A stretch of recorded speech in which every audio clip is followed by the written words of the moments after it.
Welcome to our workshop about generative AI in translation and specialized communication, which we organized together with TH Köln, one of our European Master in Translation universities.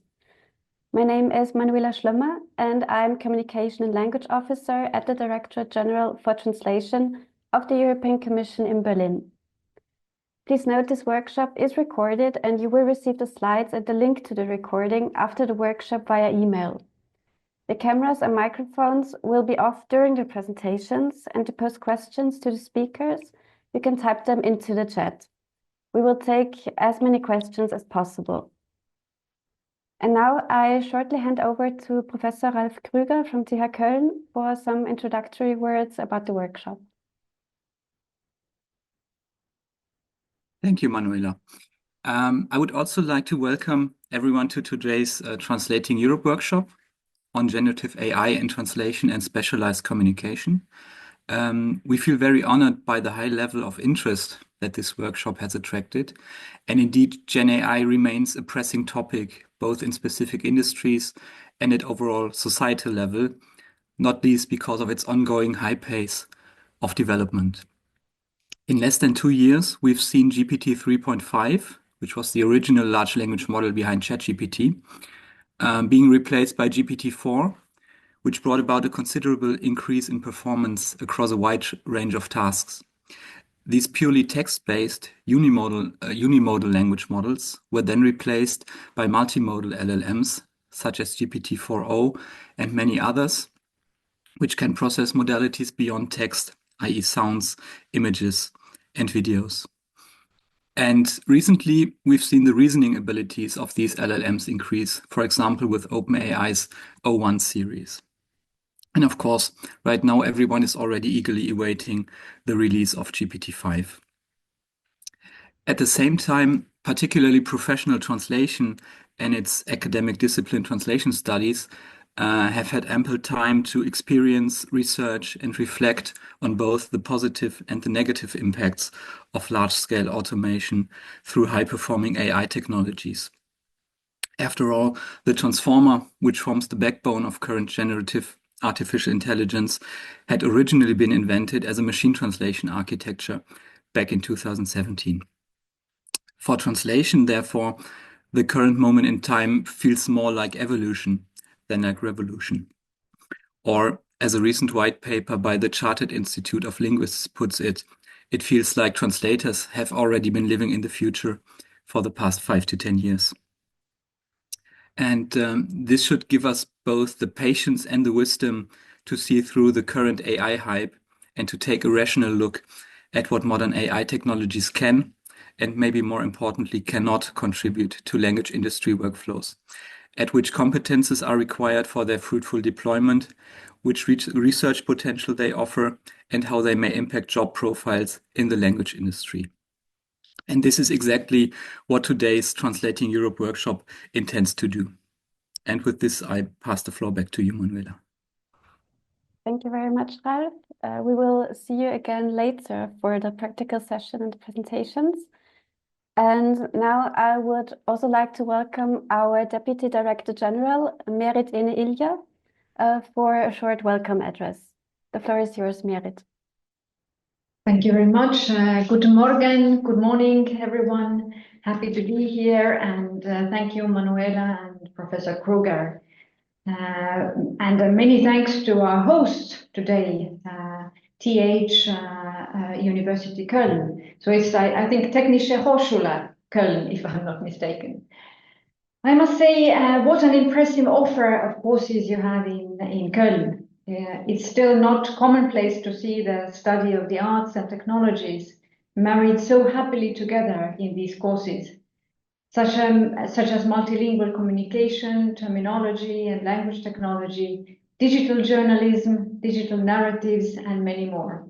It's really enough to make me want to go back to school.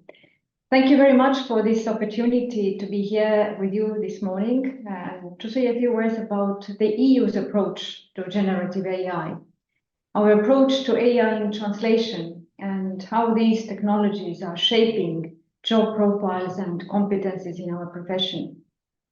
This is really a very relevant topic, And I see you have several experts lined up to speak. So I hope that you are really in for a treat. So let me begin with a few words of context, not on the technology itself, because you have lots of experts here who will delve into this in more detail in a few minutes. But let me speak about the broader EU approach to artificial intelligence and the principles that guide our work. Though most people remember the AI hype, Professor Krüger also mentioned that, the Commission adopted its strategy on artificial intelligence for Europe already over 6 years ago in 2018. And this strategy recognized that AI is already part of our lives and is not science fiction anymore.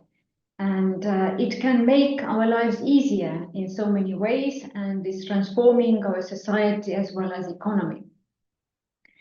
It is also underscored that AI brings new challenges for the future of work, skills, and training.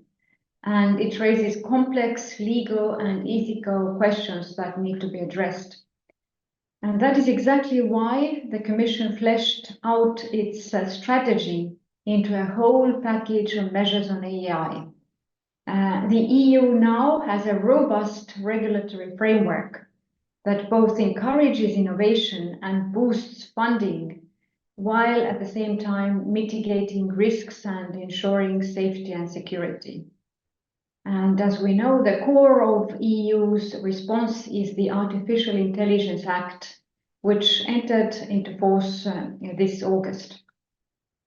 The EU's AI Act is the world's first comprehensive legal framework for artificial intelligence and is already a blueprint for the whole world. This act focuses on building a framework for trustworthy AI in the EU. It is the first to adopt a risk-based approach to AI, which means it sets different rules for different risk levels to govern its safe and ethical use. But not just rules. The legal framework seeks both to protect and to empower and innovate. And so the next European Commission, which hopefully will take office very soon, will also focus on becoming a global leader in AI innovation. President von der Leyen has issued political guidelines to shape the Commission's next 5-year term. And these guidelines plan to build new supercomputers to serve as AI factories, boost the use of AI, establish a new European AI Research Council, and bring in a European Data Union strategy. That is, in essence, the broad EU-wide context and a flavor of what's to come in the next few years. But of course, the question is, what about us in the translation world? Well, in the Commission's DG Translation, we are developing new AI-based multilingual services. And language-based AI is the most advanced form of AI so far. So it is natural that we draw on this expertise and language data to help to build new AI services. In DGT, we are proud to be co-leading the Commission's work on large language models and related AI applications and solutions. We have already developed several AI-powered tools such as e-translation, e-summary, e-briefing, e-reply services. And these services are not only for use in translation, but all across the Commission to help staff with all the reporting and writing tasks that they have to do in their work. And there are many reporting and writing tasks, as you can imagine, so the demand for some extra help is high. Working in partnership with DG Connect under the Digital Euro program, we make our AI-based multilingual services also available to staff in all the other EU institutions and also to academia, SMEs, national administrations, and other eligible users across the EU. Our AI-based multilingual services are designed and developed in-house. So this is also very important to note. This is crucial to ensure that they are secure and trustworthy for further work. which must always be carried out and checked by humans. That's crucial because trust has always been critical to the success of every translator and to every translation service. In DG Translation, we are conscious of the trust placed in us to produce the language of new laws and policies that affect people's daily lives. So therefore, human oversight is essential. Our challenge is to both innovate with AI services and to provide oversight to maintain that trust. To build a solid basis for taking good judgment calls, we run a commission-wide AI network, the AI ITC network. And this AI network is a community bringing together both users and technical experts. We in DG Translation lead this network, and its members are not only linguists, but also technical experts, as I said already, lawyers, policymakers, political decision makers, and the generally curious. This network focuses on building and sharing knowledge in the field of AI, identifying new use cases and needs for AI at the Commission, and exploring these ideas collaboratively, working together with colleagues from across the organization to develop new tools and services. I'm also very delighted that Hellen and Cristian from our AI network are here to speak about this in more detail. And so it's clear AI is not only a strategy or an aim, it is already in use in the European Commission. It will, of course, mean a lot of new challenges, but also new positive opportunities. I'm quite convinced of it. How can we best grasp the opportunities and minimize the risks? First, by investing in people. We always emphasize in DG Translation that our people are our most valuable asset. Our translators, editors, terminologists, multilingual project managers, computational linguists, and language technologists have precious talents, and they already have much needed skills. They are highly skilled at critical analysis, thoughtful in language, empathy, curiosity, and digital literacy. All these skills are forecast to be in top demand for the jobs of the future.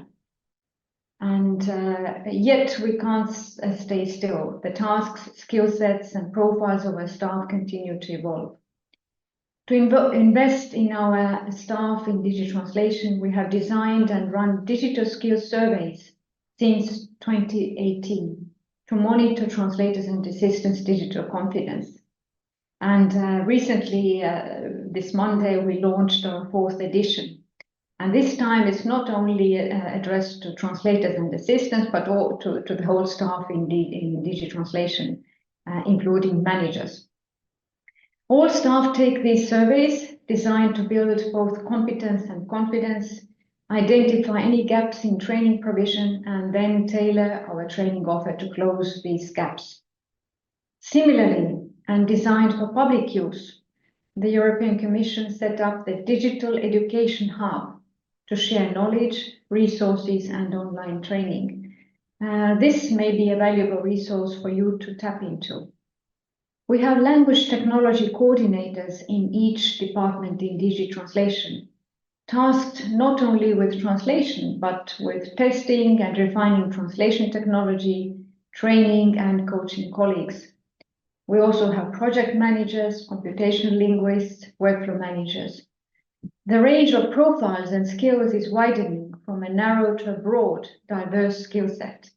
And I expect this will continue. I know there's a whole session on this topic later in this afternoon, and this promises to be very interesting. From my side, I expect we'll continue to see demand for people with a broad and varied skill set, who combine excellent language skills with critical thinking, collaboration, exploration, and digital skills. We must recognize that specific skills and profiles needed for tomorrow are not yet fully clear. But I'm pretty sure that adaptability, a learning mindset, curiosity, and care will be part of the blend. It is our duty to keep providing trusted language services with the same quality and professionalism, so that readers can trust the accuracy and meaning of the words we publish. because words matter. To quote the title of the Translating Europe Forum 2024 that took place last week, and I do hope that several of you attended this high-level forum. Because translation, communication, and mutual understanding are as important today as ever. After all, so much content has a global reach and needs to cross countries, cultures, and languages. This requires clarity and care with our writing, writing being the expression of our thinking. In sum, how we work will continue to change, no doubt. But at its core, our job is to provide quality translation and language services, content that people can understand and trust.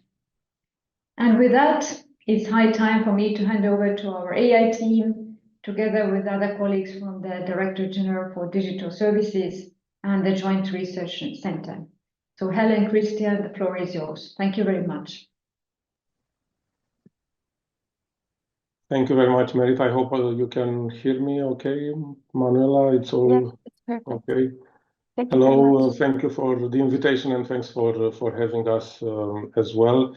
My name is Cristian Brasoveanu. I'm one of the members of the AI team at DG Translation, and I'm involved in various projects, including the AI ITC network, but also the AI-based services, as Merit mentioned. And I have prepared a little presentation that in many ways will just be a continuation of what the opening remarks have highlighted. I will try to put now my slides on display, and Manuela, if you could let me know when they are visible. I'll also try to move around the Zoom blocks so that there is no block. You can see my slides? Yes, we do. Okay. So, yes, DGT is both a user and a provider of AI-based services, and e-translation is the main service. We are a translation service.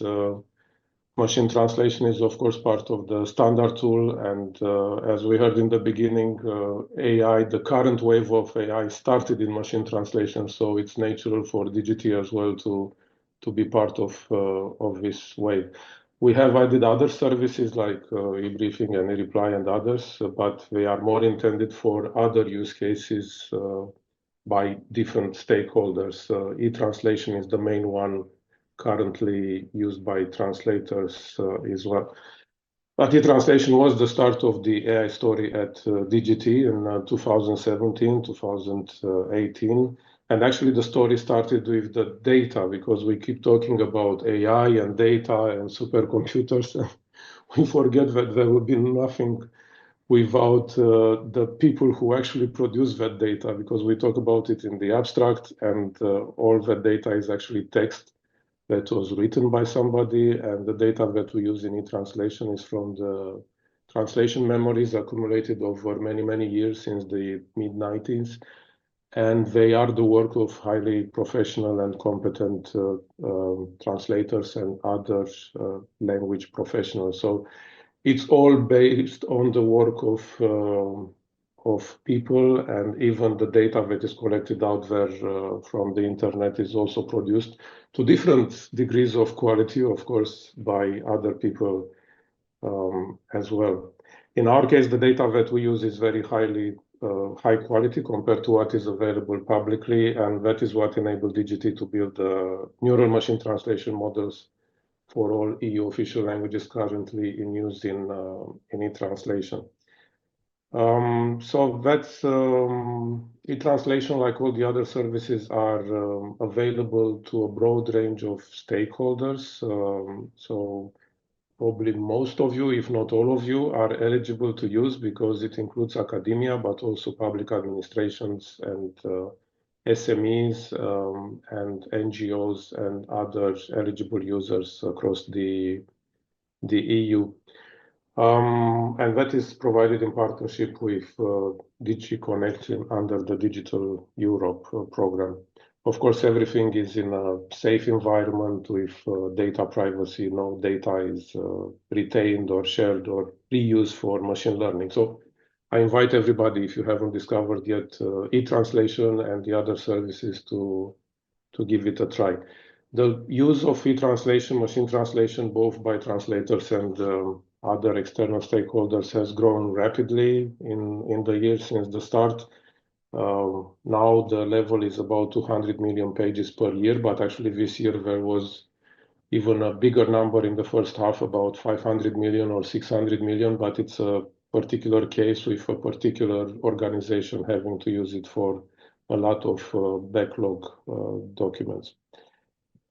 As we heard, we feel like the world has just suddenly changed around us in the last couple of years, and that was with the explosion in large language models and now large multimodal models.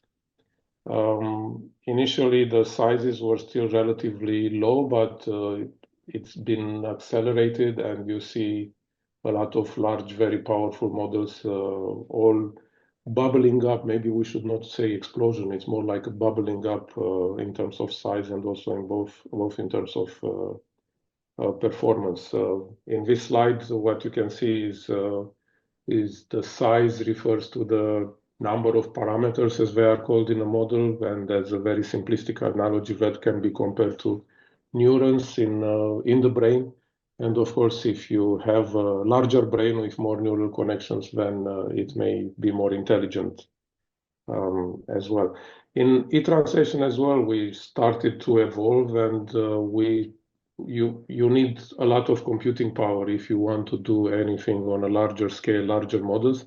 So we did have a first supercomputing project through the Euro HPC infrastructure, also partially funded by the EU. And there we've started first to see if we can produce larger machine translation models. And I was just wondering whether we should not be able to use LLMs for this as well, since we have the letters in the phrase there. But no, it's still machine translation, like neural machine translation models, but much larger than the ones that we were already training and using in e-translation, and more specifically 10 times larger. So this is what the first experiment was about, using the Melut-Sina supercomputer in Luxembourg. And the result was good. This is a little single sample where you can see the source text in German. The reference refers to the translation done by the human translator. So this is something from our own translation database. And then what e-translation was generating at the time, and then what the larger model generated based on the experiment on the Melut-Sina supercomputer. And you can see that in a few ways, the larger model was better than e-translation, and debatably, possibly better than the reference one as well. You see the differences in terms of the use of the word attend instead of visit between e-translation and the new larger model. But also compared to the human reference, you see, and you will have to tell me, because I assume there are quite a few German native speakers in the audience. From what I see, the teacher was not also subject to the selection process, but it was only the students or the pupils who underwent selection, and then the teacher accompanied them as well. But that is something for you to judge and to let us know. And you also see the difference between pupils and students, which I think may be debatable even in English, whether it should be pupils or students. But I leave that for another discussion. Based on that experience, we actually transferred the experience to the actual e-translation service.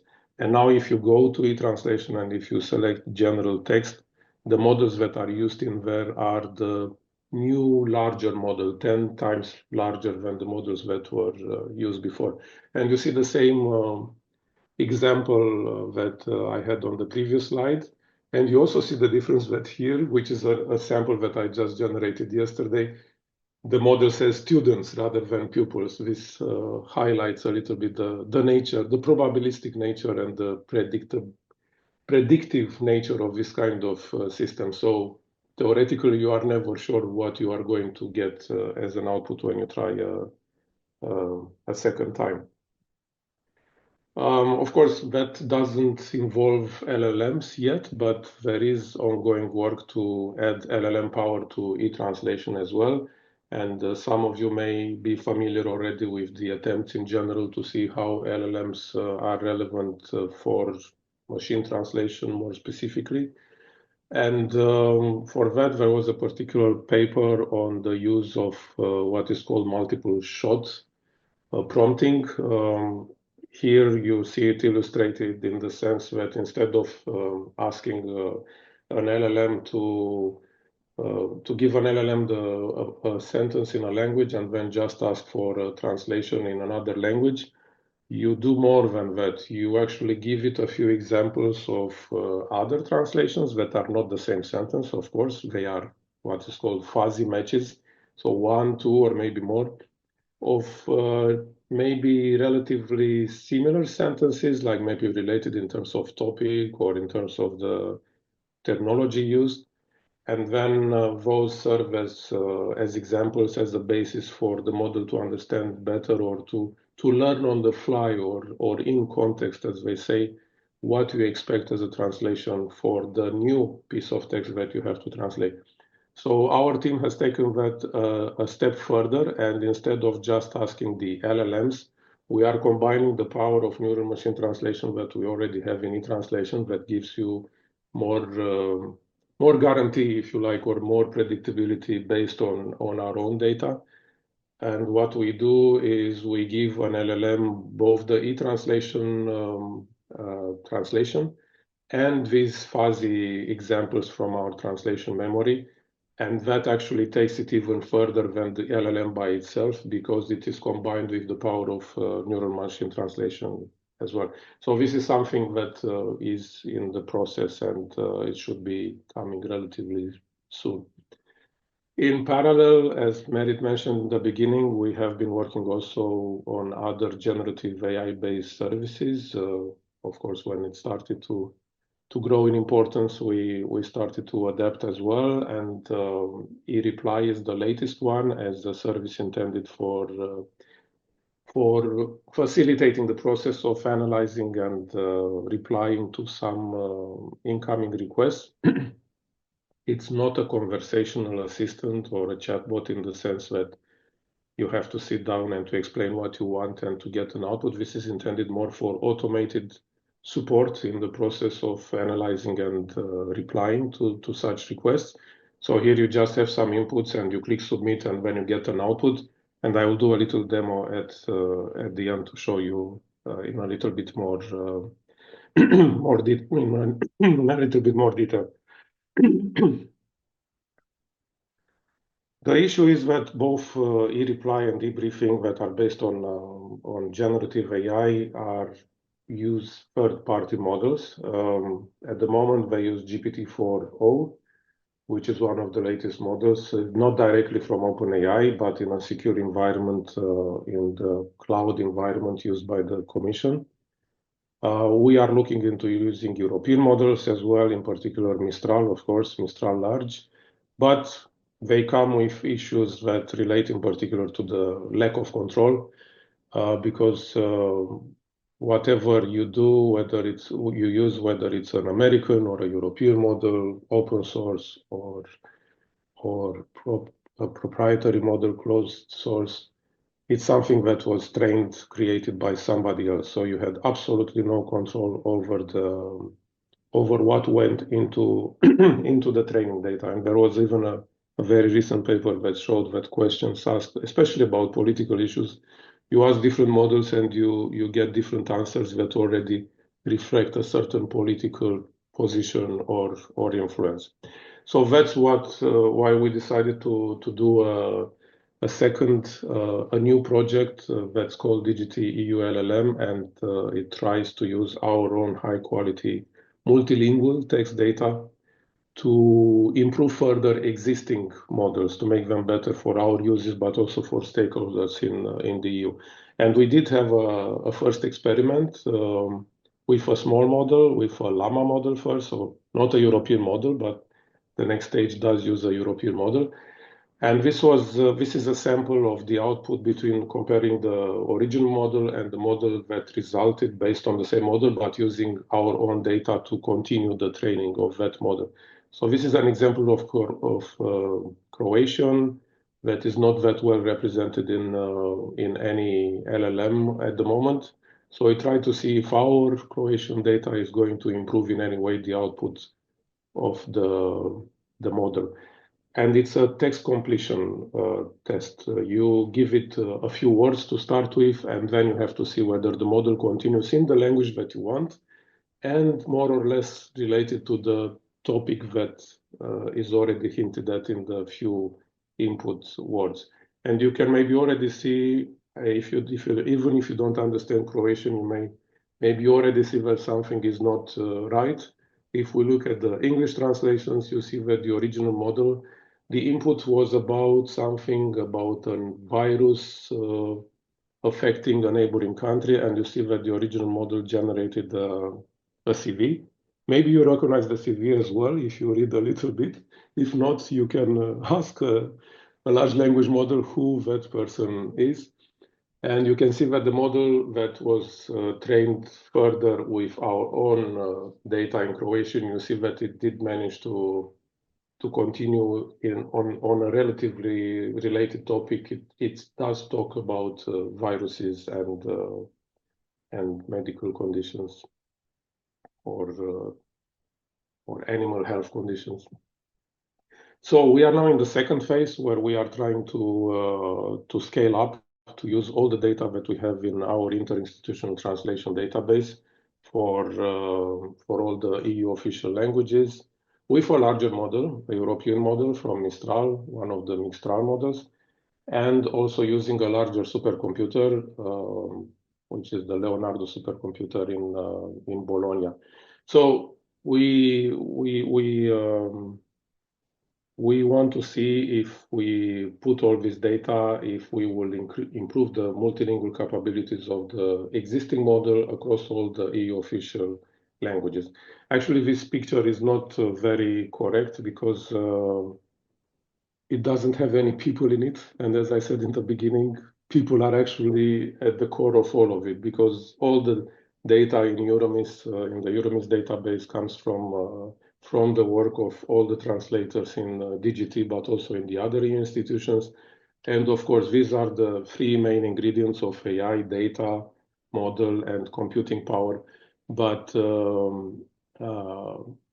they don't magically mix into a cake. You still have to have the expert chef to do that, and that is our team of machine learning engineers who work on this project.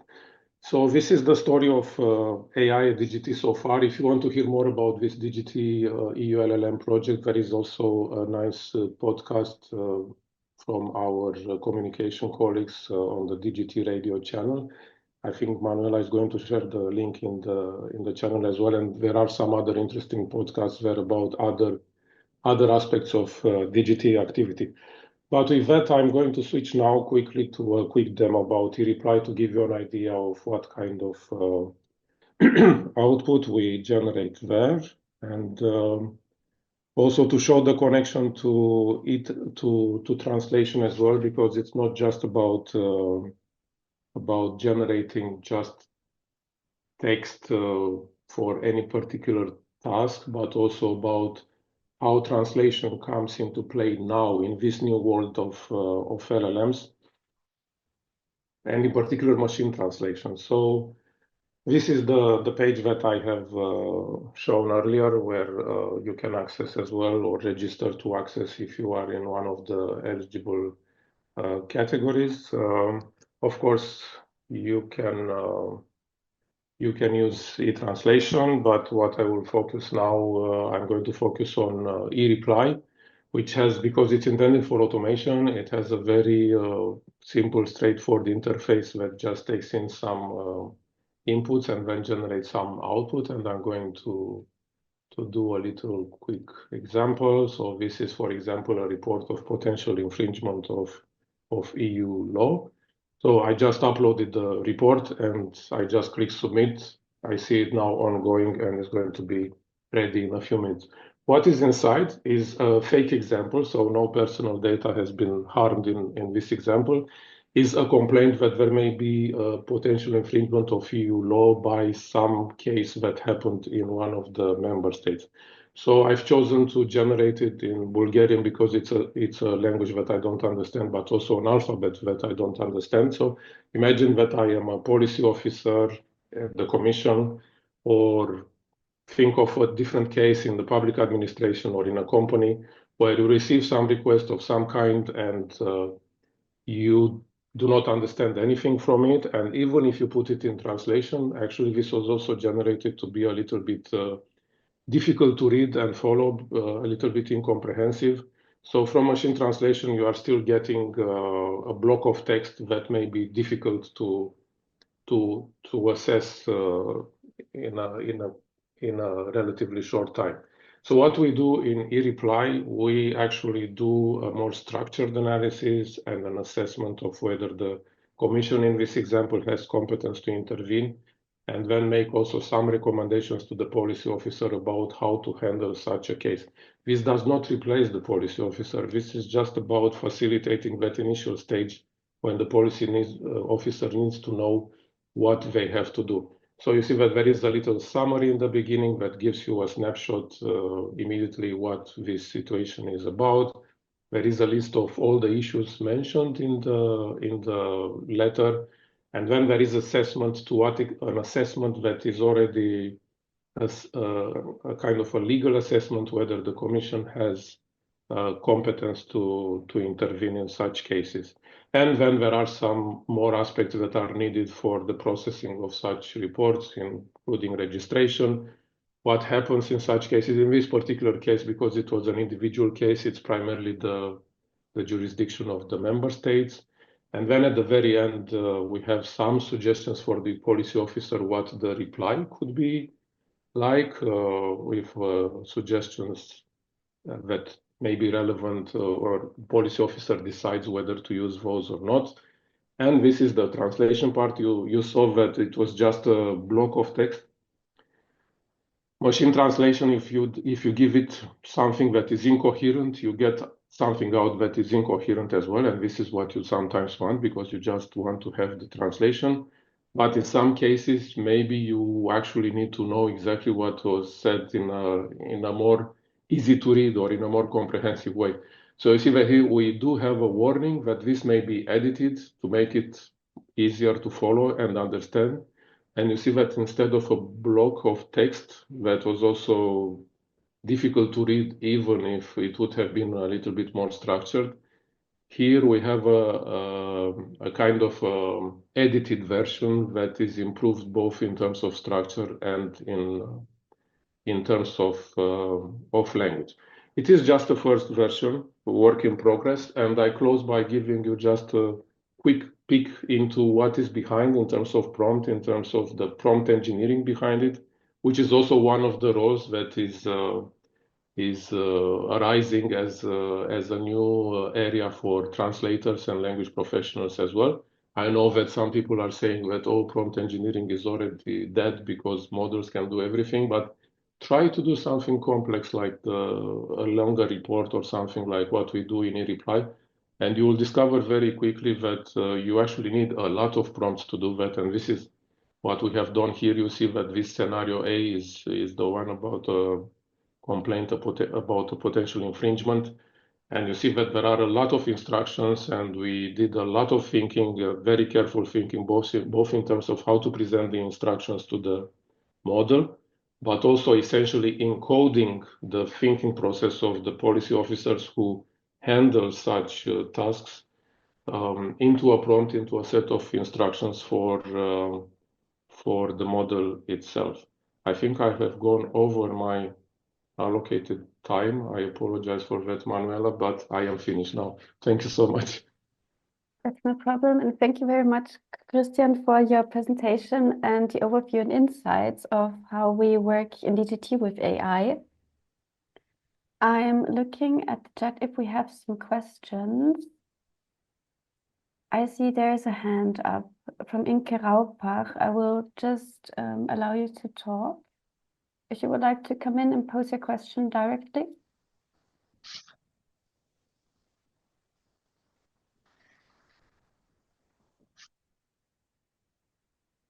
Inke, you are unmute. You can pose your question if you like.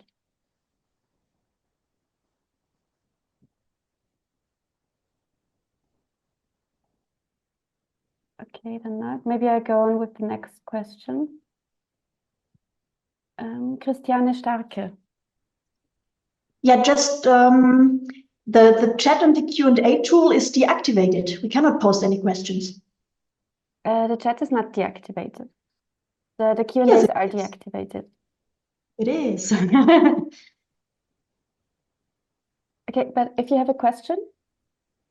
No. I just want to inform you that the chat and the Q&A tool is deactivated. Okay. So I see chat deactiviert. Okay, thank you for the information. I will have a look into it and go on with the other participants in the meantime.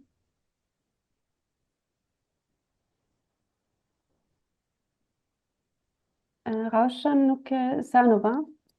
Yes, hello. Yes. I'm from Kazakhstan. We work in translation agency and provide translation interpretation services for the civil agencies.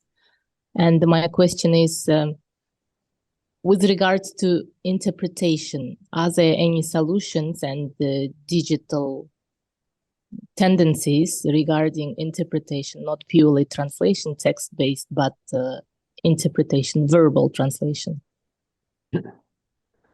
Well, yeah, there's a lot going on that front as well. I mean, ourselves as well, we have a speech transcription service, for example, that is for recordings, and our colleagues at DG Skik, the DG that deals with interpretation, they have a service for live speech transcription. And until now, the systems have tried to go through speech transcription, then put it into machine translation, and then give it back to the audience, maybe as subtitles or maybe even synthesizing voice back. And our colleagues in DG Skik are actually trying to use systems for voice synthesis. But of course, with the new models and especially the multimodal ones that are natively from the beginning trained with text, image, video, audio, it brings new possibilities there as well. So I think those systems for interpretation, the AI-based systems for interpretation, are also going to change and no longer necessarily go through text and do machine translation first and then serve you back some synthetic voice, but directly take in the sound and give back sound as well. In terms of quality, as you know, with machine translation and all AI-based services, there is never a guarantee. So you always run the risk that it may be completely wrong, but sound very, very credible. And the language coverage, of course, is also, at least for now, still very poor. Once you step beyond the main languages, it becomes less and less reliable. And it may still sound very credible, but what it says may have absolutely nothing to do with what was in the input. So I think, again, for interpreters as well, there will be a very important role to play in the designing, the co-designing and shaping and checking and evaluating of these systems. Because if you cannot ensure a certain level of quality and certainty that you are getting the right output, then it becomes unusable. Some people may say that, okay, it's not like flying a plane. You wouldn't trust the flying of a plane to an AI system because it's enough to be wrong once and it's gone. And they would say, oh, but translation and interpretation is not like a plane. But as you well know, in some situations, it may be like flying a plane because the risk of misunderstanding and complications is something that probably we have all seen, those of us who have worked in language-related activities. And one more question, please. So the things that you are describing, do they have any publications, research publications? Can we use it for research? Is there any articles, research articles published on your projects? On our projects, yes. For example, our team who dealt with machine translation has submitted regularly to the what was called the workshop on machine translation, the WMT conference. It started as a workshop, and now it has, in recent years, has become a full-fledged conference. So if you search for WMT publications, you will see there from other teams, but from our team as well, from e-translation. And about the new projects, in particular the DGTEW LLM project with the EuroHPC supercomputers, we have just submitted a paper to a EuroHPC conference that just took place in October, and there's going to be the proceedings from what is called EuroHPC User Day in an Elsevier journal, and yeah, that should be published as open source, and it will be available. And another one is this AskLink Translation and the Computer Conference that is taking place next week in Luxembourg. And there as well, we have submitted a paper, and the proceedings are going to be published as open source. So maybe I don't have links to share to that because they are not published yet, but if you have retained the names, you could do some little searches online in a couple of weeks, and you should be able to find them.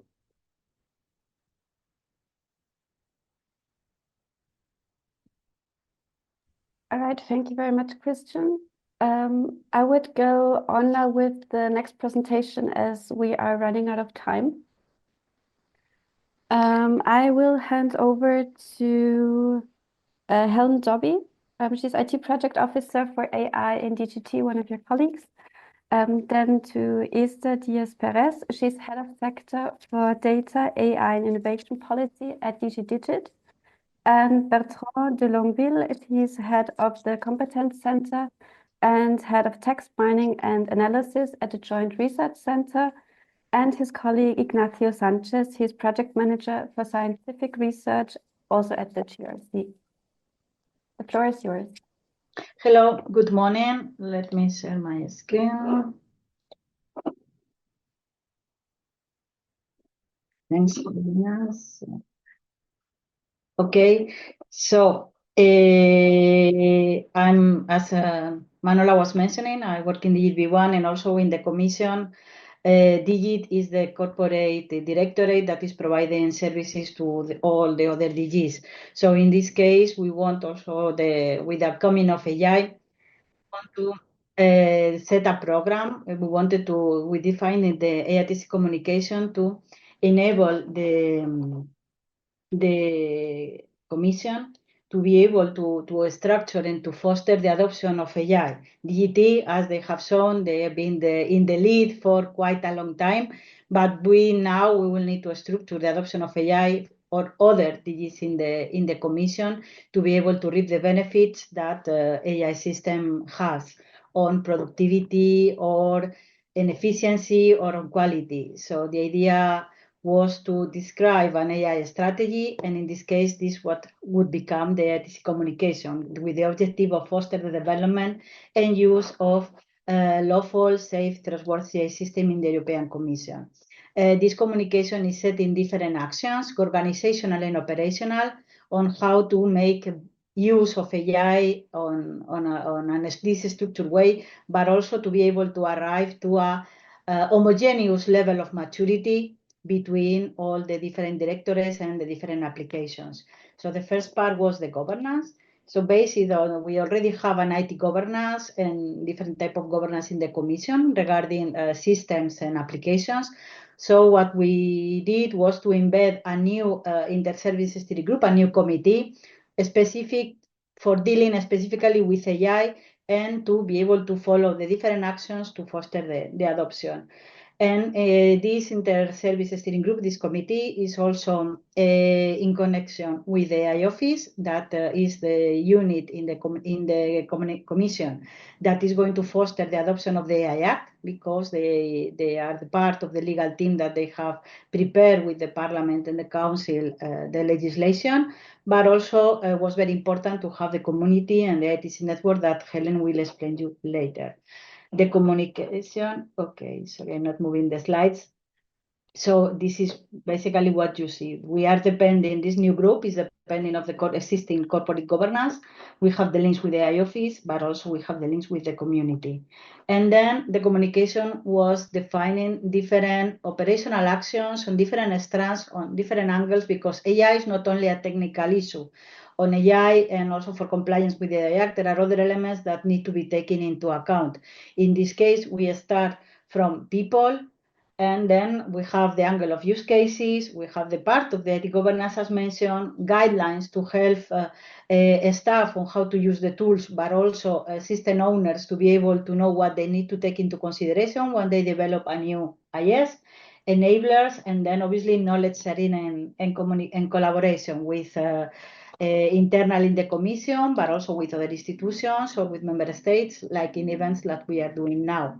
So going back to, okay, sorry, I don't know why I'm having a bit of issues with the presentation. So what we did, AI is a very important topic, but there are many informations, and sometimes that information in the news and not all the things are accurate, and sometimes also it's difficult to find all the things that are happening around in the commission in relation to AI. So one of the first initiatives was to set up a specific site, the AI ITC portal, that will be the one-stop shop for all the resources, all the information, the guidelines, the news, the events that are happening, so everyone can go there and see the information related to AI and take in an easy way, and not to need to go to different places and search on be to know. Then obviously a bit important part for AI is to learn or to increase the AI literacy of the people in general, of all the staff, or know what is AI, what are the benefits, what it can do, what are the risks.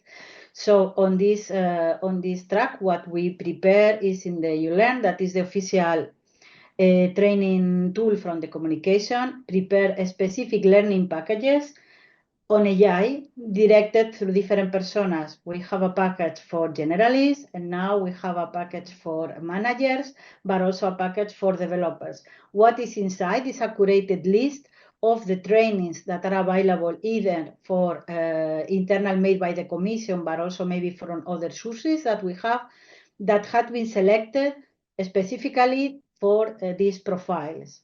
So, and also we are communicating on this for everybody to have access and to know that these learning packages exist, so they are able to follow on them. Then, regarding IT governance, this I'm going to go in less detail because I imagine that is a topic that is interesting to you. But according to the AI Act, all the AI system needs to be classified following a risk-based approach, because the AI Act is saying that there are some practices on AI that are banned. There are other systems that could be high risk or non-high risk, and depending on the classification, different requirements and obligations will be needed to take into account before this system goes into production. So what we have been defining is a procedure to classify all the AI systems that we have in the commission. For the moment, we are just started to an assessment of if there could be any system that could be using any prohibited practices. That is ongoing, but we will progress on the different classification according to the timeline with the AI Act that is entered into force in August, but not all the elements are entering into force in the same moment. There are some elements that will be into force in 2025 and in 2026. And then we go back to the guidelines. For example, when we had the arrival of GPT, ChatGPT, and many other tools that are available in the internet, one of the first guidelines that we developed was a very short principles directed to everyone on how to use these third-party online tools, because there are some risks on how you can, and information that you can put on these tools, but also, for example, and Cristian has mentioned some problems that these tools tend to hallucinate, that they can give you information that is plausible, but is not real, so you need to check. But also, when you are using other models, you can have the problems of intellectual property and copyright. So we describe these 5 principles that are very, very simple to follow. So they only feed public non-personal information. Obviously, in other tools, like the tools that Cristian has explained, other information can be shared. Then check always the results for bias and inaccuracies. Watch out for intellectual property rights in case. Use the output as an inspiration, but not bad word, because sometimes it's better that you refuse, or depending on what is the output that you are using, AI generated content is easily detectable, and maybe it will be better to adjust the style, but you are interpreter, so you know better on that. And obviously, if you depend on a third-party tool, these tools may not be available, so not to use them for critical tasks or time sensitive. And then we are preparing internal to the Commission other guidelines on. We had also additional assistance and support on intellectual property and copyright, how to use what needs to be included in the procurement process when we are talking of procuring AI or services for development of AI regarding to the AI Act, the management of AI solutions, the security of data, the use of European supercomputers, that this is also has been done in collaboration with DGT on their experience on the projects that they are doing, the use of AI in open source, and also how to develop software using AI tools. That is another capability that is very demanded and that we are very interested to develop. And then here I put also a bit of some links that are public, because the EASY library is also curating different type of resources that are talking with AI, as you can see, on ethics, on the future of work, on democracy, on legal, and then all these publications are free and accessible by everyone. So I give you the access in case that you are interested to continue on reading, because AI now is permeating all the, let's say, all the different fields, and this is only going to grow if you want to be informed. And just to finish, we are also considering some enablers, a part of the tools that Cristian has presented. We are indeed preparing a corporate tool based also on the work of GRC to have a conversational tool to be used internally in the Commission, available to all staff, but also that will serve different models, will be able in the future to access a specific content of the Commission. It will have a prompt library where you can set your prompts, but also use other prompts that have been prepared before and are given to you as help for different tasks. And we are now in the pilot mode. This tool was open, I think, a couple of weeks ago, and this is going to be also the basis of a new framework for use of generative AI in the Commission. And then to foster knowledge and to go deep on the foster knowledge and collaboration part, I'll give the floor to Hellen. Thank you. Thank you very much, Esther. And just let me share my slides. Okay.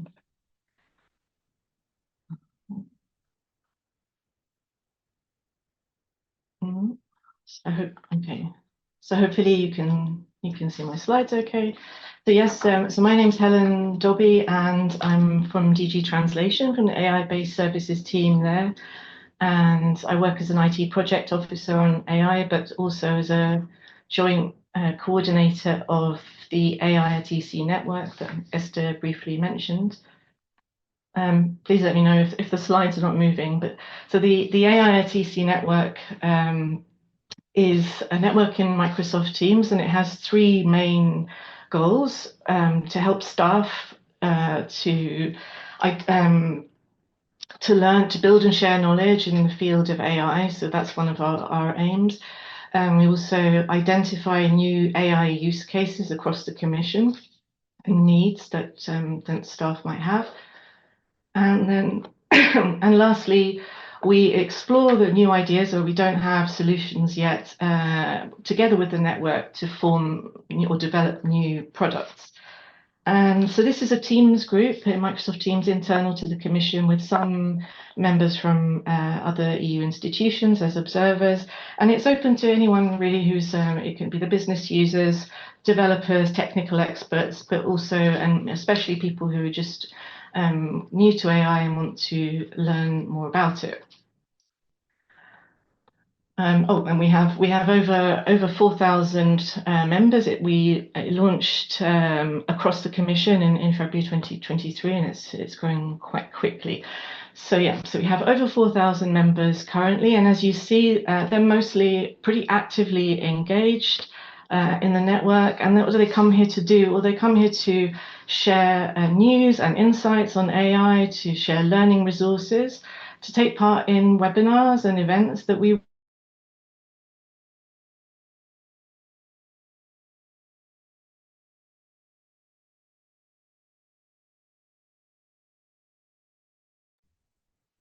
I think we've lost Helen now. I think she has connection issues. I'm very sorry for that. You just wait for a couple of seconds, maybe. Yeah, if she doesn't manage to connect, I can display the slide and just continue. Perfect, thank you so Maybe much. let's give her a chance to. Yes, sure.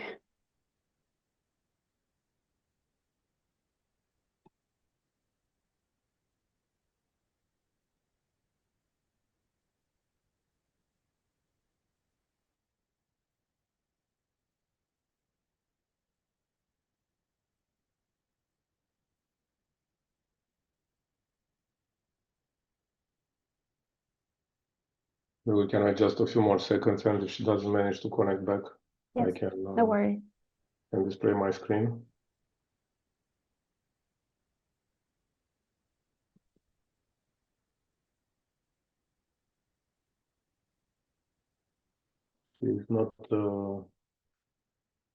She's not connecting, so I will just try to put the slides on from where she stopped.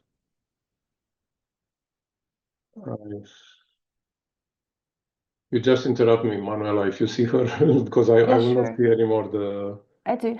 Yeah.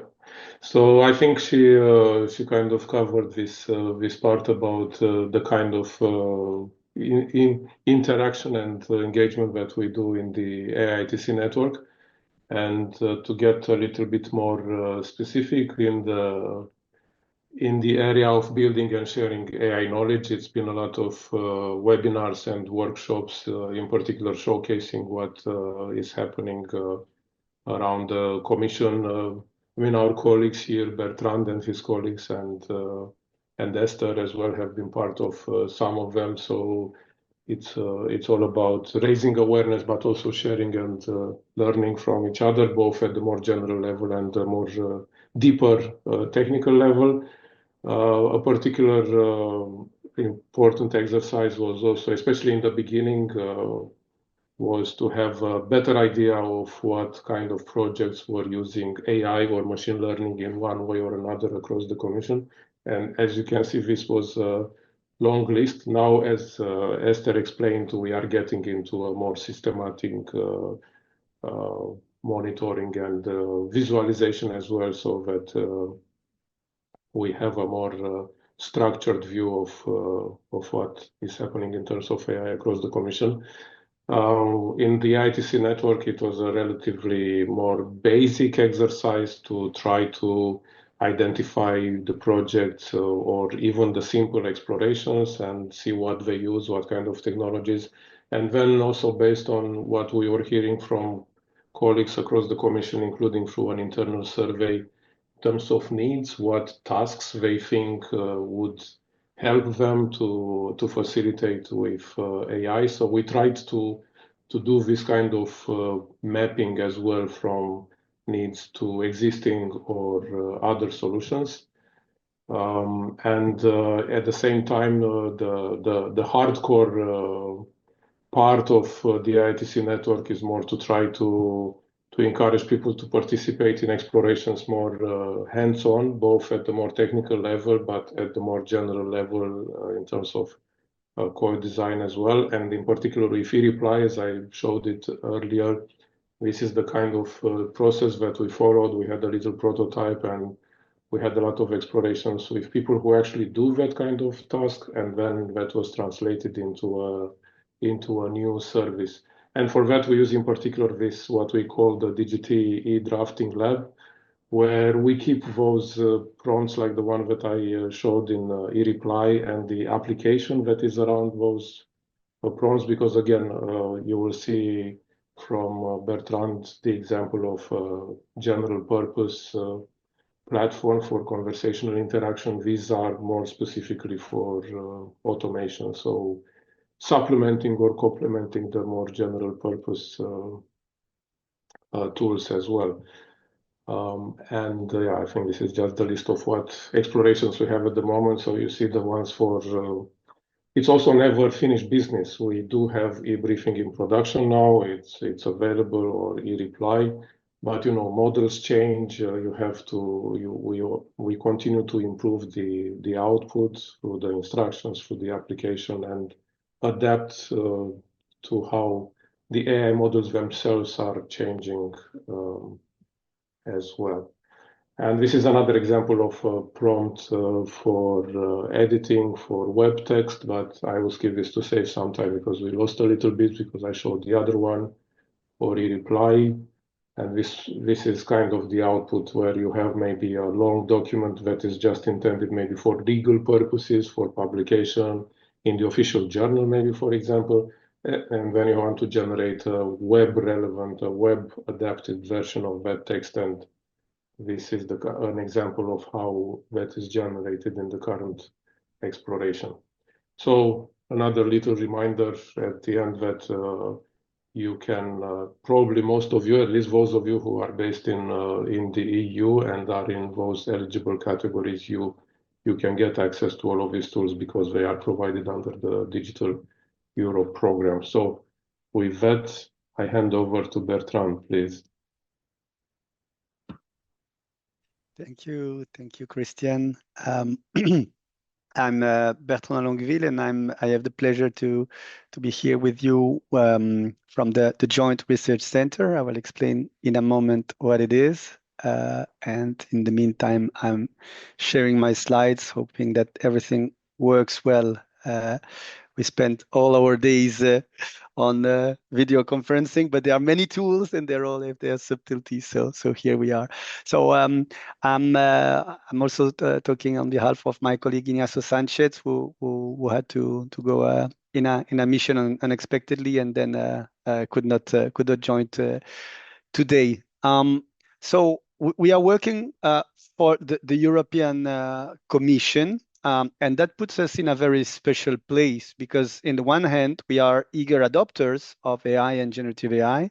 In the other hand, the Commission is regulating generative AI. So for those who read French, I like to start my talks with this cartoon. Well, basically our political masters self-congratulate of using ChatGPT for writing legislation about AI. That says a bit the spirit.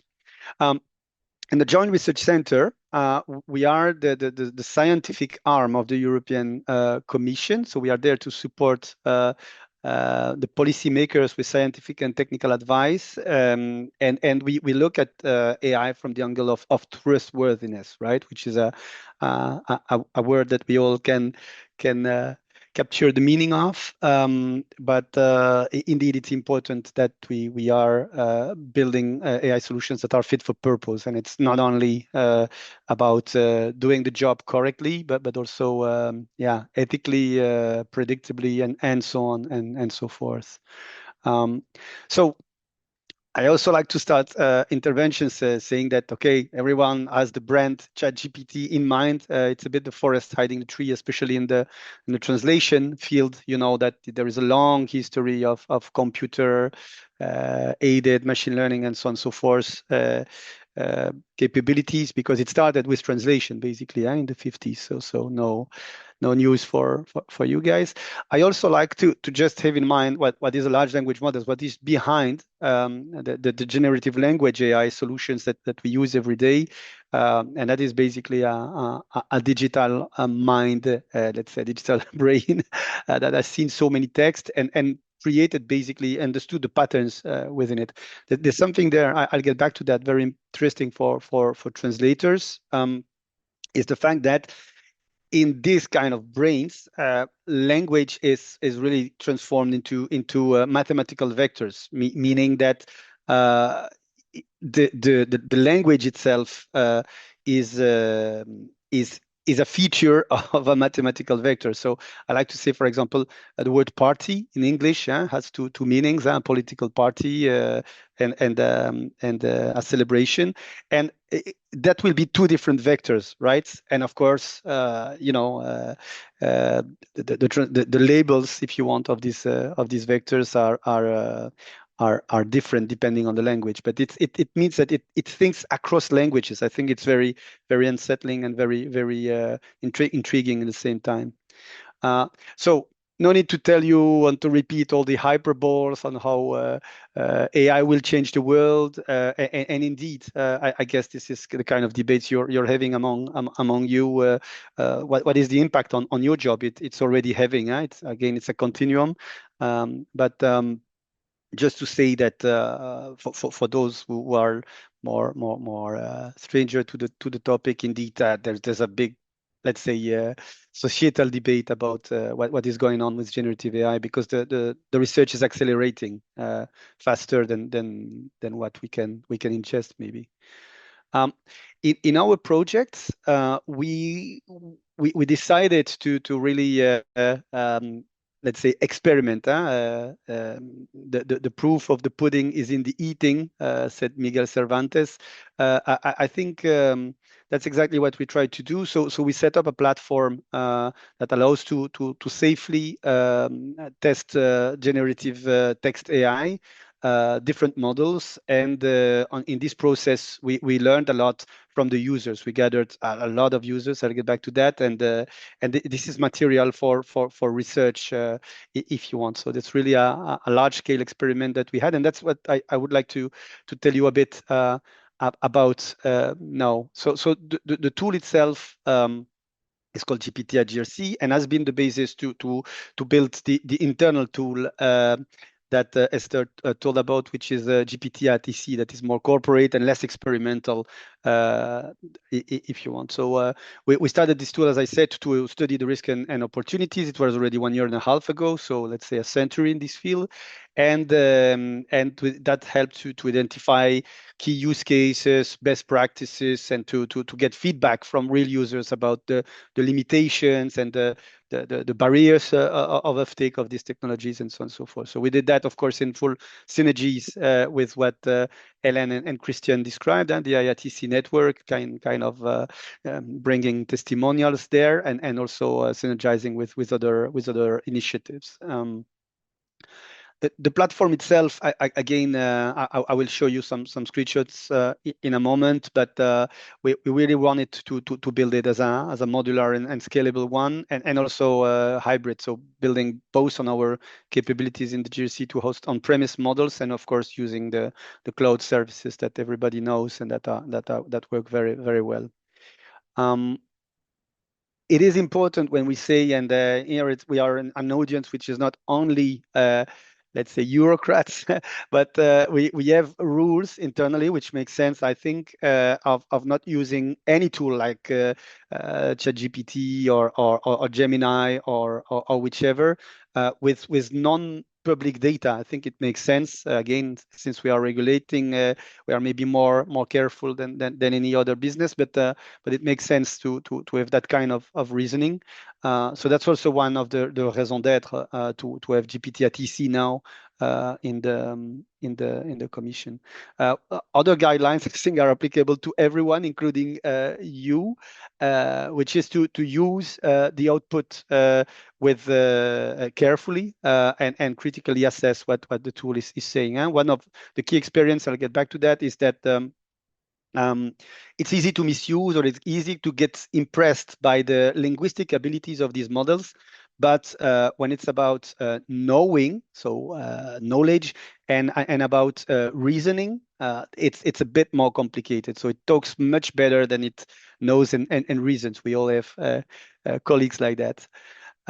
So basically, the experiment, well, really wide scale. We have 10,000 users inside the EU institutions, and it's really close to the EI institutions. So I anticipate any question there.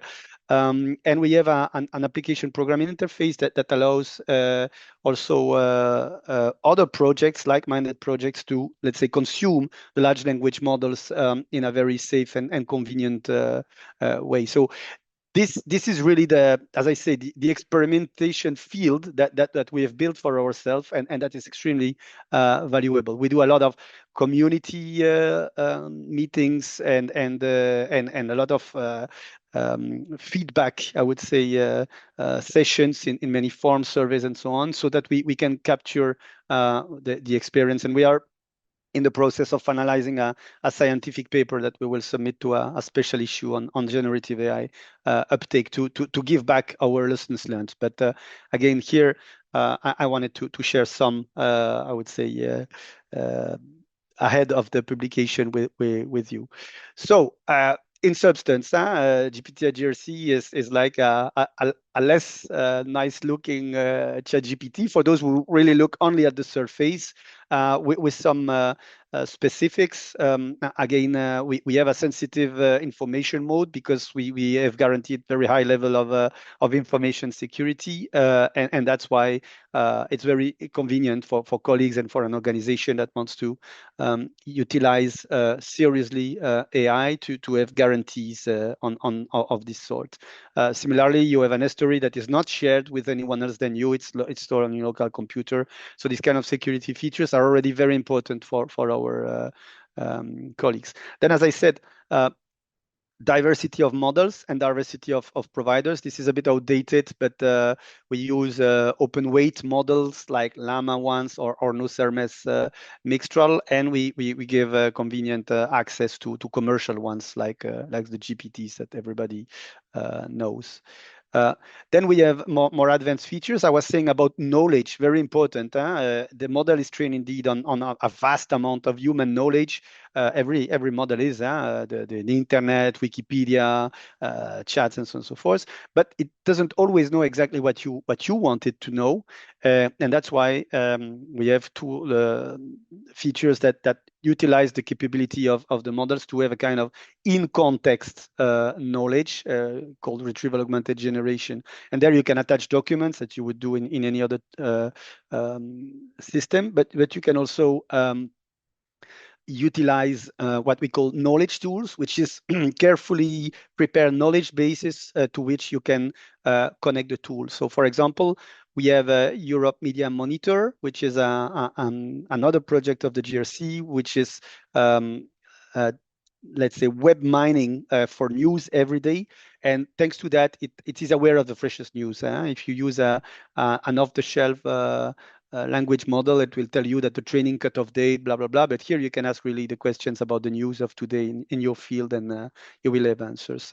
Others are there, like for European legislation or for the scientific papers that we're producing, and we will do more. But this concept of knowledge tool, I think, is very important because, again, it talks, it knows, it reasons. But for the knowledge, you need to work a little bit more than simply relying on the tool. Very fast to have room for maybe a bit of questions and discussion. One of the lessons learned that we have is that we identify 3 levels of use cases, and it's important conceptually to have that approach when you say, okay, what can AI do for me? It is slides in 3 different levels, right? The first one is a bit the ChatGPT like, so you have an off-the-shelf tool, and you use it for very basic tasks. We discovered that although there are specialized tools for that, people sometimes use a generalized tool like GPT GRC or GPT ITC for doing tasks that are not foreseen specifically, like translating, for example, with a much better translation, but that's what people do, right? And then you have the level 2, which is indeed integrating in other systems, and there we have examples of utilizing AI for filing documents, for example, to say what is the topic and so on and so forth, and many others, information extraction, for example, extracting facts about events, world events from news automatically, and then you have a database about what happened, who, what, where, when.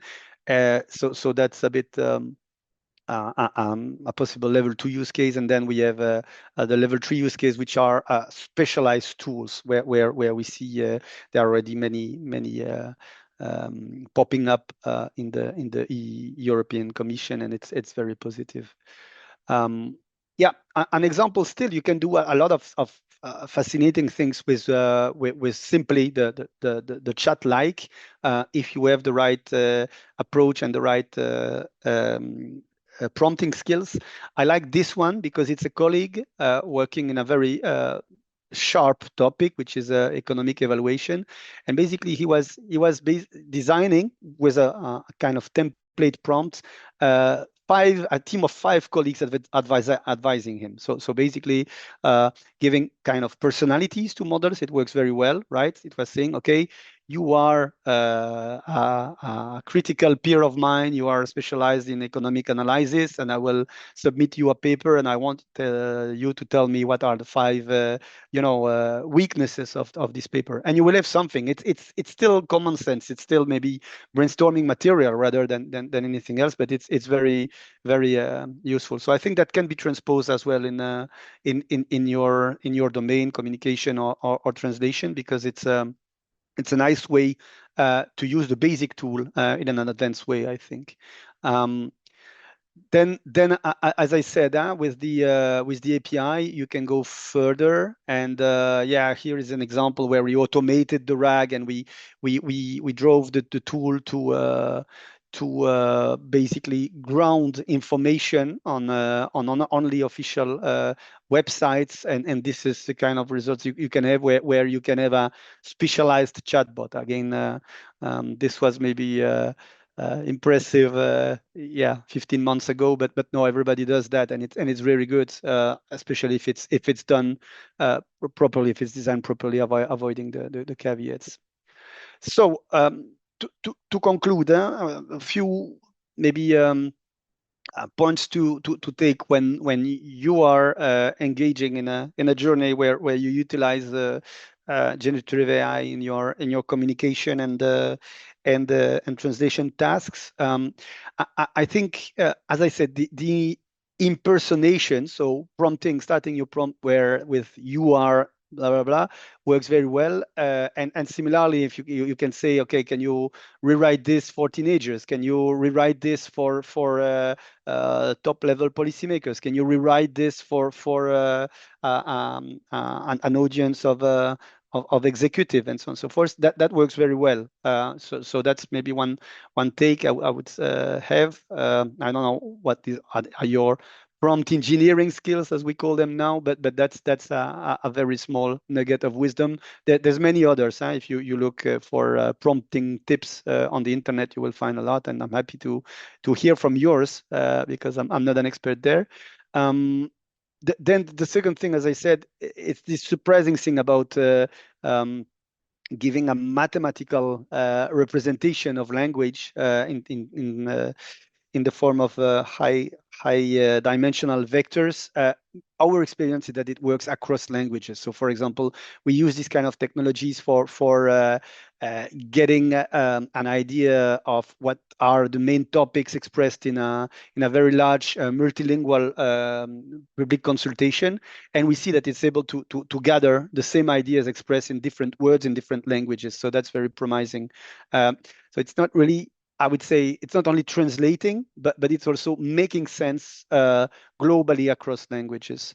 And then this was also said earlier when we say about learning about limitations as well. The main beginners issue is when people assume the system knows something when it doesn't know, and that's just where hallucination starts usually. So if there's one thing when you utilize these tools is to know exactly, to be sure that it has the knowledge it needs to answer your questions, or to feed it with it by attaching a PDF or by copy pasting something in the prompt and say, please base your answer on this text, and so on and so forth.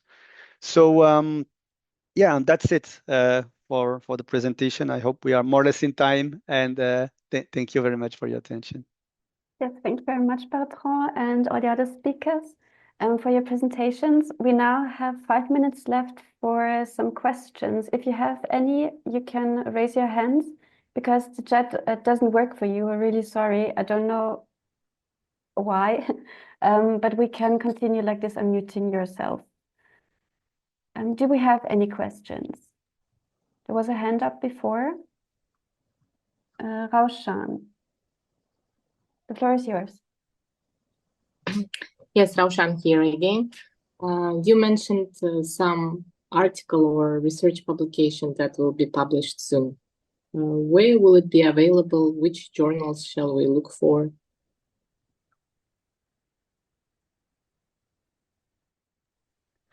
Yeah. If it's the targeted to me, because I think also Cristian mentioned some, but he replied, if I'm not mistaken. But the publication that we have prepared is will be submitted to a special issue, to a journal. So it still didn't start the review process. We intend maybe to consider publishing a preprint, and maybe we will tell our colleagues to push that information to you in due time.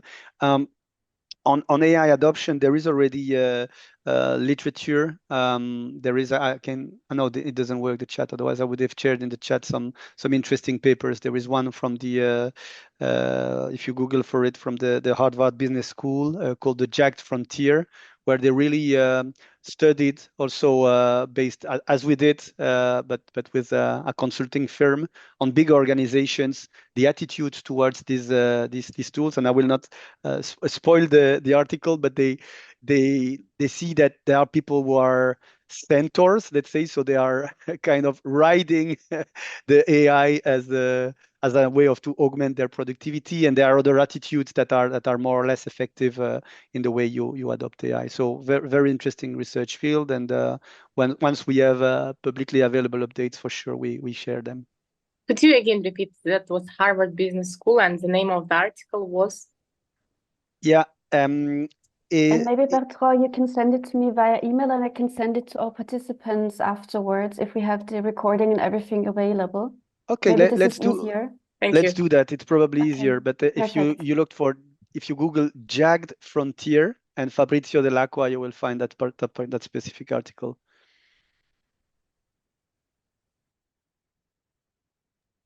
Well, thank you very much. Do we have other questions?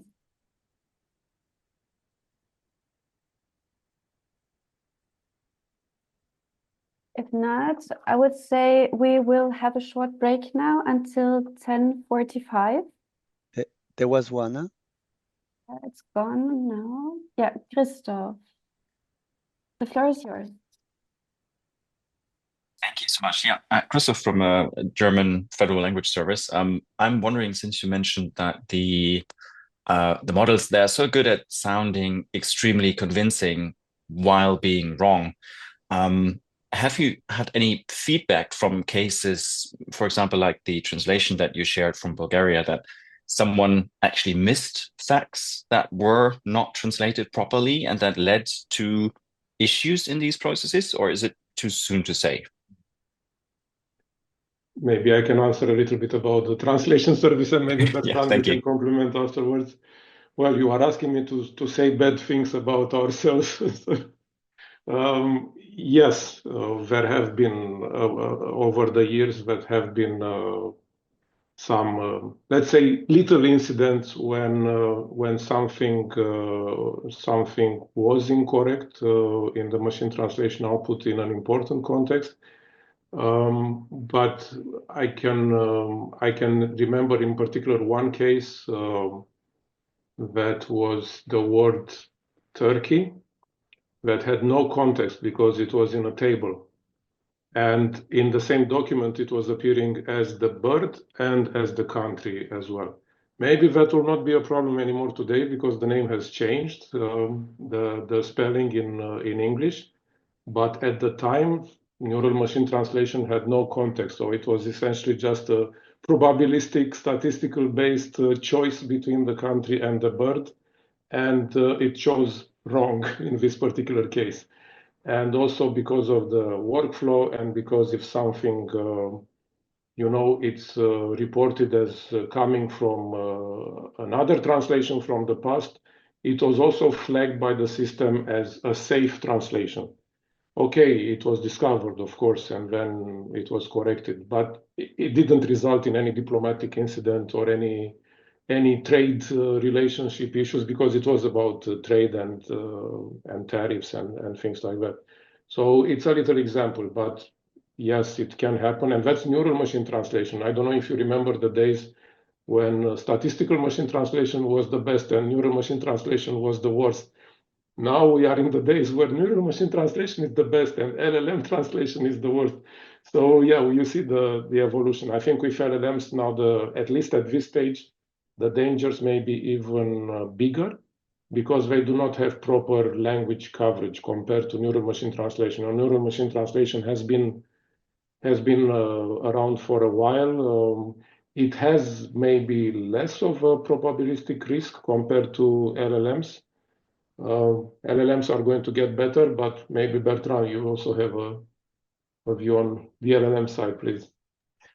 Yes and no. Thanks, Cristian. I'm learning about translation and AI. It's not my field. What I can say, at least again, very very concrete vision from the battlefield, is that probably a conversational system utilizing LLM is not a machine translation system, I think. So that goes without saying.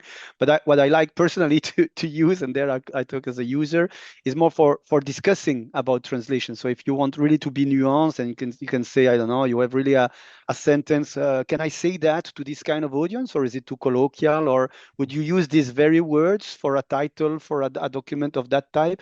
And then you can have really a conversation with someone who knows the language, I would say, or something, to be more precise. So that would be my 50 cents on that.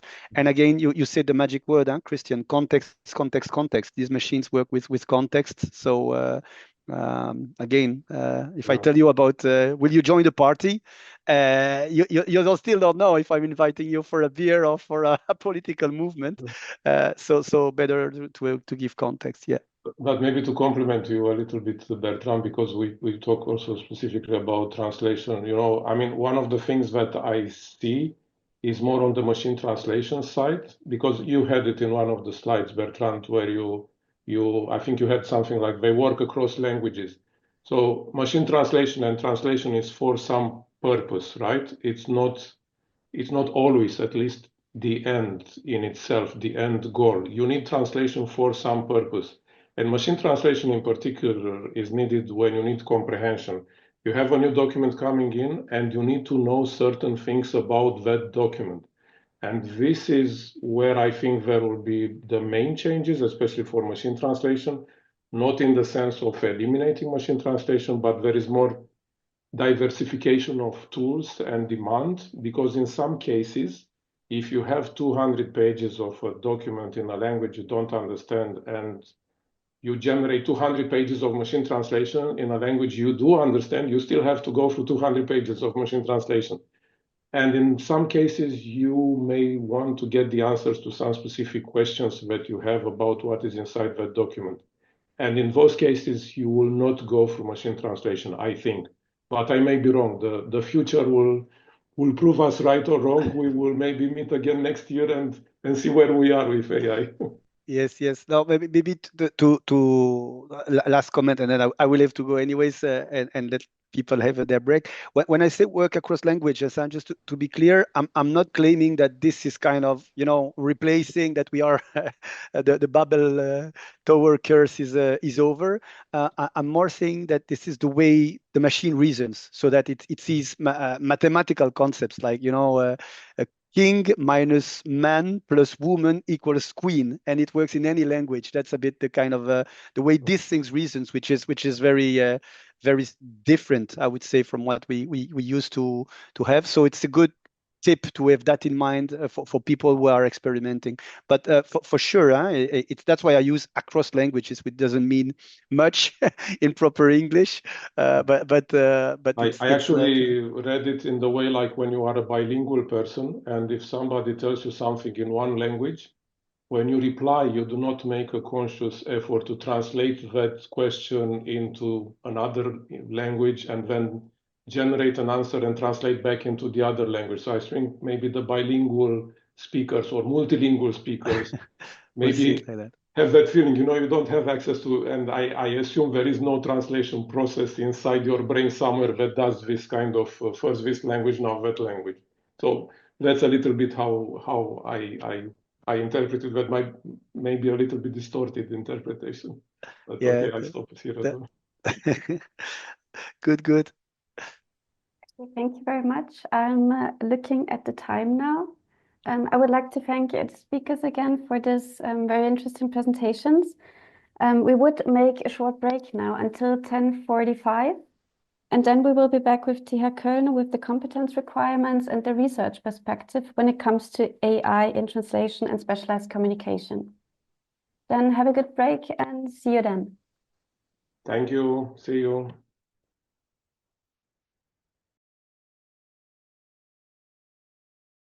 It's 10:45. We are back now after our short break with TH Köln. And I will hand over the floor to Ralf Krüger, Janica Hackenbuchner, Judith Brenner, Monja Janet, and Andre Busch. The floor is yours. Thanks, Manuela. Can you see my screen? Yes, we do. Okay, good. Just a second. There we go. Okay, we wanted to talk a little bit about artificial intelligence in translation and specialized communication, and ask specifically what competences are required in light of modern AI technologies and what research perspectives we could take on this issue.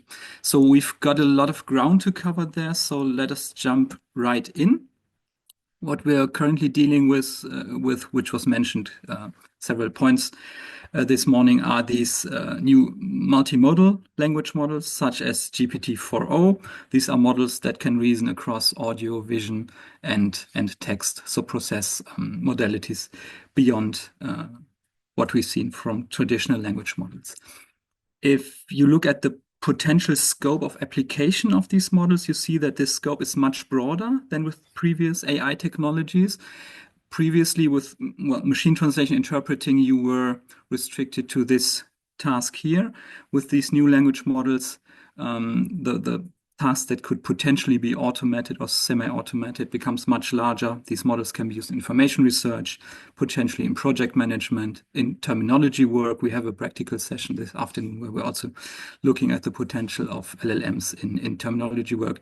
Various quality-related tasks. Of course, these models can produce autonomous texts based on natural language prompts. They speak formal languages such as Python, XML, or regular expressions, etc. So you have this very broad scope of potential application in language industry workflows. If we ask what this means for human competences in these fields, in these processes, there are basically three perspectives that you could take. The first perspective looks at AI-induced de-skilling, i.e. which human competences are potentially getting lost or become less relevant in light of these models. There's a model by Professor Peter Sandrini from Innsbruck, the so-called translator obsolescence cycle, which is a rather depressing concept, but it's highly enlightening. It basically shows that the more you enrich language processes with these high-performing translation or other technologies, the less human competences are required in these processes, i.e. the machine takes over more and more of the subtasks in these processes, and hence these human competences, they don't get practiced anymore and they may get lost over time. So you could ask which competences get diminished or become less relevant in light of these technologies. Second perspective, you could look at which competences remain largely unaffected by current and future AI technologies.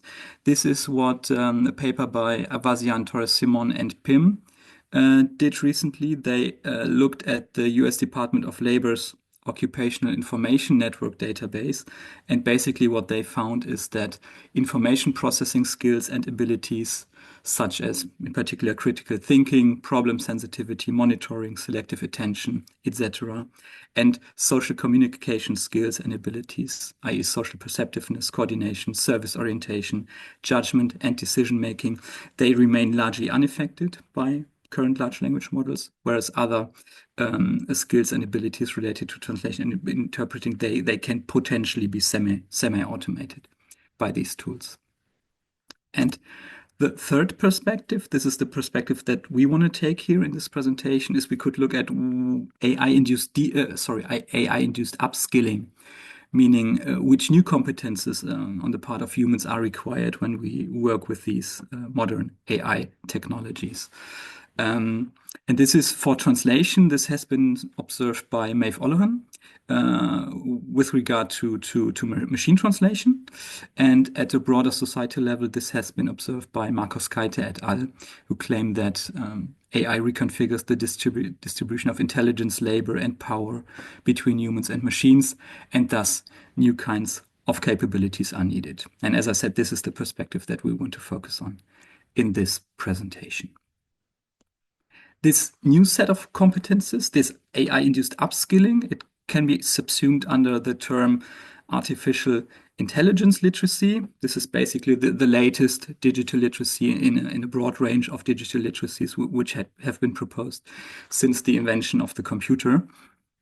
There's a widely accepted definition by Longueville from 2020 who claim that AI literacy covers a set of competences which enables individuals to critically evaluate AI technologies, communicate and collaborate effectively with AI, and use it as a tool, both online at home and in the workplace.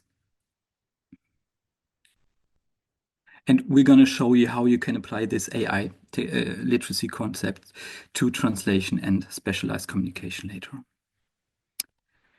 There are various precursors or components of language industry-specific AI literacy in the Data-Lit MT research project, which I'm going to show you in a second.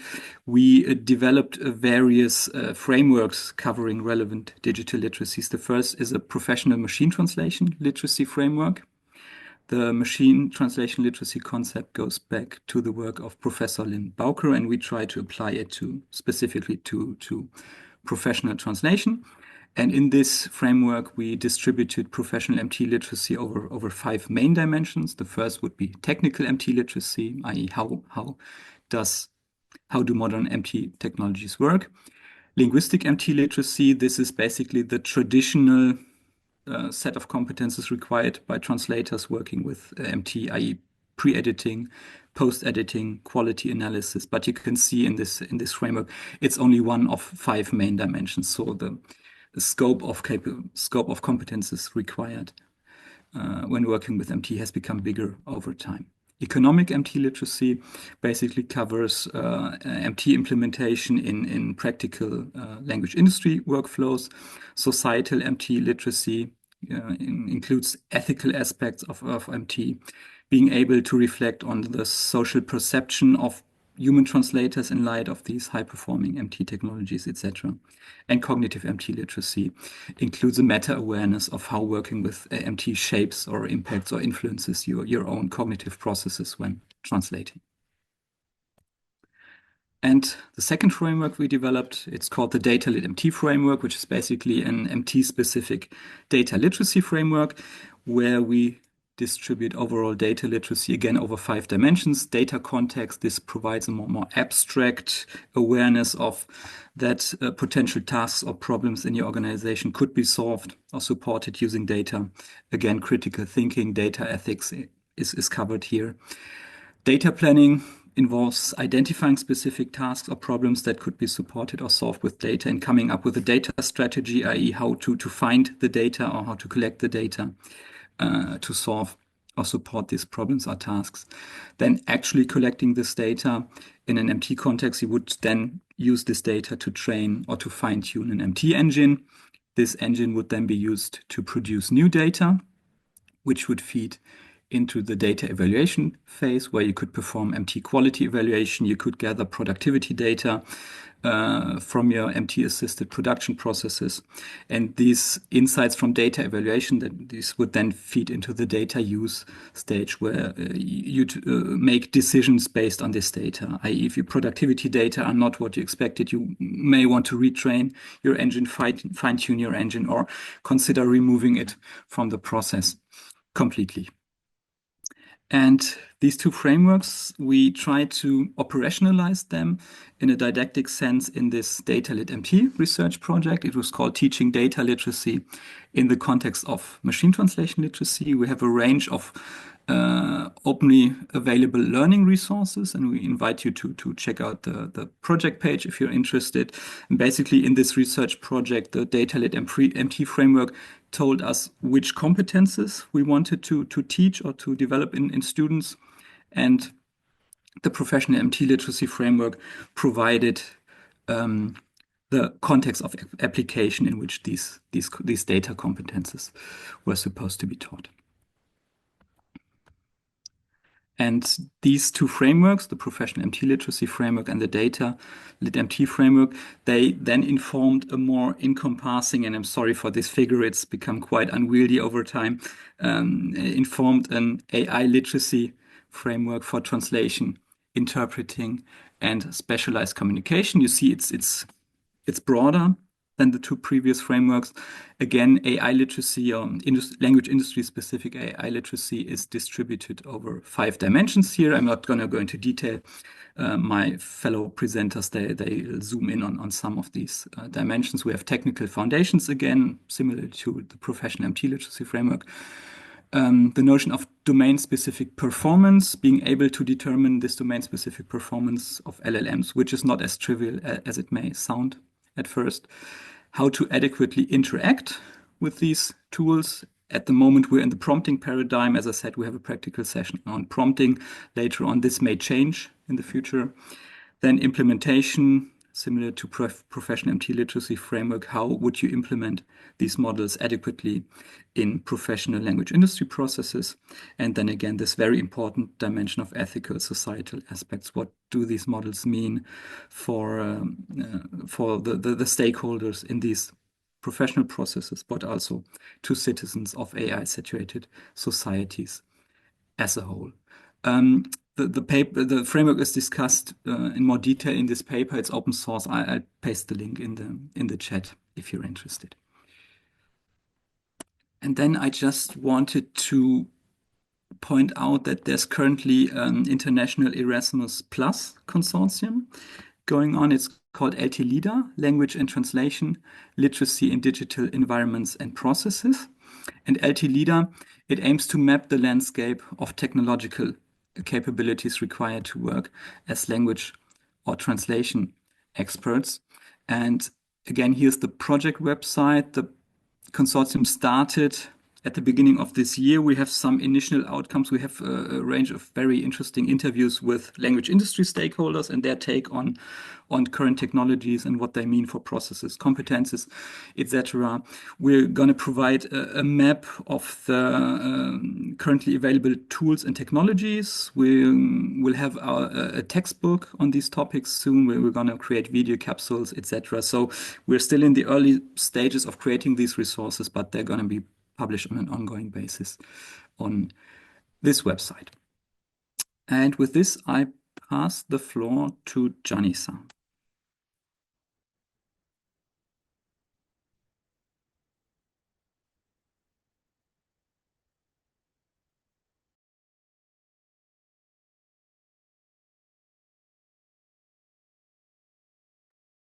Janica, you're still muted.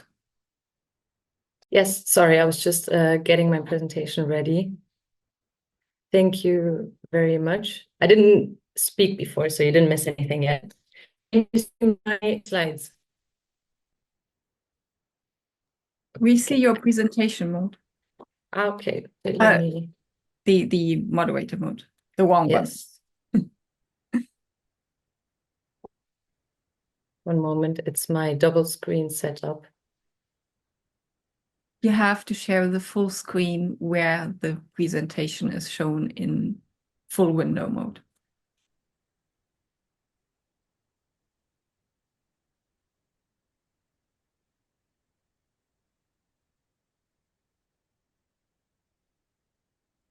No. No, that's still the wrong one. If you just untick the presentation mode. Yeah, I can also do that. I think it was on screen 2. Let me try this.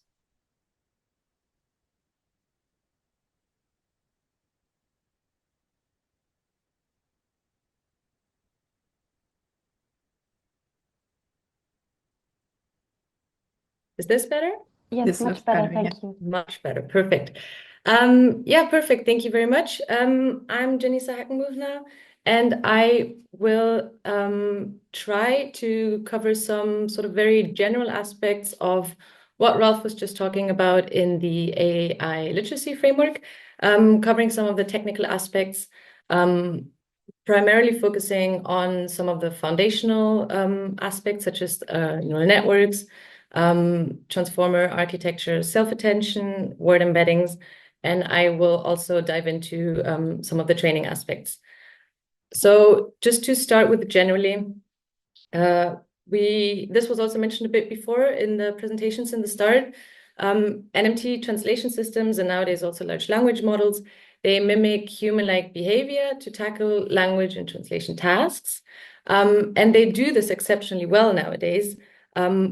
However, they still pose some limitations, which opens, luckily for us, also plenty of avenues for research. And in order to understand how these systems do this so well, we need to understand, well, better understand how they work. So we will try to understand a bit more about how artificial neural networks work, how they're trained, about the architecture, the transformer architecture, word embeddings, and how they learn. So this is kind of what I will try to give a sort of general overview. So as mentioned before, also artificial neural networks consist of interconnected artificial units or neurons to process information, recognize patterns, and make predictions. And they mimic biological ones, so that means that their output is dependent on the stimuli they receive from other neurons, and it's dependent on the input, and it depends on the strength of the connection with which these stimuli are passed on. So at the bottom here, you can see the human network, human neural network, and then the artificial one that mimics that. And artificial neural networks are excellent at recognizing patterns in data. So they are excellent at image and video recognition, speech recognition, and also the field that we're mostly interested in at the moment, natural language processing, specifically machine translation. So how do these networks actually learn? So the way they learn is that they start forming connections, in this case, between Chinese words and English words. And in the beginning, every word will form a connection with every other word because the system will not know or understand what is a translation of what. So we start off with having connections between all of these words being sort of equally important. However, with time, the model trains itself, it learns this on its own, which connections should be stronger than others. So this depends on how frequent these words occur in, like, co-occur in the texts. And then on its own, it will learn to strengthen the connections. And here we can see sort of the thickness of the line represents the strength of a connection. And then we will end up with the exact translation of the terms. So with what we want to have in the end. And this happens during self-learning, during training in the network. And this is what the training is all about. During training, these weights are adjusted until the model is pretty certain that this is now sort of as close as it gets. This is now the translation of the terms. And that is also how we can see sort of the networks, where we have the input layer, in this case, the Chinese, and then the connections and the output layer, in this case, English. And the more hidden layers we have in these neural networks, so between the input and the output, the more nuances can be recognized. So the more patterns of patterns can be recognized. And the more layers we have, the deeper the network gets. So this is where the term also deep learning comes from. However, there are many limitations also. First of all, it requires very large amounts of labeled training data, very high computational resources. As an example, when things get too complex, the neural network might memorize training data rather than generalizing to new data, which is a term called overfitting.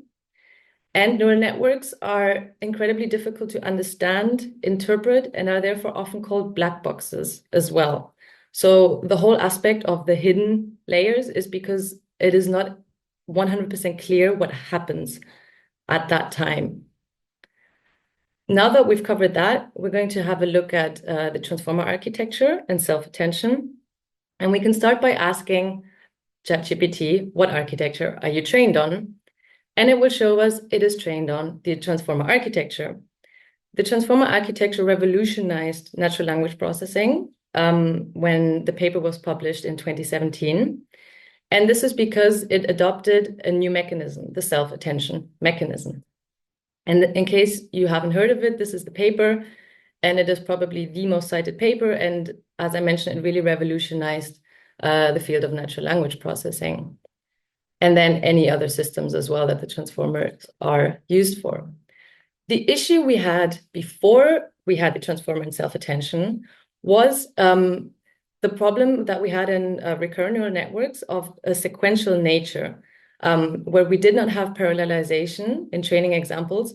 And this became problematic with increasing sequence length. So the longer the sentences would get, the more difficult it would become to remember or understand what happened at the beginning of the sentence or what happened before. So it was really difficult for the models to keep all of that information the longer the sequences would get. And it couldn't refer back to what happened at the start. The self-attention aimed to fix that issue. So with that, the self-attention could pay more attention to words in a source sentence that are most relevant to consider for the translation of each word. Also, the self-attention mechanism is parallelizable. So it can be computed in parallel, which makes transformers much more efficient to train on, much more correct and efficient. So in this case, if something at the beginning of the sentence was still relevant to something at the end of the sentence, the self-attention mechanism could pay attention to that still. To visualize it, if we have a sentence, the animal didn't cross the street because it was too tired. In this case, we read it and we understand that it refers to the animal. However, if we have almost the same sentence, the animal didn't cross the street because it was too wide, now it refers to the street. And this is something also where self-attention helps, that it can pay attention to different words in the sentence and learn which is relevant, in this case, to the word it. And it's not just one attention head, but multiple attention heads, actually. 8 attention heads in the original transformer. And there can be different attention heads then focusing on different words and different aspects in sentences. So the way transformers look is that they are structured with encoders and decoders. So on the encoder side, you have the input sentence that is inputted into the encoder. And here words are encoded into word vector representations. They are sent to hidden layers. More will happen that I will go on into detail. And then on the decoder side, basically what it does is it takes a sequence of words and predicts the next word until it reaches the end of the sentence. So this is a very, very basic overview. Specifically, there's not just one encoder, but multiple encoders and decoders, always the same amount for both. In the original transformer, they were 6 blocks deep. Nowadays, they're much deeper than that. So there's much more than even 6. To have a little bit of a closer look at this, so this is, as you can see, an example of 2 encoder blocks and a decoder block, but in the end, they will all look the same. And what we can see at the bottom here is that the words, the sentence will be inputted. They will be embedded into vectors, also with a positional encoding, a positional embedding, meaning that that indicates the position of each word in that sentence. And all encoders receive a list of vectors of the size 512. And after that, they will be passed into the self-attention layers, which, as we just discussed, helps pay attention to specific words in the sentence. And they will then be fed into a feed-forward neural network, which is the same for each encoder, and it independently is applied to each position. It is also passed through a normalization layer. And the output of the first encoder is then inputted into the second encoder, where the same process happens again. And this is the same for all of the encoders. At the end of the last encoder, it outputs a set of attention vectors, which are then passed to the encoder-decoder attention of the first of the decoders. Yeah, and here we don't just have one self-attention, but we have also the encoder-decoder attention layer. And here we also have position encodings of the words to mark the positions in this in the sentence. And we also pass through a normalization layer, a feed-forward layer, and in the end, the outputs get passed through a linear layer, which is a simple, fully connected neural network that projects the vector produced by all of the decoders into a much larger vector. This is called a logits vector. And then this is passed into the softmax layer, which basically turns all those scores that we got into probabilities. And the softmax layer ensures that they're all positive and they add up to 1. And then the score of the highest probability is the actual output that is then outputted for the translation. So that is how the transformer works on a more general, still relatively general overview. And it also opens up a lot of research. Nowadays, transformers are still the state of the art in machine translation, in natural language processing, and many other domains. However, there has been research into potential new architectures. One is called the state space models, which intends to improve the issue of the long sequences even more. So the idea is that even the transformer, at one point when the sequences get really, really long, runs into issues that was intended to sort of fix with the state space models. But none of these other architectures have yet managed to substitute the transformer. It's still the state of the art. At the same time, there's a lot of research going on into trying to understand these models better. And they are termed explainable AI or interpretability, where research tries to visualize and explain what is going on in those hidden aspects within those phases that we don't see. We see the input if we translate, we see the output, but we don't see what happens in between. So there's a lot of research going into trying to visualize attention layers and other aspects in research. So much about the transformer architecture and attention. I'll talk a bit about word embeddings, and this was mentioned earlier. So now you've heard it before, but words are represented as numbers or as vectors based on their context and their meaning. And basically, a vector is a group of coordinates that position each word in a multidimensional space. And here, for example, we see a vector for man, woman, king, queen, apple, orange, just as an example. And it will, for example, every vector will have zeros and one in a position, and then that is how the system knows that that is the vector for man. So they will all have different representations because the systems don't learn the way we do. They don't read words, understand words the way we do. They work with these vectors. That is how these systems learn and understand language, let's say. And what happens is that words with similar meanings cluster together in vector space. So word embeddings capture semantic similarities based on the neighboring words in context.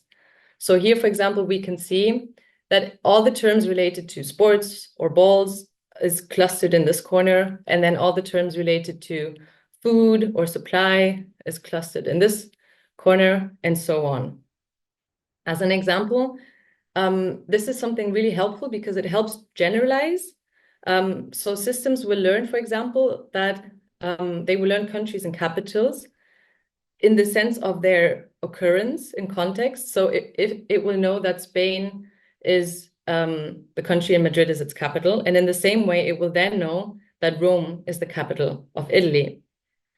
And here, this is the example that was mentioned before, that you have the vectors, for example, a vector that represents man, or it shows that here it is gender inflected, much less royal, age, or food inflected, the same for women. Whereas, for example, apple does not have any gender sort of context, but it is food. And without going into too much detail, this is the example that was shown that, for example, man is to king as woman is to queen. So in this case, it helps the systems can generalize by having learned all of these co-occurrences. So just again, this is a bit of a, shows it. At the same time, these associations can be super helpful. And at the same time, they can also lead to biases. So some of you, many might have already heard this example, maybe not. So the same way that we can ask, okay, man is to king as woman is to, and then the computer gives us queen, which is in general helpful, it's correct. However, we can also ask man is to programmer as woman is to, and then the computer actually output homemaker. So instead of saying, okay, woman is also programmer or computational something, we get the term homemaker because that is the context in which it is mostly seen, the same way that man is mostly seen in the context of programmer. So this is also opens a big field of research that I will give some examples. And this was also mentioned in the way that word embeddings can be different for different contexts. In the beginning, it was only static word embeddings, like for word to bag and glove. And there, they were context independent, meaning that each word was represented by just one vector. So in this case, we would have the word bank, and it would look the same for the river bank, the financial institution bank, or the blood bank. The computer wouldn't see a difference in that. It would just be one bank. But nowadays, we also have contextual word embeddings, such as bird, but there's many other, also Elmo. And this now shows that words can have different contextual meanings depending on their context. So in this case, the computer has a different word vector for the river bank, the financial bank, and the blood bank. So just the word bank. So these are obviously much more powerful representations than just static word embeddings. And as I mentioned, there's a lot of research going into measuring word embeddings in general for monolingual data, trying to debias word embeddings, or learning word embeddings for also to help grow mid or low resource languages. So there's many examples of research. And just to finish off, a quick covering of training systems as well, because nowadays there are no rules anymore. There's no rule-based systems anymore. The systems learn on by themselves. And the way neural machine translation systems very broadly are trained is that they need parallel process data. So they need bilingual data, and they need, which has the source text and the target text aligned. So it's parallel. So the system can learn from this parallelly bilingual data. It has to be processed, so it has to be cleaned. Nowadays, maybe these systems are also trained on synthetic data. So synthetic data being artificial data generated based on original data to try to reproduce the characteristics of the original data. So anything we produce basically with large language models. And the way these systems are trained is that they are, like I mentioned before, is that they are self-learning. And in order to train them, you need a train set to train the models, which is the biggest data set, a validation set to validate the models, and a test set to then test the models. And that they are then trained on a certain architecture, for example, transformer architecture. Nowadays, we also have LLMs. They are not trained on parallel aligned data anymore, but just on internet scale data. So just all of the data, just take it and train it, learn it. Multilingual data, all kinds of languages just thrown in there, but not aligned. Multimodal data, so not just text, but also image, video, probably, maybe also synthetic data. The way it's trained is that it also has the training aspect of how any machine learning system is trained. But we also have two phases. We have the pre-training phase where data is just compressed into a neural network. But then you have fine-tuning where you can fine-tune it based on certain instructions. So for example, you can fine-tune it to specifically for machine translation. And just to finish off, as Ralph was mentioning before, there's the DataLitMT project where there's loads of resources for you to process your own data and train your own model. There's also the Adapt NMT and Adapt MLLM resources online to create models from scratch and train and fine-tune your models. And nowadays, we moved away from just using NMT for translation, but going into using large language models for translation, which has its ups and its downs. But it basically also gives us the new possibilities that they are systems that are trained on massive scale.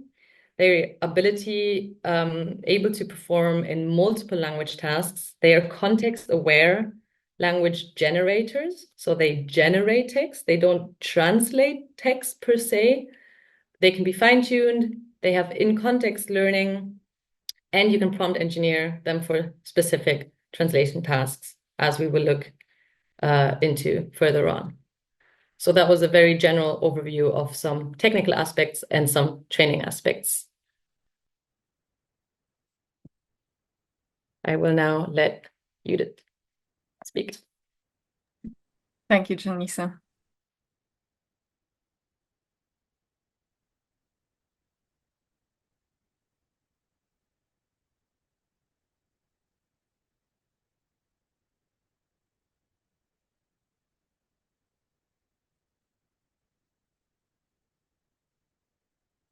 Yeah, so now I will go into more detail about how to interact with AI for translation. And I will look at this from the point of view of the translator and give some insights on research on creative translation. And the examples I will give you from the research, they mainly come from subtitling and literary translation combined with post-editing of machine translation output. And video games is here on the slide. It's also a creative domain in translation, which I am a specialist in. So looking at the AI literacy framework that Ralph introduced before, I now focus on the third dimension, interaction, and this can be divided into several sub-dimensions. The first one is the modality of interaction. Interaction with AI when translating mainly happens in written or in spoken form. Other forms such as gaze or gestures are not mainstream yet, but they are being researched. The next subdimension, AI-specific pre- and post-editing, covers tasks like using an LLM to draft a document for a specific target audience based on a conceptual draft, or using an LLM to post-edit a machine translation, taking specific changes into account. The subdimension of prompting will be addressed in our practical session later today. What I want to focus on now is the subdimension that categorizes the interaction with AI when translating into different levels of action and agency. We can differentiate the interaction based on how much agency the translator has in this process. And I will show you some common types of interaction when translating. And I will describe these from the point of view of the translator, the agency level, and the cognitive effects on the translator, which are covered also here in this dimension of cognition level. There are four most common types of interacting with the machine when translating. These can be differentiated by the level of action and agency on the translator side. These are machine translation post-editing, which can either be static, flexible, or interactive. And then we have prompt-based conversational machine translation, which is using an LLM for translation tasks. And I will describe these now in more detail. First, the static post-editing. This is where the entire document is pre-translated with machine translation output.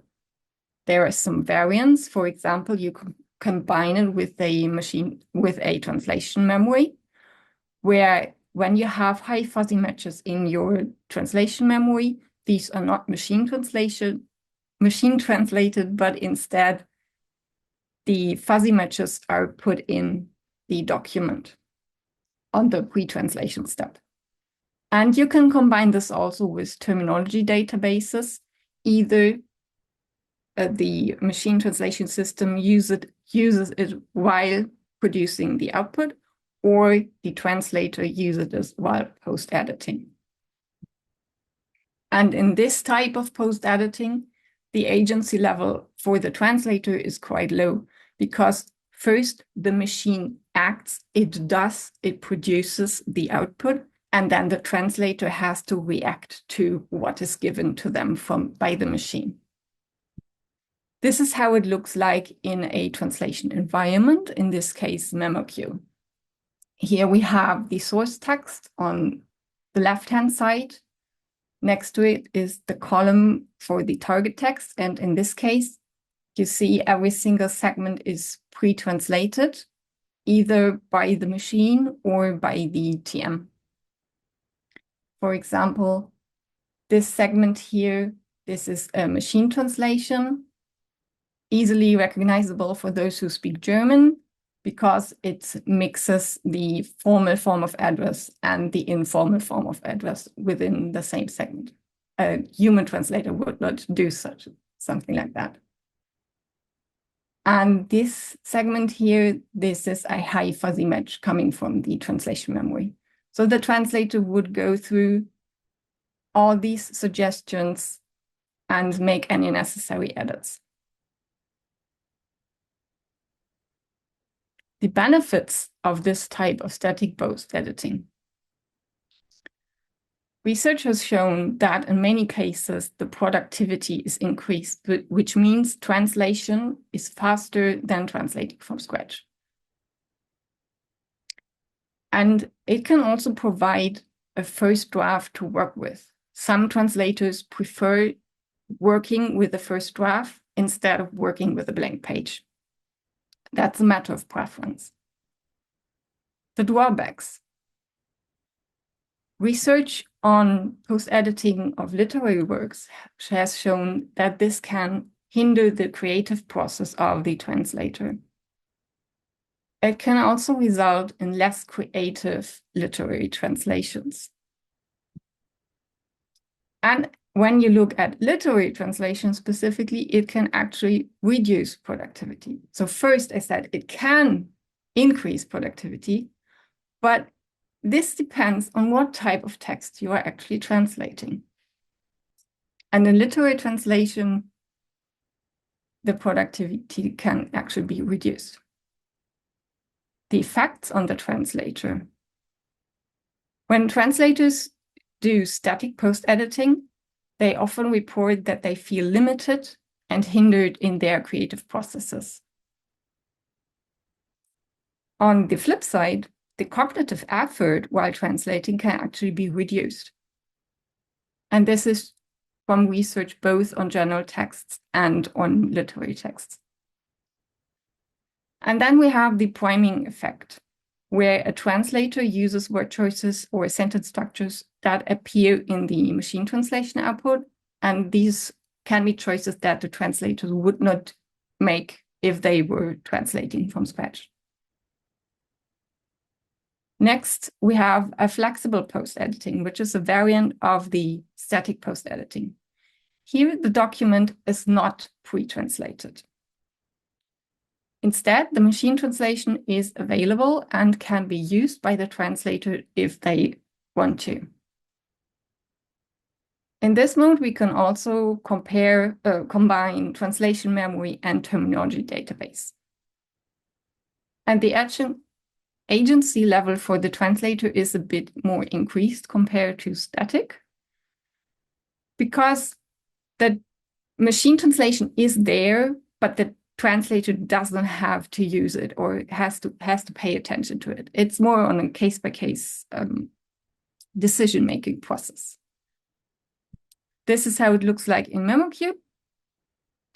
We have the source text in English here on the left-hand side, and the space for the target segments is empty.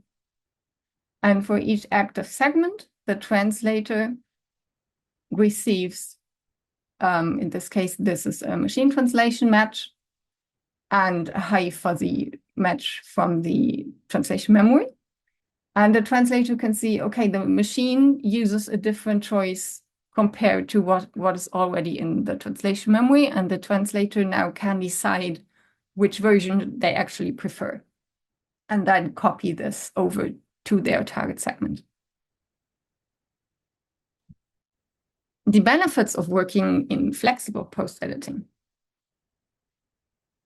When you see a machine translation output and then side by side to TM matches, for example, it can help you understand the source, because you will see different versions, different varieties, different modes of interpreting the source.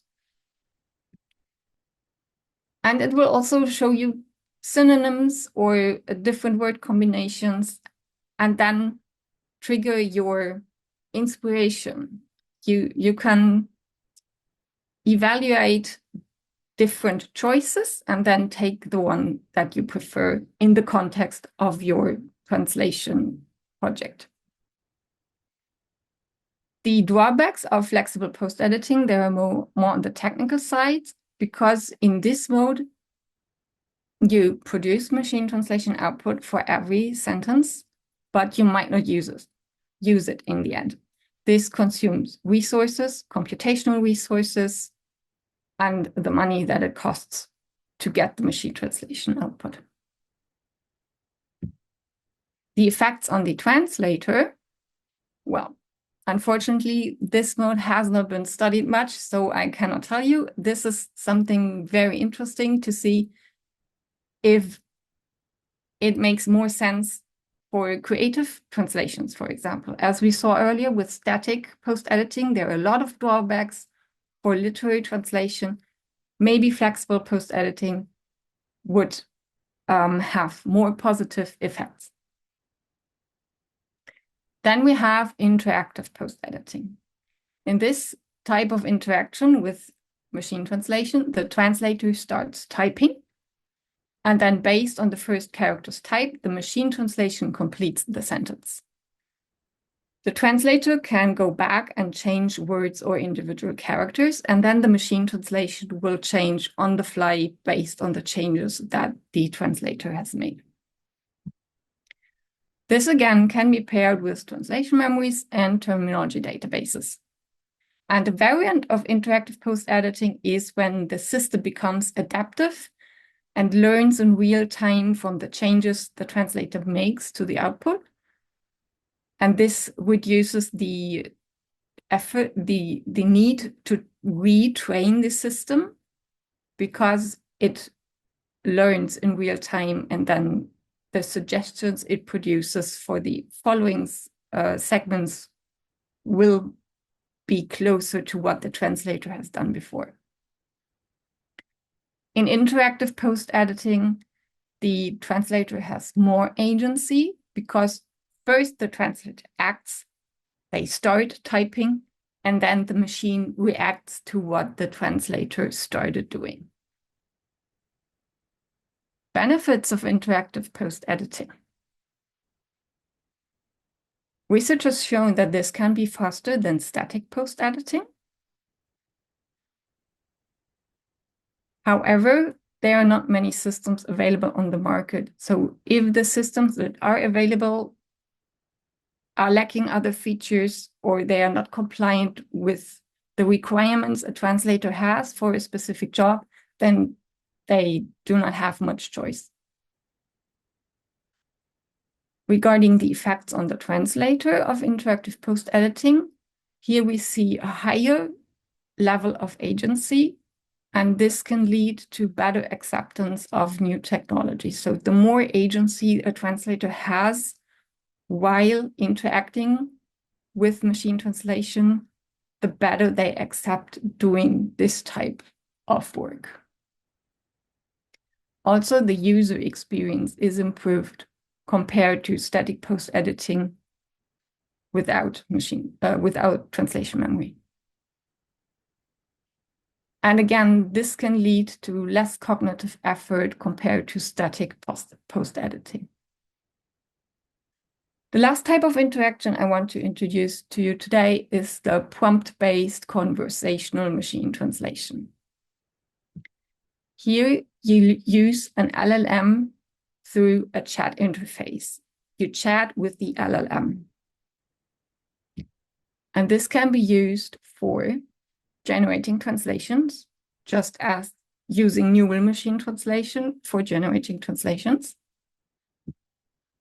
You can refine a translation, for example, changing the style, changing the form of address, changing the target audience, and you get an entire document rewritten in the new requirements for your style.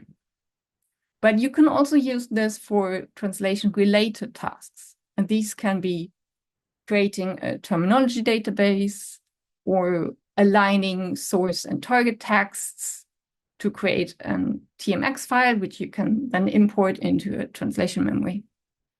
You can use it to compare different translation options. For example, you can ask the LLM to produce 5 different versions of the translation, and the translator then can compare these, see what they like, which solutions they don't like, and then mix and match to create their final translation. And you can get also explanations for unknown terms. This is, for example, very useful in game localization, where you have, let's say, a type of food that is mentioned in the source.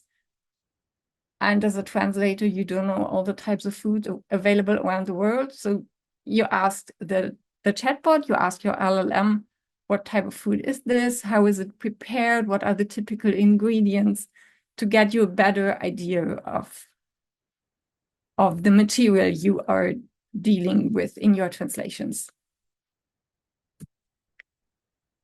The combination with translation memory and terminology databases are limited in this type of translation because there is a limited context window of large language models.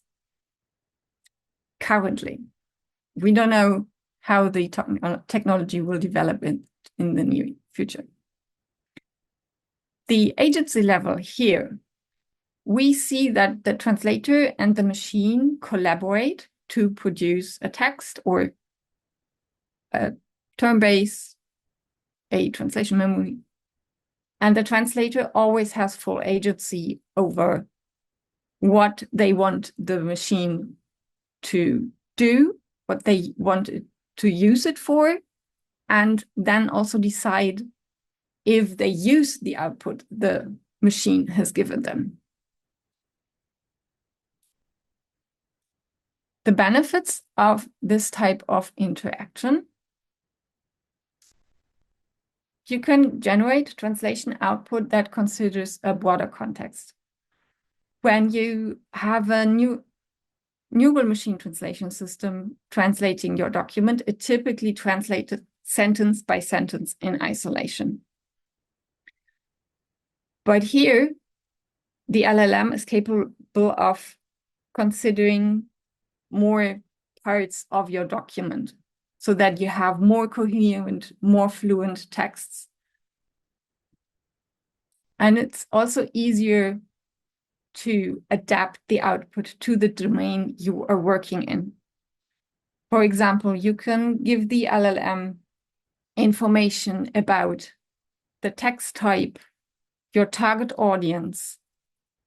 In case of video games, you would give it the type of game, the genre, the setting. And this way you receive a machine translation output that is more adapted to the specific domain that you are currently working in. And as I said, this can be used not only for translation, but also for other related tasks. The drawbacks of prompt-based conversational machine translation, here you need more steps. You need to go back and forth. You need to think about how do you want to prompt. You need to give all the information to the system before you get the output. And as I said, currently it doesn't work well for large amounts of texts. Also, when you have big translation memories, big terminology databases, these do not work because the context window is limited. And regarding the effects on the translator, since this is a very new technology, we don't know yet. It would be very interesting to do some more research, see how translators would use a technology like this, and where are the benefits for the translators. And also, of course, where it does not work well, would be also interesting to see. To conclude, there are different forms of interacting with AI translation tools. And the choice which type of interaction you use depends on different factors. The technologies will continue to evolve, and this will continue to shape the types of interaction the translators have when using AI translation tools. And research on interaction can inform the choices made by users, which type of technology they want to use and how, and also the choices by technology developers. What should they focus on when they develop new tools? And with this food for thought, I hand over to Monja. Thank you very much, Judith. I'm just going to share my slides properly with you.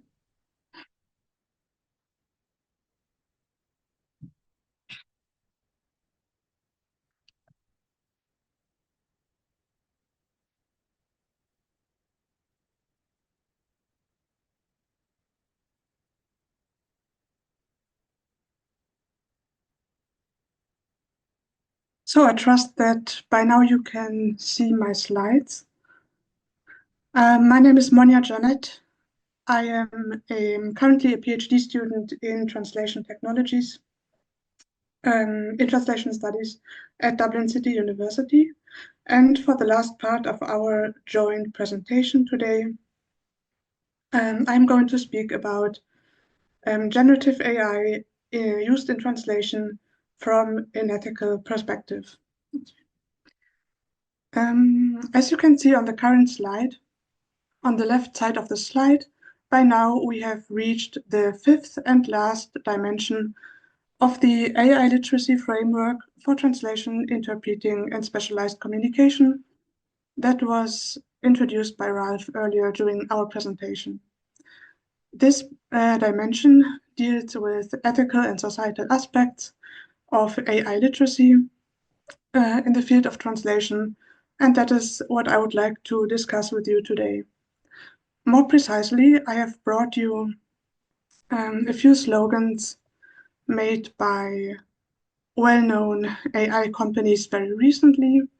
For example, above this picture with the two people speaking, you can see the headline, "Understand Your World and Communicate Across Languages," a slogan made by Google Translate.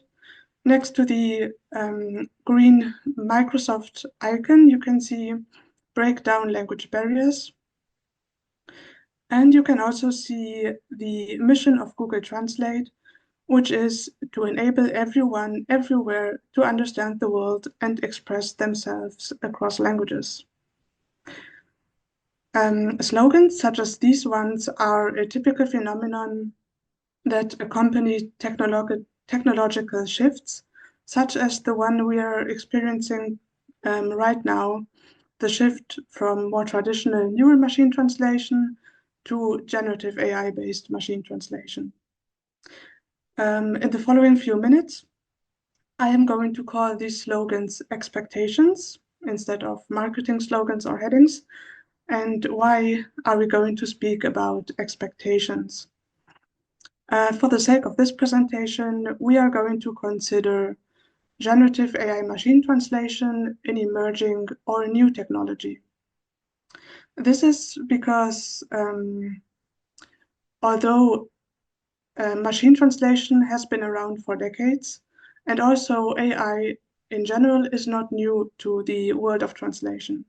However, as I already mentioned, well-known machine translation providing companies such as Google Translate or also DeepL have very recently shifted the architecture underlying their systems to generative AI technologies.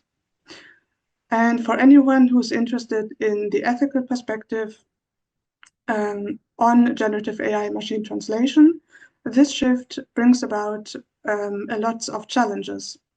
One of these challenges is that this technology has only been introduced to societies very recently, and we also see a very fast pace of development with new applications being developed very, very regularly. This challenge brings about another challenge, which is the one of uncertainty. We already heard in Judith's presentation that we don't really know already. Of course, we already know lots of this technology, and there's a lot of research going on, but there are some fields that still has to be researched more, and ethicists or researchers dealing with the ethics of this generative AI machine translation will definitely have to deal with uncertainty. And in what follows, I would like to present you one possible strategy to tackle this challenge of uncertainty. And it is for this that we are going to analyze expectations, such as these slogans we saw earlier regarding generative AI machine translation. I'm going to go into more detail on the methods in a few seconds. The overall question of our presentation today is going to be the following one. From an ethical perspective, how can we assess expectations around generative AI machine translation? Of course, we could ask ChatGPT to help us answering this question.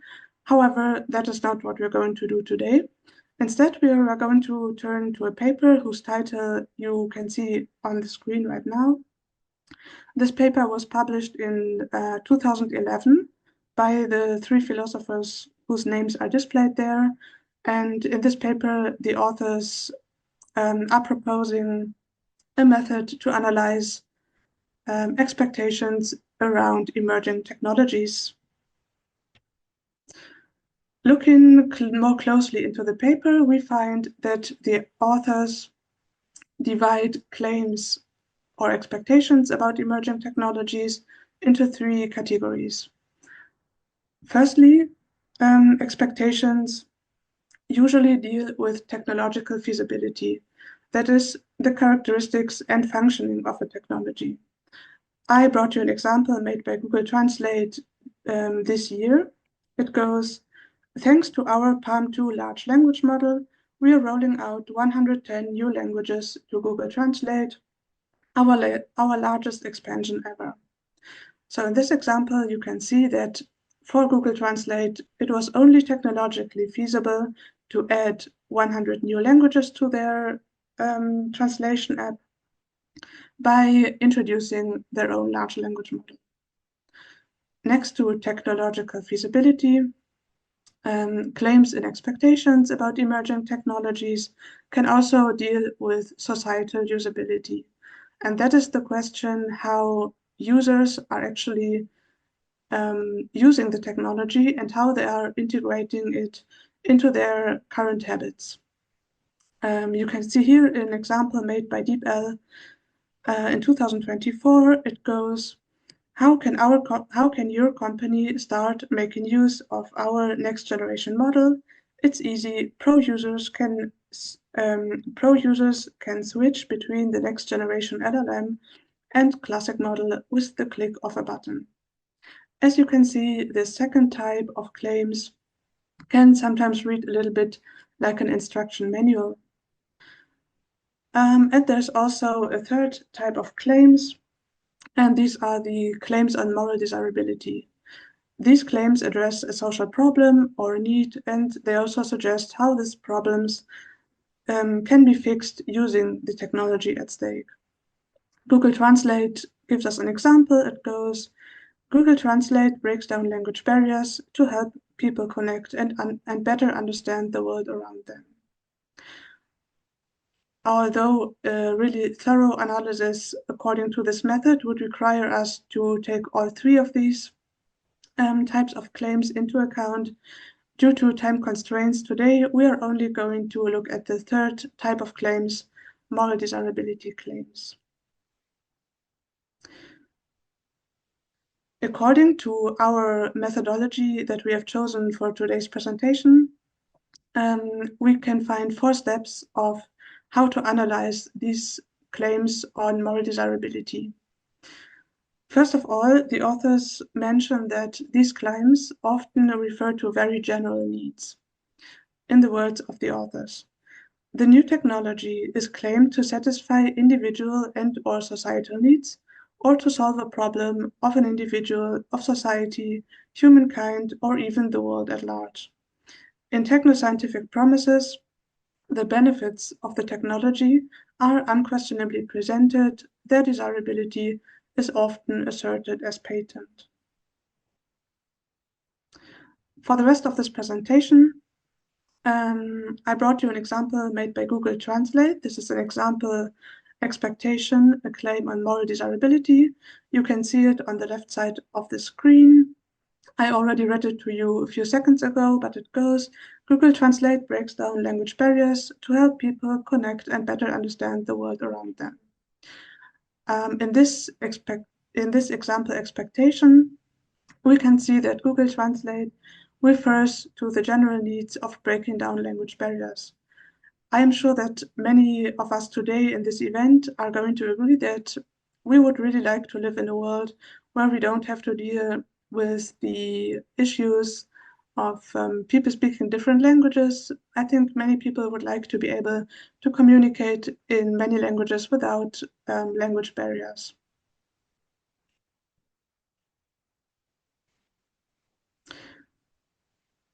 Although moral desirability claims, as we have just heard, usually refer to very general needs that many people normally easily can agree to, the authors of our methodology paper further write that on further inspection, such general claims often provide quite vague and ambiguous or even inconsistent because they are entangled in multiple views of what is good.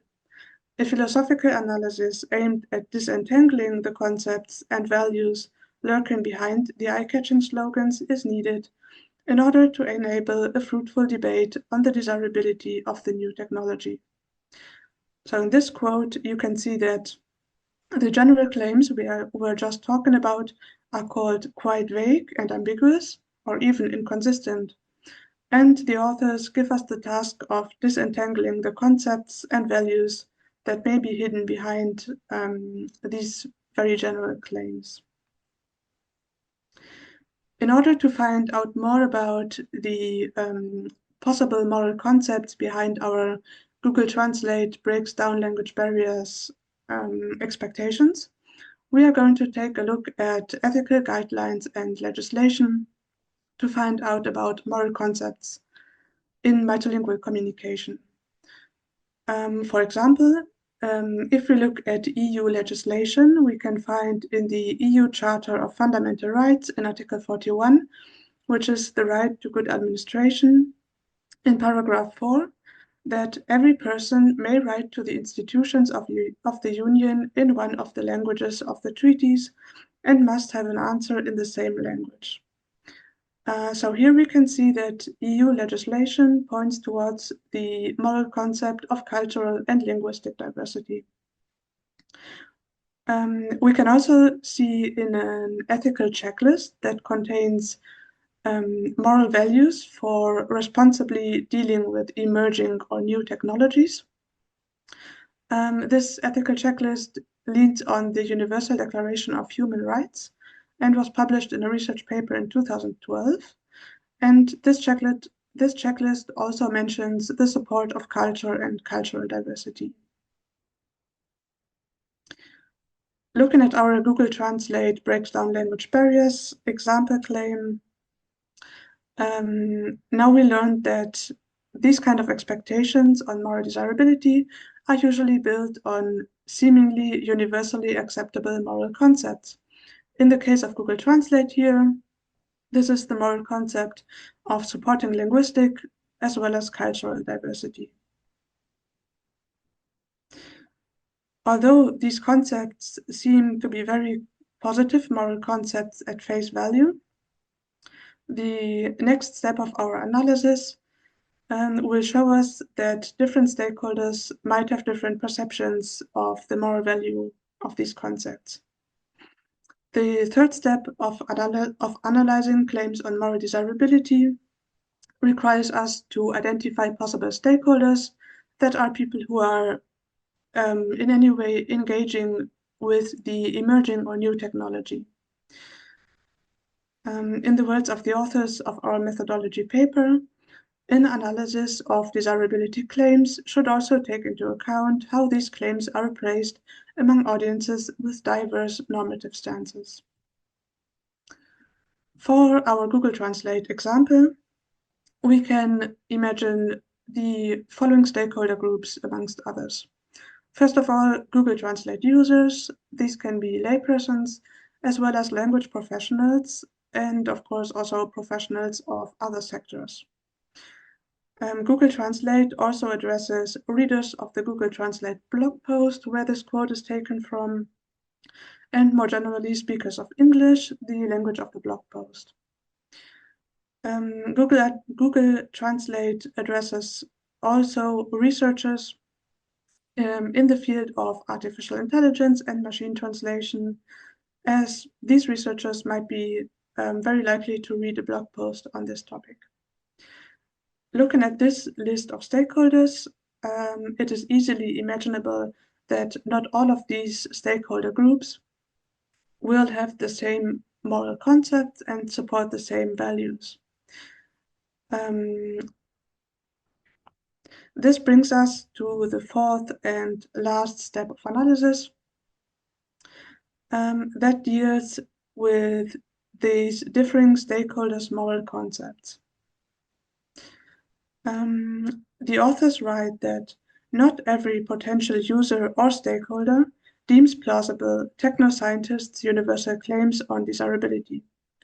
The allegedly universal benefits that a technology is supposed to bring about are de facto not anonymously shared or understood. If we take a last look at our Google Translate breaks down language barriers to help people connect and better understand the world around them, now we are going to look at the stakeholders' moral concepts. Reading further in the blog post where this quote is taken from, we learn that Google Translate in this blog post announces that they have added lots of new languages to their Google Translate machine translation system. And in this way, they are advocating to preserve linguistic diversity. On this slide, I also brought you a part of a comment made by a Google Translate user in the Google Translate community in 2024, where a user was reacting to this announcement of Google Translate, who were telling us that they were adding lots of new languages. One of the languages added is the Santali language, which is an Indian language. And the user in this comment reacts on this language addition. First of all, she thanks Google Translate for having added this language. And then later on, she also mentions a few more critical feedback points. And in one of these feedback points, she addresses the script of Santali. This is because Santali is normally displayed in a script other than the Latin script. However, Google Translate currently only displays translations into Santali in the Latin script. So looking at this example, we can see that although Google Translate in their slogans or expectations, as we call them, promote very general needs and seemingly very positive moral concepts, it is not possible to satisfy the needs of all stakeholders involved. And looking at the Santali machine translation example, we saw, for example, that although Google Translate wants to preserve linguistic diversity and support cultural diversity, in this case, the company wasn't able to satisfy the needs of real-world Santali language users.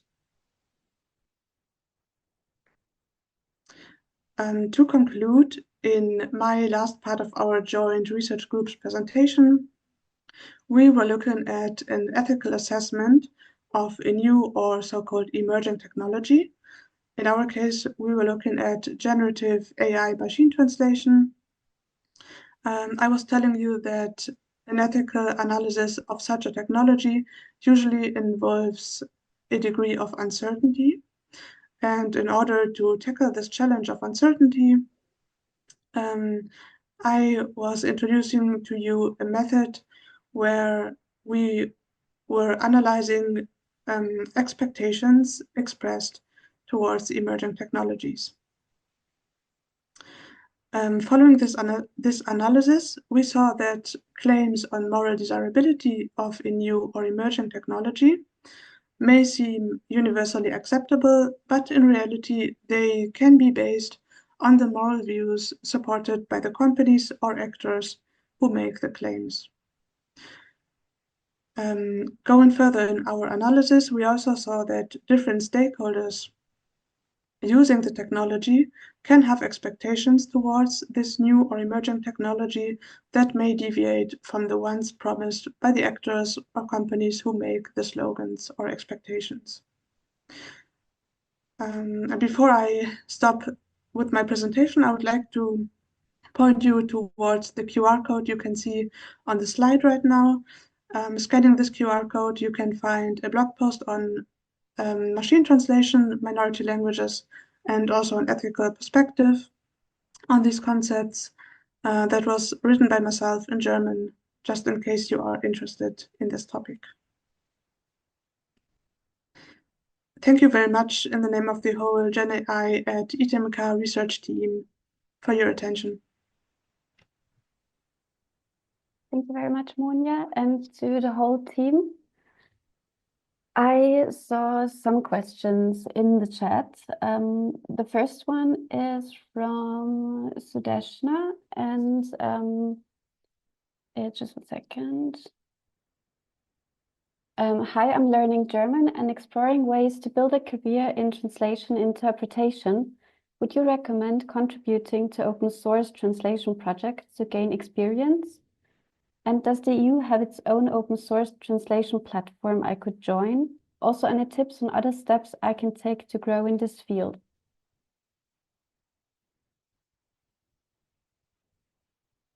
Who would like to take this question?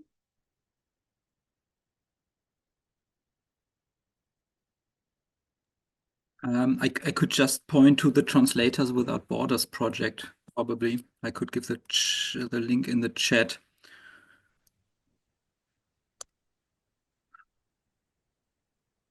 Yeah, and I'm not sure what the EU does in this context. Yeah, maybe I can take this question. You also asked, does the EU have its own open source translation platform?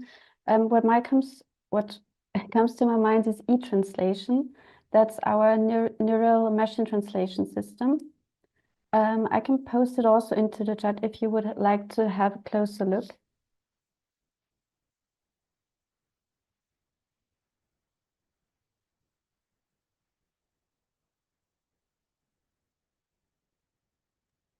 And just I share the whole presentation via chat in a second.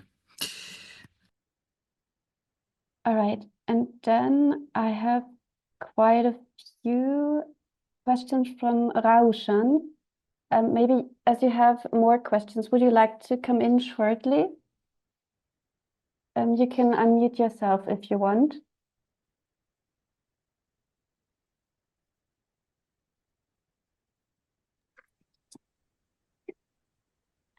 Raushan? Yes, hello.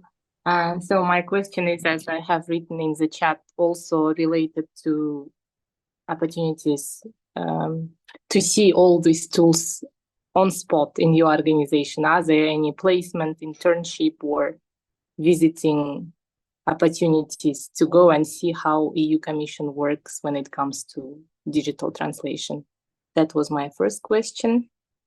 The second question was about less frequent languages. Previous speakers mentioned Croatian and Bulgarian, and rightly said that with some like English, French, and the more frequently used languages, these tools work better. What do you do to fit your tools, your system with these less frequently used languages, less widespread languages? And the third question was, if translator is stripped of all these tools somehow, will he still be able to perform his task? All this AI and prompts and automatic inserting improves the speed, the amount translator can translate, but would it not make him only post-production, unable to do pre-production, unable to do the translation without these tools? We would like to explore the strategies for best practice prompting of large language models for tasks in translation and specialized communication. So Ralf, the floor is yours again. Thank you, Manuela. I just share my screen.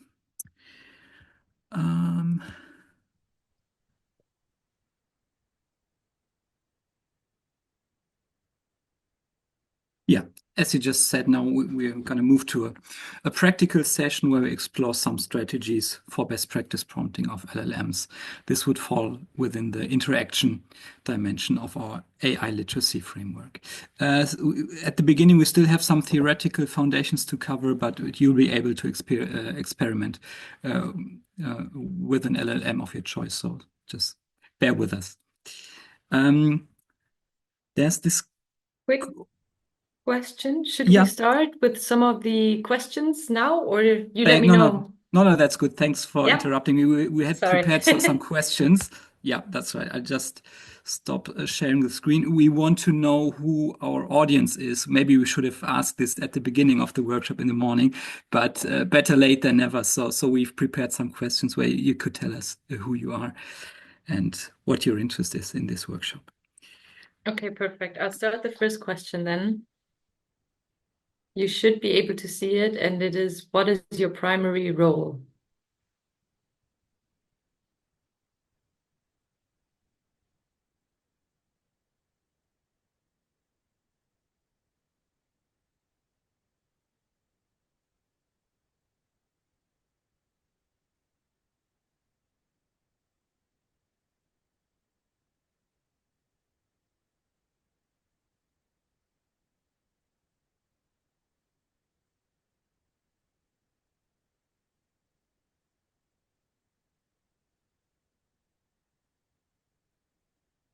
Okay, I think responses are slowing down. I will. Yeah, I think this gives us a end good this. gives us Yeah. a good picture. Yeah. Perfect. I'll end the poll here.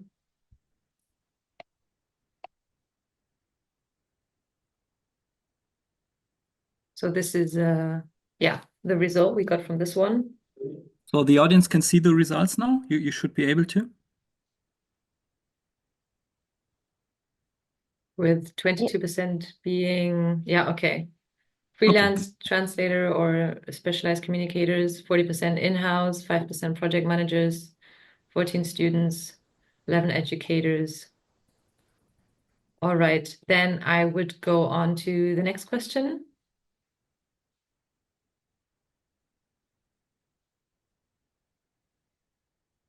How often do you use large language models in your daily work?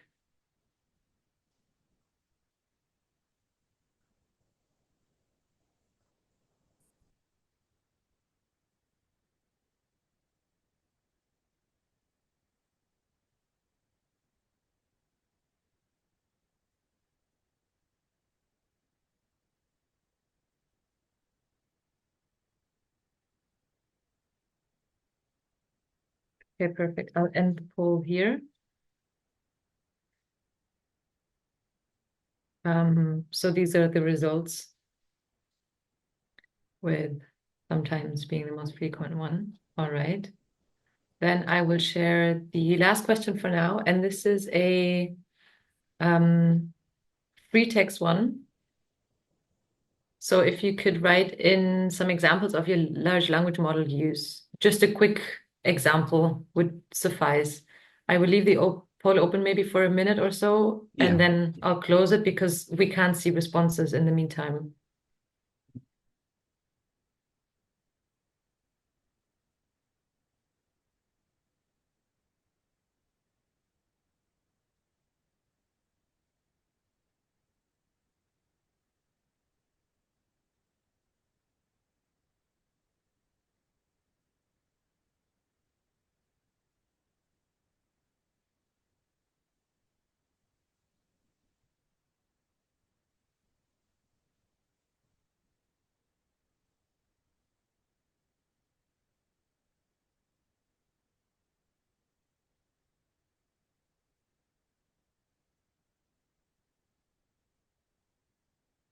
Well, if we have a hand raised by Vera, would you like to take that?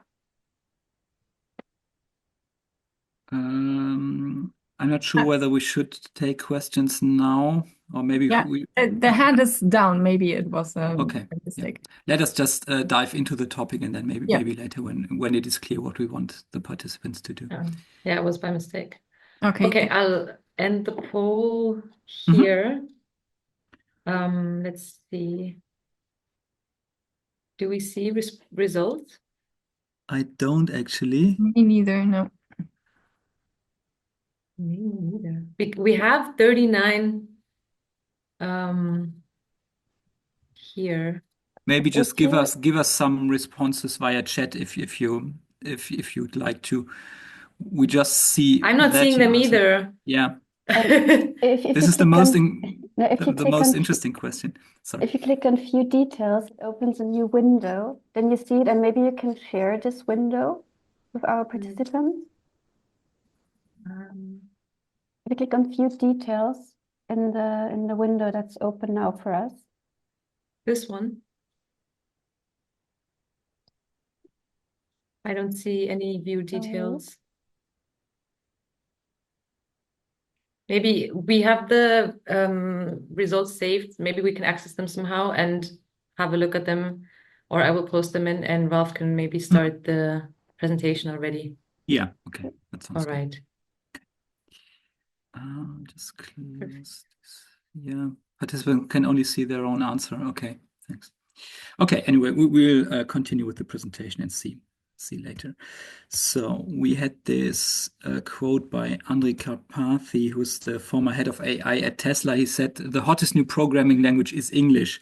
And this points to this notion that we have these large language models. They're general purpose AI technologies. Via training, they have learned a vast amount of linguistic and world knowledge. And now these models, they basically sit there and wait for us to tell them what to do. And Janica mentioned this ability of in-context learning. Via natural language prompting, we can program or condition these models to perform specific tasks. And this in-context learning capability, it allows them to glean from our prompts what we want them to do. For example, perform machine translation, perform terminology work, etc. Then there are some arguments to be made that best practice prompting is kind of an expert competence. I mean, I think most of us, we are familiar basically with how to interact with these models. We start with some kind of prompt, and then we do this iterative refinement prompting to condition the model to do what we want. There is a research paper, the title is somewhat mean, I admit that, but they found that if you're not an AI expert or not aware of how these best practice prompting strategies work, then you tend to approach this prompting in a less structured way, or you tend to take concepts or strategies from human to human interaction and transfer them to the LLM interaction. Meaning you talk to these LLMs as if you would talk to a human, which may sometimes work, but sometimes you may not get the best performance out of your model. So this is basically what this paper found, and this contributes to this argument that there is an expert dimension to best practice prompting. Not that you need an MA or a PhD in prompt engineering, but there's some strategies that you should be aware of. And briefly now, last question before we continue with this presentation. We wanted to know how you yourself judge your own prompt literacy. How good do you think you are? Don't let yourself be intimidated by the title of this paper. If you feel you're an expert prompt engineer, just tell us. Don't be shy.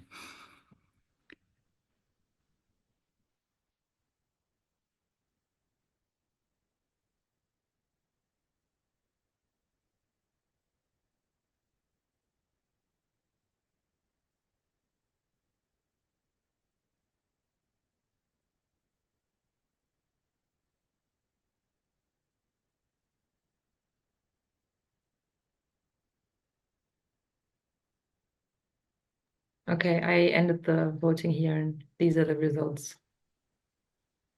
And we also get some replies from participants in the chat on how they use LLMs.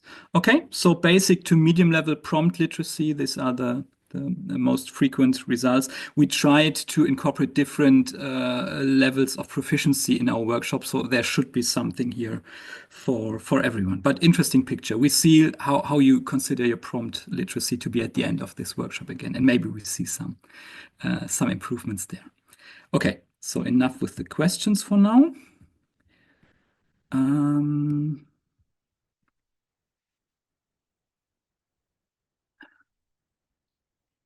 Yeah, there are a lot of prompting guidelines out there.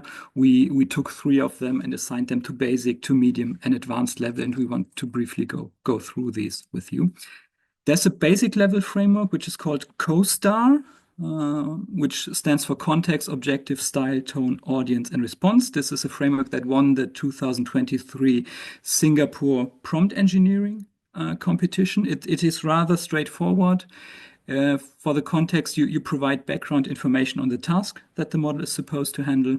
You define what the task is that you want the LLM to perform. You specify the writing style you want the LLM to use. You set the attitude of the response. You identify who the response is intended for, and you provide the response format. So a rather straightforward structure. Maybe you see already here with style and tone, this is mostly geared towards text generation tasks, but LLMs can be used for other tasks as well, where the CoStar framework may not be that readily applicable. An example, maybe we want to condition our LLM on a machine translation task. With the CoStar framework, this would look like this. The context is you are a machine translation system. Then you state the objective, please translate the following text. You give some further information. You state the client, it's Deutsche Bank. You state the text type or the genre. It's an earnings report, and you state the language combination. And then here you provide the text to translate. With style, you can say use a financial style, which you typically find in these earnings reports. Within this style, aim for a rather neutral tone, so no marketing slang or whatever. Audience, text is geared towards shareholders of Deutsche Bank and potential investors. And here, response, you can tell the LLM how you want the output to be presented. In this case, we wanted to produce an Excel file. These LLMs are nowadays capable of creating external files. And in this Excel file, place source text in column A and translation in column B. So rather straightforward and a good framework for providing structured interaction for basic level or for everyday tasks.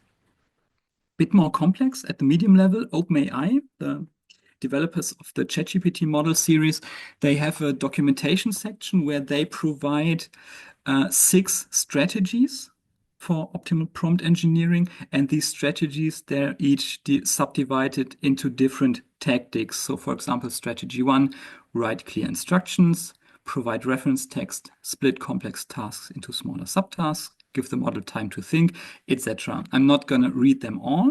You see already this framework is more comprehensive and more complex than the CoStar framework. This link here, maybe this could be provided in the chat. This points to the documentation section where each of these strategies and tactics are explained in more detail.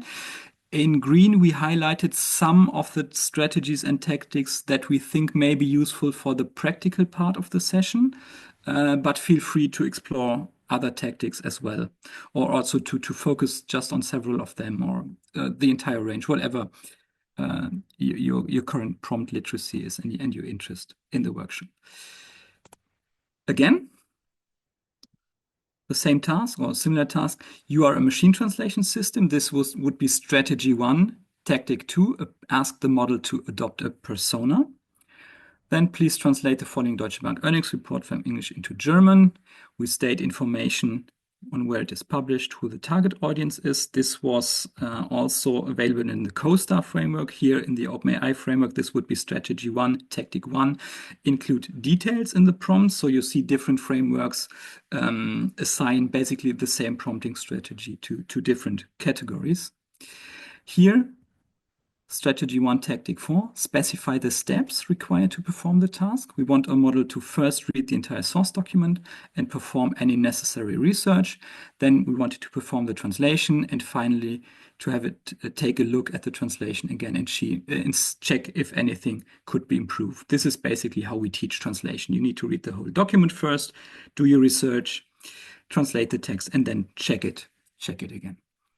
Then strategy 1, tactic 5, provide examples. This is also called one-shot or few-shot prompting.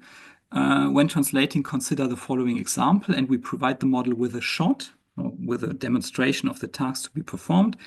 We give it an English source segment, and we give it a German target segment, and the model is, through this shot, it is to some extent conditioned on the financial style we want it to adhere to in the translation, and we also condition it on the terminology in this shot. And then we wanted to perform the translation. And these symbols here, they can be used to provide a bit more structure to the individual instructions you give in the prompt. So a bit more complex than CoStar, but a lot of overlap there.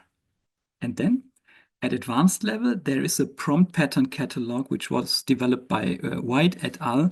And they take patterns used in software programming and try to see, we had this notion of we program our LLMs via natural language, and they see why, if these patterns from software programming, whether they can be applied to LLM prompt engineering.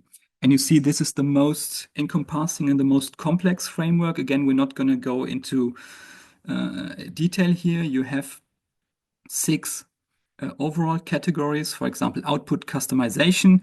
And within this output customization category, you have different patterns. The persona pattern, we know this already, where we state you're a machine translation system. We have a recipe pattern. We have a template pattern. If we want our LLM to provide the output in a specific template, we can provide this template.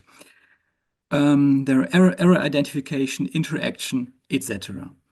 Again, this link points to the paper where this prompt pattern catalog was developed, where each of these patterns are described in detail. And here, again, we have highlighted in green some of the categories and patterns that we think may be useful in the practical part of the session. Here, a bit more, maybe I can, let me just see if I can, this a bit larger.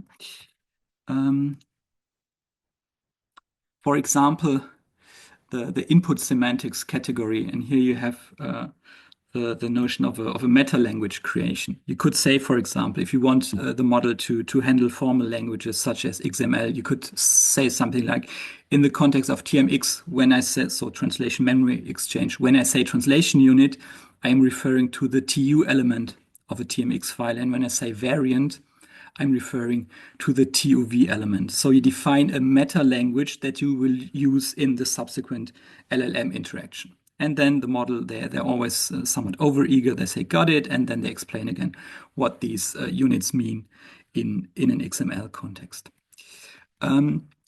Category 5, interaction. And here the prompt pattern of flipped interaction. You could do something like, you want the model to assist you in creating a style guide for a particular translation project. And you can say, from now on, I would like you to ask me questions to set up a style guide for translating financial documents from English into German.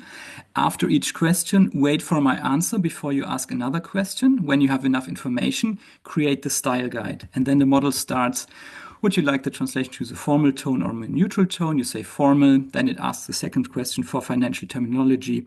How should I handle terms? And you would go on. So you flip the interaction. You don't tell the model what you want it to adhere to. You tell the model, ask me questions. And when you have enough information for the task, then perform the task. So this may be a potentially interesting prompting strategy.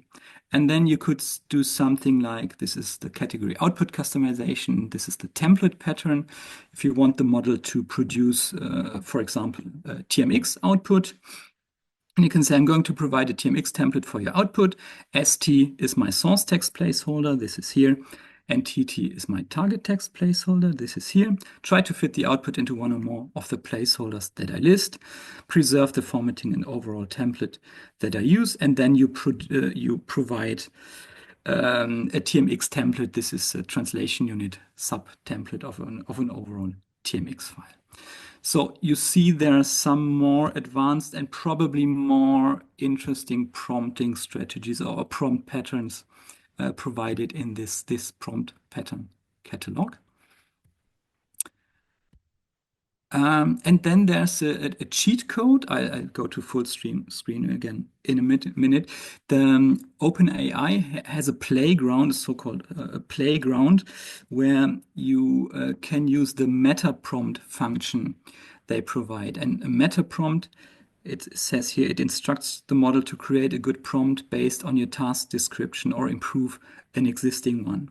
There's one caveat here. You can only use this this chat playground, it is called, if you have already bought some credits from OpenAI. So you need a free ChatGPT account to access it, and then you at some point you would have had to buy some credits from OpenAI, and then you can use this playground function. There's a star button here where this chat window opens, and you could just say something like, some guy told me to use ChatGPT to perform a machine translation.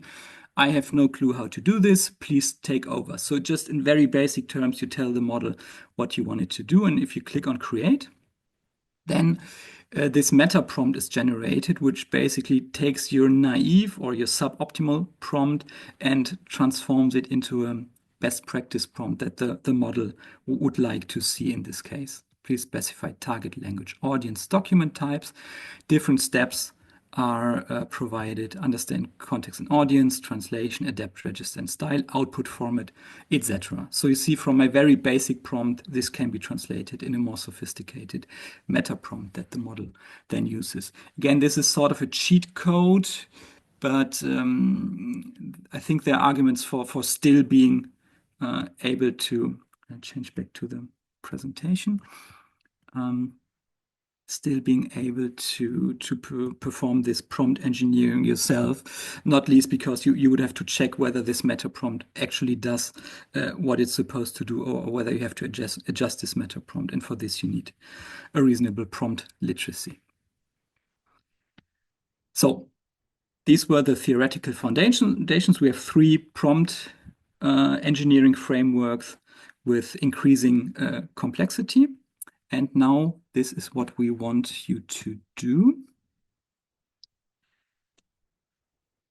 First, we suggest that you use the free version of GPT-4. You could also use another model, but the GPT models, they're quite accessible, and well, most people are familiar with these, and we sort of know what to expect from them.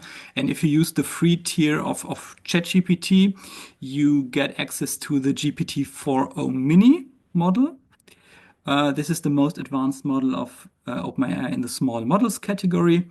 It is multimodal, accepting text or image and outputting text, and it has a higher intelligence than GPT 3.5 Turbo, which was the original model powering ChatGPT. So we know exactly which actual model is powering this chat interface that we're using with ChatGPT. Our setting is we want to prepare linguistic resources for supporting future translation projects for the client Deutsche Bank. And they recently published their earnings report as of September 30th, 2024. Here are the links to the full reports. You don't need them. We've provided excerpts. This is good because GPT-4o mini is only trained up to October 2023. So this model has not yet seen this text that we want it to work on, which is a good thing. We want to see how these models perform on previously unseen data. And then we have provided an online folder, and we also share this in the chat, where you find 2 excerpts from this report, an English one and a German one. And we want to use these 2 excerpts to create our linguistic resources. We have 2 use cases, and the first use case is again subdivided into different levels. The first use case is concerned with LLM-assisted terminology work. In our use case 1 basic, we want our large language model to perform the following terminology-related tasks. We wanted to perform an automatic bilingual term extraction from the 2 excerpts and align source and target terms it found in these excerpts. We wanted to create for each term a definition and a context, meaning an example sentence in which this term typically occurs. And it should do this for the source and the target terms. And we wanted to provide the term extraction results in an Excel file with source terms, definition examples in columns A to C, and the target ones in columns D to F, or whatever columns you prefer. And we think that the CoStar framework should provide the necessary prompting strategies to perform this task. And if you feel underwhelmed or under-challenged by use case 1 basic, we have a medium one. We want our model to perform the same tasks as in use case 1 basic, but we want to invite you to consider the following aspects which may require some more advanced prompting strategies. Do you want the LLM to extract only highly technical terms from the financial domain, or also more general terms that could be useful in financial translation?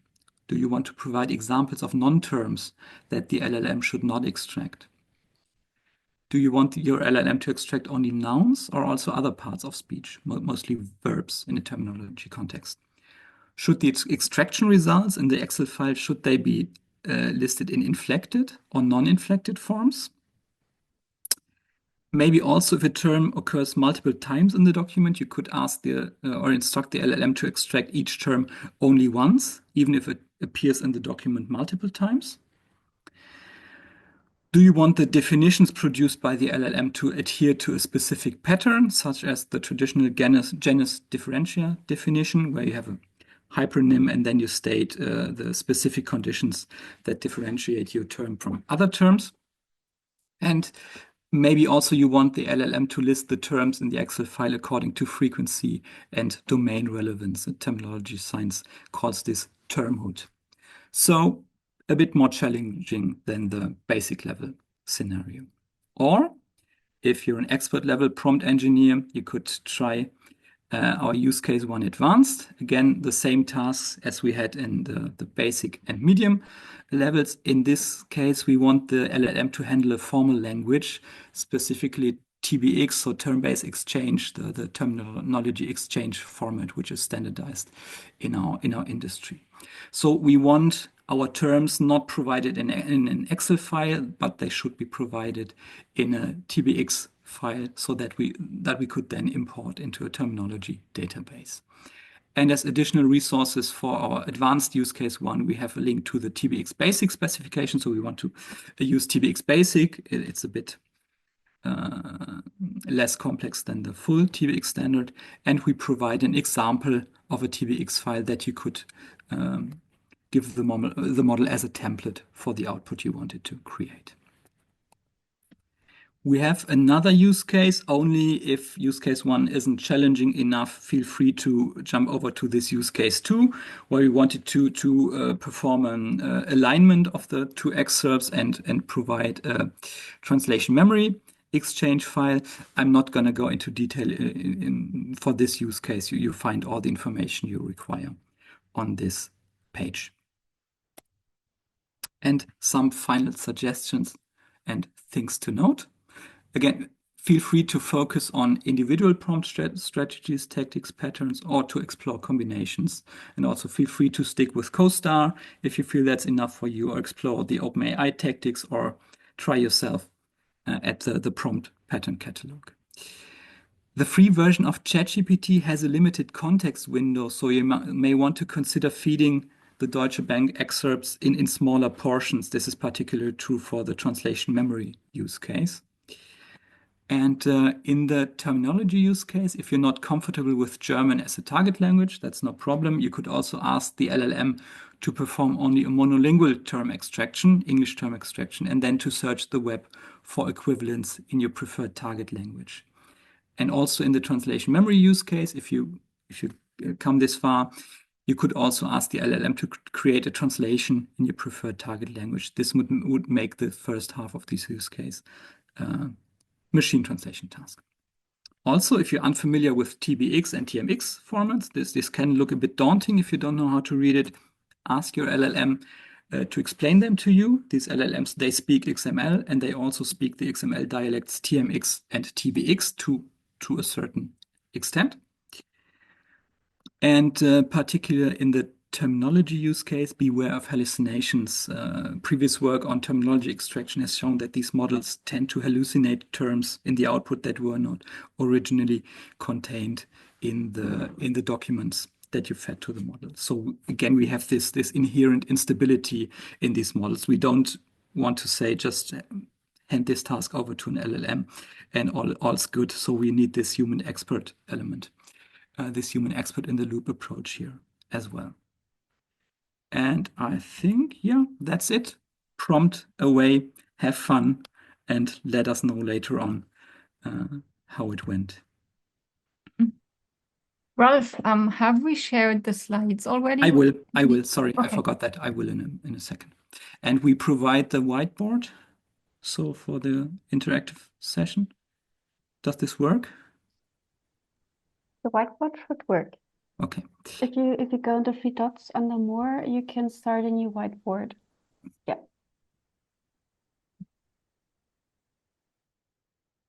So here comes the presentation containing all the links. They should also have been shared in the chat.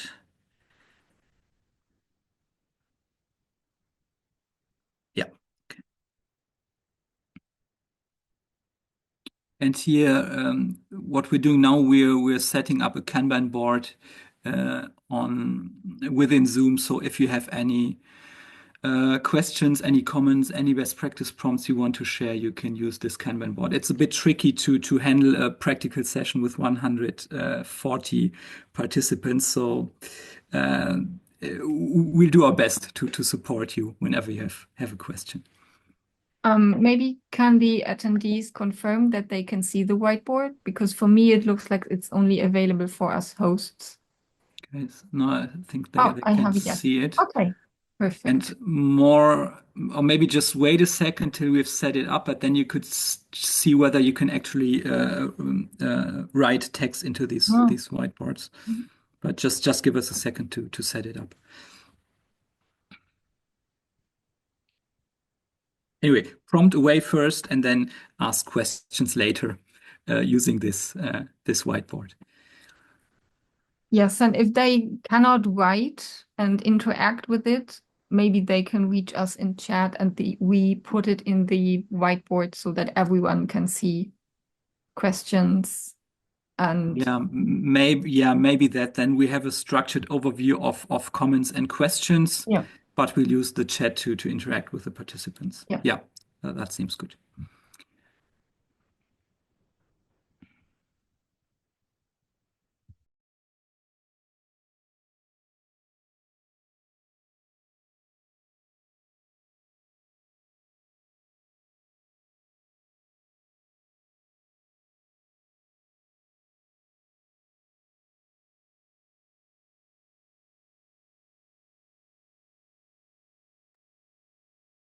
Yeah. As for time, I mean, maybe we should aim for 3:10.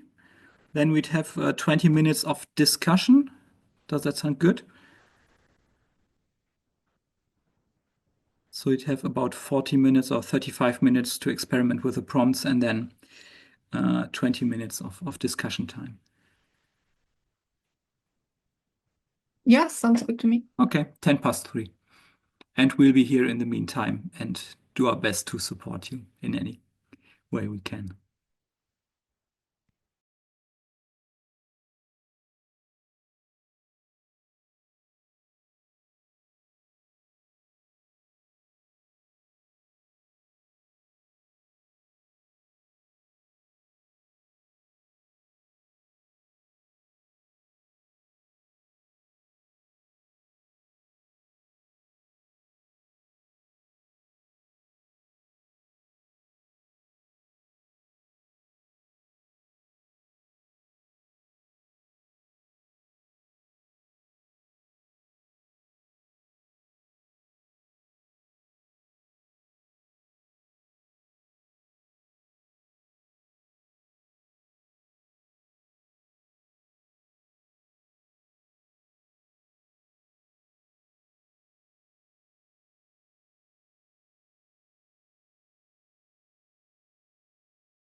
Okay, we got some interesting feedback from you all.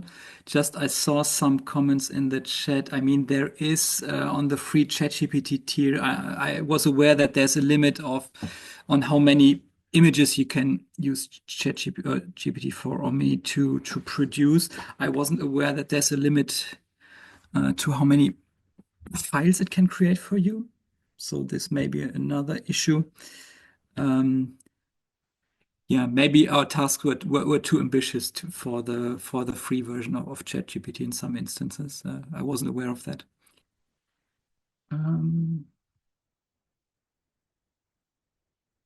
It shouldn't load for 15 minutes.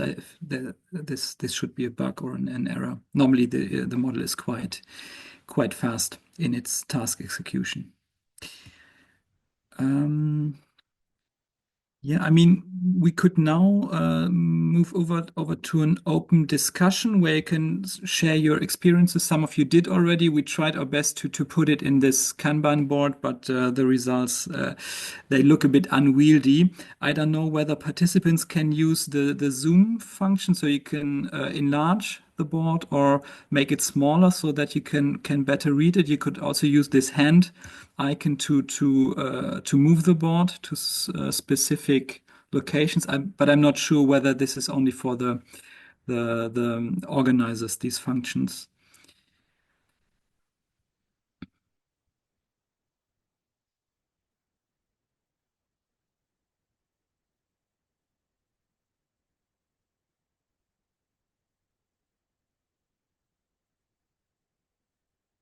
Yeah, I think, Manuela, do you think we could take questions via microphone, questions or comments? Yeah, sure. If someone raises their hands, of course. Yeah. Okay. If you want to share something that went well, that didn't go well, something where the model surprised you in a positive or in a negative way, any prompting strategies you thought were useful or were completely useless, just let us know. We have some positive comments that some people were pleasantly surprised by what the model could do. Yeah, we take comments of all sorts. While we wait for people to muster the courage to ask questions, I would like to comment on some of the technical aspects that were mentioned. For example, someone explained how they were prompting and then observing how the answers, the replies, get more sophisticated over time. And here is a tip that maybe for beginners is not easy to grab.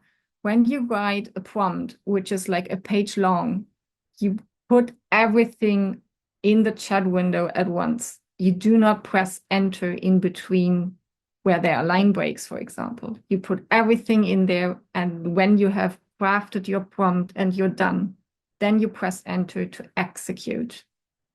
And this way, all the steps that you described in your prompt will be used by the system.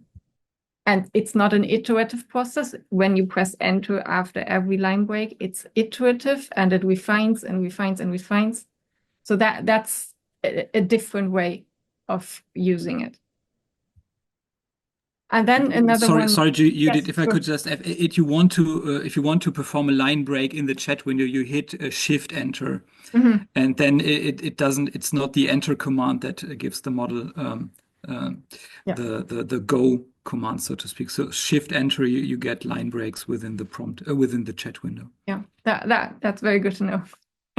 And then the second one I would like to comment on is someone said the ChatGPT explained to me how it extracted the terms and what the sources were. And then the person concluded, but now I don't trust it and I have to double check. And that is a very valid point. You have to double check everything because we cannot trust completely. I recently saw a presentation by someone who called it low trust. When we deal with AI technology, it's a low trust level. We cannot trust fully. We have to double check the results before we use them.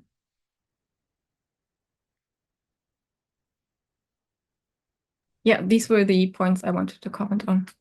Yeah, there's a comment by Vanessa in the chat. The first try wasn't too good, but giving it a chain of thought improved the result. We haven't talked explicitly about chain of thought prompting, but this is basically if you have a complex process or a complex task which is composed of different subtasks, then you specify these subtasks and the order in which the model should process these subtasks. So make it explicit, like read the document first, translate it, and then check the translation. This would be sort of a chain of thought prompt where you divide the complex process of translation into individual subtasks and give the model a sequential order in which to process these tasks. Yeah, and then there's a comment by Janina about this flipped interaction pattern. I also think this is quite interesting to just, put the responsibility on the model and have it gather all the information it thinks it needs in order to perform a task, so that you're not responsible of thinking of everything you need to provide the model with. But again, there's this thing what Judith said, these potential hallucinations and this overconfidence of these models. So we always need this human expert in the loop element here.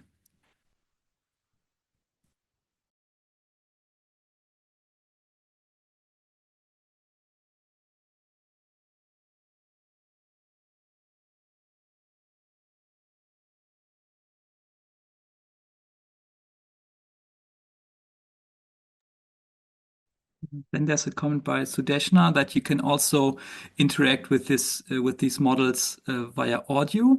This may point to potentially a new way of interacting in the future, where you just sit there and tell the model what to do, and then like go to segment 30 and change the term from A to B, or remove the comma, or place a colon there, or etc. So there's the potential of new ways of working with these models in the future.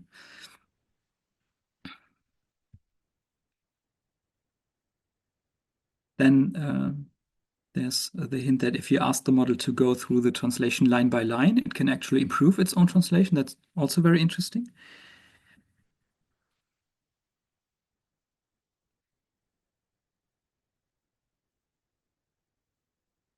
And yeah, Bram, I would agree. There's this notion that ChatGPT is like the smart student who hasn't read the book. So they're basically pretending to know everything, and the potential to be fooled by these models if you don't know how they work or how they operate. I think if we've listened to for example, Janica's talk this morning, then you have a notion of what goes on there under the hood, and then you tend to be more critical of the output. Yeah.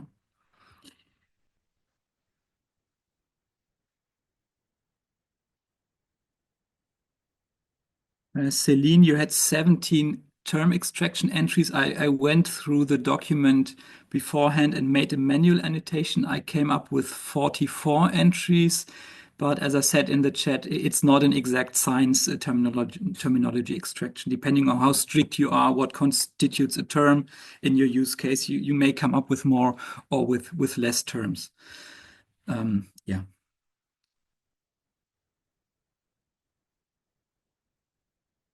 1533, you see it varies quite widely. The important thing is that you would be able to come up with strategies to increase or to reduce the number of terms extracted depending on what you want in your use case. 26, 36, yeah, it's a quite a high variance in extraction results.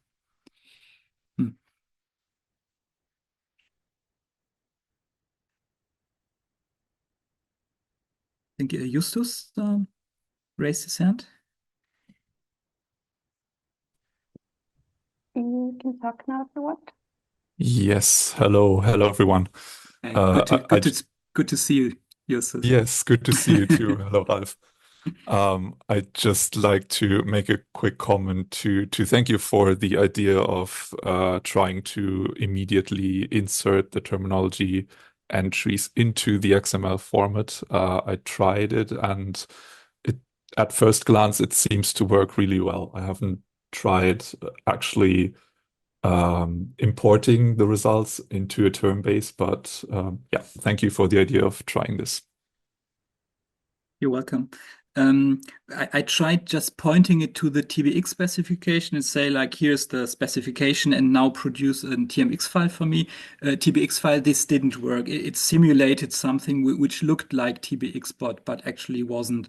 So maybe using this template or using these small templates, these sub-templates from an overall TBX file may be a better idea. And also maybe just keep the overall structure, like the XML heading. Don't ask ChatGPT to create this, but just to create the individual term information groups and then maybe paste it into the overall TBX structure. Maybe a good idea. Yes, that's what I did. I copied everything starting from the text tag and then just used placeholders for the elements of the terminology table and then asked it to just concatenate for each row the results, and that seemed to have worked quite well. Good. Thanks. Interesting.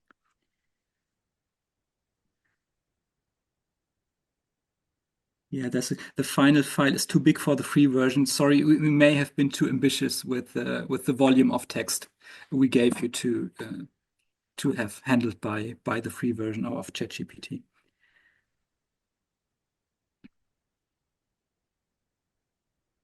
Some people started with 5 to 6 terms and then added up with 22 to 23. Again, it's a bit difficult to say you need to aim for 44 terms because this is what I came up with. This depends on the use case. What do you want this terminology database to do for you in your practical work? And this could mean it having more terms or fewer terms.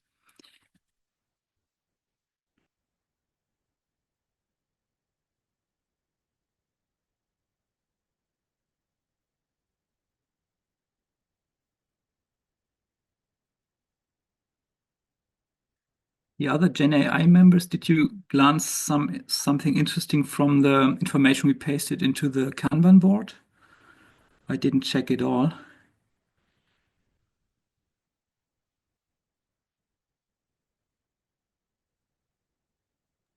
Well, I think what I find interesting as well, like the general tendency of comments going, oh yeah, it really does something great and it works really well, but then also it looks like it works really well. It might not actually be very accurate. I would actually be super curious to compare the terms that everyone got and how it changed also from the 6 to 20 terms, for example, what different terms everyone received. But that's sort of the tendency I seem to see here as well, that they're surprised in how well this actually works and at the same time in how overconfident it might seem from what I picked up. I think maybe should we go for the last survey we prepared?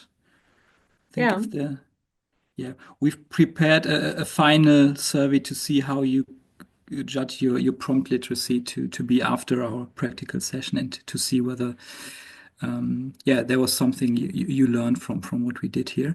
All right, then I would end the whiteboard as well. Yeah. Okay. So now, let's see what you would answer to this question now. So how prompt literate do you consider yourself to be now?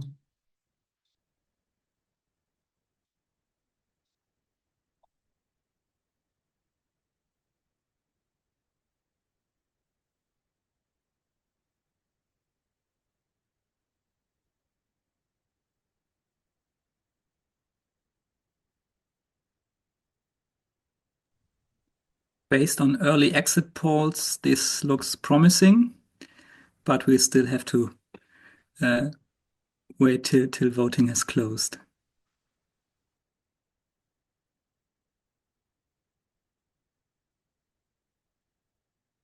Few more seconds.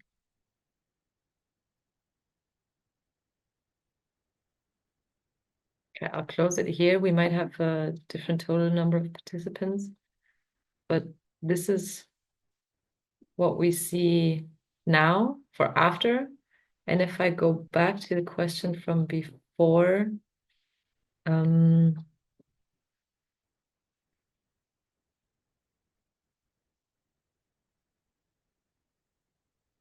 this is what we had before. I don't think we can see it. I didn't We change just it. see the. This one was the one we had from before. That's it. So good. We have quite a leap from basic to medium level prompt literacy, and maybe raise some awareness of that there are still ways to improve your literacy. And we're very happy to hear that after the end of this session, everyone has at least heard of prompting. So that's good. Could you just go to the last question again?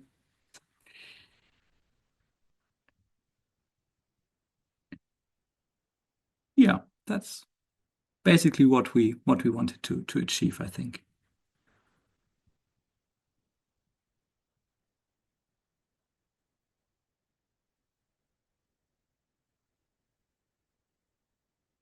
Okay, there's still some comments in the chat. Let me have a look.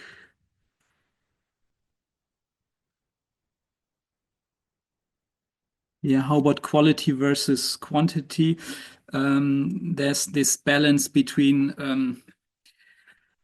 recall and precision. So you wanted to extract as many terms as possible, but don't have it extract many non-terms that you then have to manually remove from your list. So you want to strike a balance in practical terminology extraction. It should be precise, i.e. only extract terms, but you also want it to be as exhaustive as possible, i.e. not missing any terms. So there's no straightforward answer to this.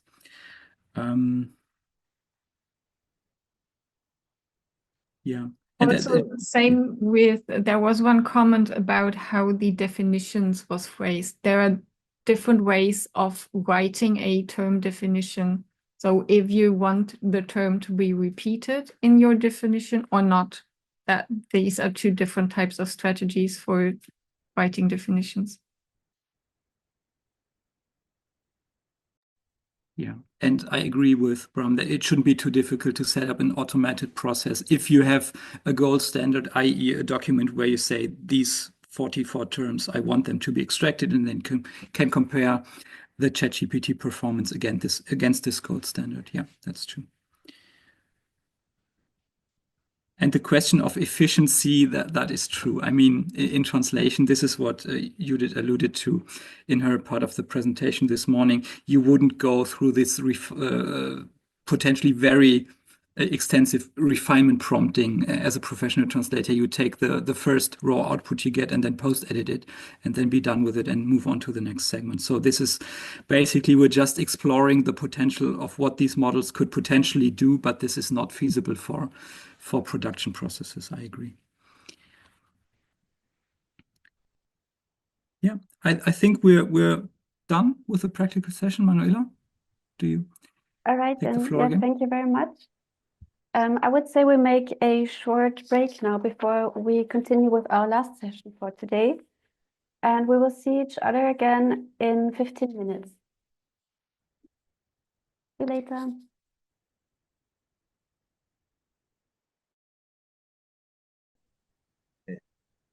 Can you hear me now? Yes, we hear you. You're welcome back from our short break. We will continue now with our last speaker for today, with Diego Cresceri. It's very nice to have you here.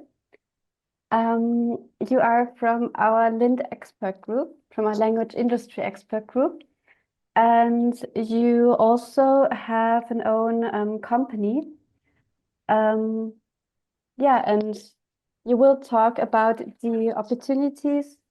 For the changing job profile of translators and a wide range of career perspectives. The floor is yours. Thank you for having me today. And sorry, I had some technical glitches. I couldn't have my computer work. Yeah, I have a slide just to tell you a bit more about me. My name is Diego Cresceri, and I am a translator by education. This is something I want to underline every time, because this is where I'm coming from, and this is why I care so much about our job. I am the founder of Creative Words, a translation company based in Italy.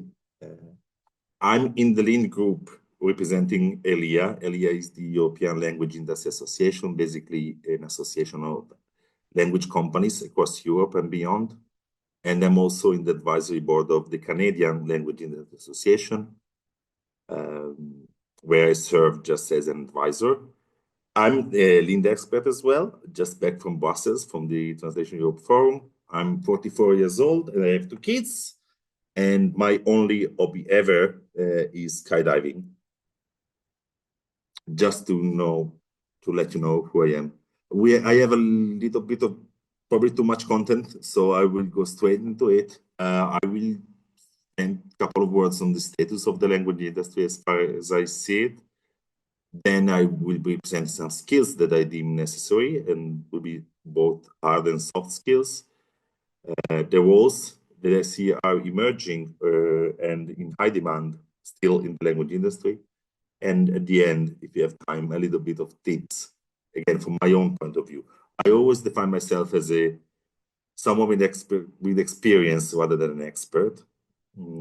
I have been in the industry for 19 years, so I'm hoping that you will find this useful.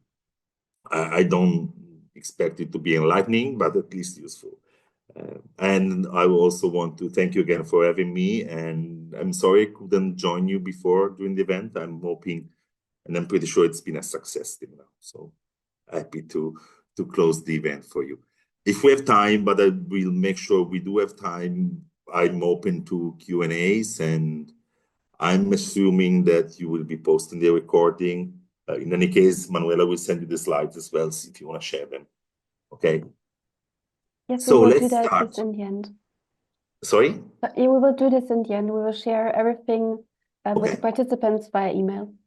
Okay, thank you so much. So let's dive into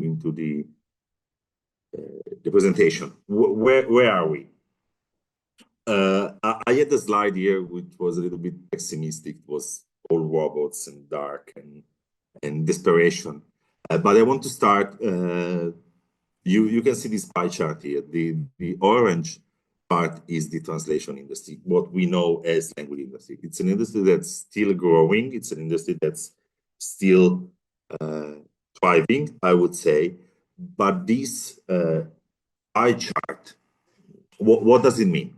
What is happening in the industry? What we are with GenAI, generative AI, and everything. We are kind of, in my opinion, we are moving to a bigger pie, and this is why I made this chart, where translation service, the actual translation is a tiny bit of it. It's kind of a big slide, but I believe now we have an opportunity to get in a bigger industry, which is here said the marketing is more the content industry. It's not just marketing, it's the content. It can be even technical content or marketing content. I believe now we have the opportunity to really think and consider going beyond just translation. Again, I'm a translator by education. When I say just, it's not to diminish the value of translation. It's just to show you what I see is a big opportunity. We now have the opportunity with the tools that we have in our toolkit to go beyond translation and, just this is also why I don't think we should just be talking about translation, but maybe more about language. And the language industry, content is much, much bigger. Translation is a tiny bit of it. And this is where we are. And it's an industry like worth more than $60 billion in any case. But the marketing industry, I was said by someone more experienced than I am, being hundreds of times bigger. And you can see that in this chart. I deleted the slide about, despair and, the world ending tomorrow, because I don't think this is where we are going. Of course, if we are moving beyond translation to get more into the language, the bigger language and content industry, there are roles that we need to change. I believe we are going more into the multilingual communication, which goes beyond simple, and again, I put it in quotes, translation. We now have the opportunity to go more into the cultural aspects of language. We are able now to be more into adapting content for different audiences. And of course, we have the tools now that can facilitate these tasks. Of course, technology is part of it. I'm not saying that it's not. I believe instead that it's a big part of it, and it's becoming more and more important, and it's growing and getting better with the crazy pace. I define myself a nerd, but I still think that, I mean, it's overwhelming for me as well. I'm trying to be, always at the pace of technology advancements, but I find it quite overwhelming now. I will go into the skills straight away. Again, I want to rush it a little bit. I will be slower when I'm talking about the roles. But now I can be a little bit faster because I do want to have the opportunity to receive your questions and be able to answer those. I've identified some of the skills that I believe are necessary. Some you would find maybe even trivial or basic. Of course, proficiency in translation technology. I mentioned CAT tools here, but it's much more that we need to master nowadays. Machine translation systems, of course. I mean, it's not even a thing. It's been there for, I believe, 8 or 9 years already. I'm talking about neural machine translation, and the last three of them, at least the third of them, requires probably some upskilling or reskilling. It has more to do with NLP. Not that it's new, but now I believe it's even more important to master these skills as well. I also believe that specialized knowledge or niche knowledge is becoming more and more important, because if we are talking, considering using ChatGPT or GenAI in general, I think it's becoming more and more important in order to use it for the best, that we know what we're talking about. I can use ChatGPT or OpenAI or any other tools to create something with good prompting, but in order to craft a good prompt, I need to master language, of course, and I need to master the subject that I'm inquiring the artificial intelligence with. So I believe being knowledgeable in a specialized vertical is becoming more and more important. Here listed law, medicine, and finance. Of course, it goes for all the rest of the verticals that you can think of. I also think that mastering coding skills is also becoming more important. Just talking about Python and data management as well. Language, in a way, is data, so we need to be able to know how to manage data, because the more we know that, the more we can really thrive. It's not only about the hard skills. I do think it's becoming more and more important to master many soft skills, and here I listed some of them, and I will be quick. Communication, and here by communication I mean we need to be able to talk with our customers, with our peers, and to communicate and to listen. Communication is also about listening. We need to improve our communication skills, and it has to do with listening as well. Attention to details, basics. Basically, this might sound, if you want to work with AI, you need to be really focused on the details, because they can be a little bit tricky, these systems. Of course, we need to be adaptable, and adaptability is a word I will repeat many times today, because it starts from there. We need to change our mindset and be open to change. And of course, being open to change means also identify where we are, where we want to go, and identify the gaps that we see, and of course bridge them with learning new things, training, and being able, to master new skills. And again, with the pace that technology has today, this is becoming more and more important. We really don't know what's gonna be published tomorrow. That will probably be a 10th version of ChatGPT. And this requires that we come at peace with lifelong learning, of course.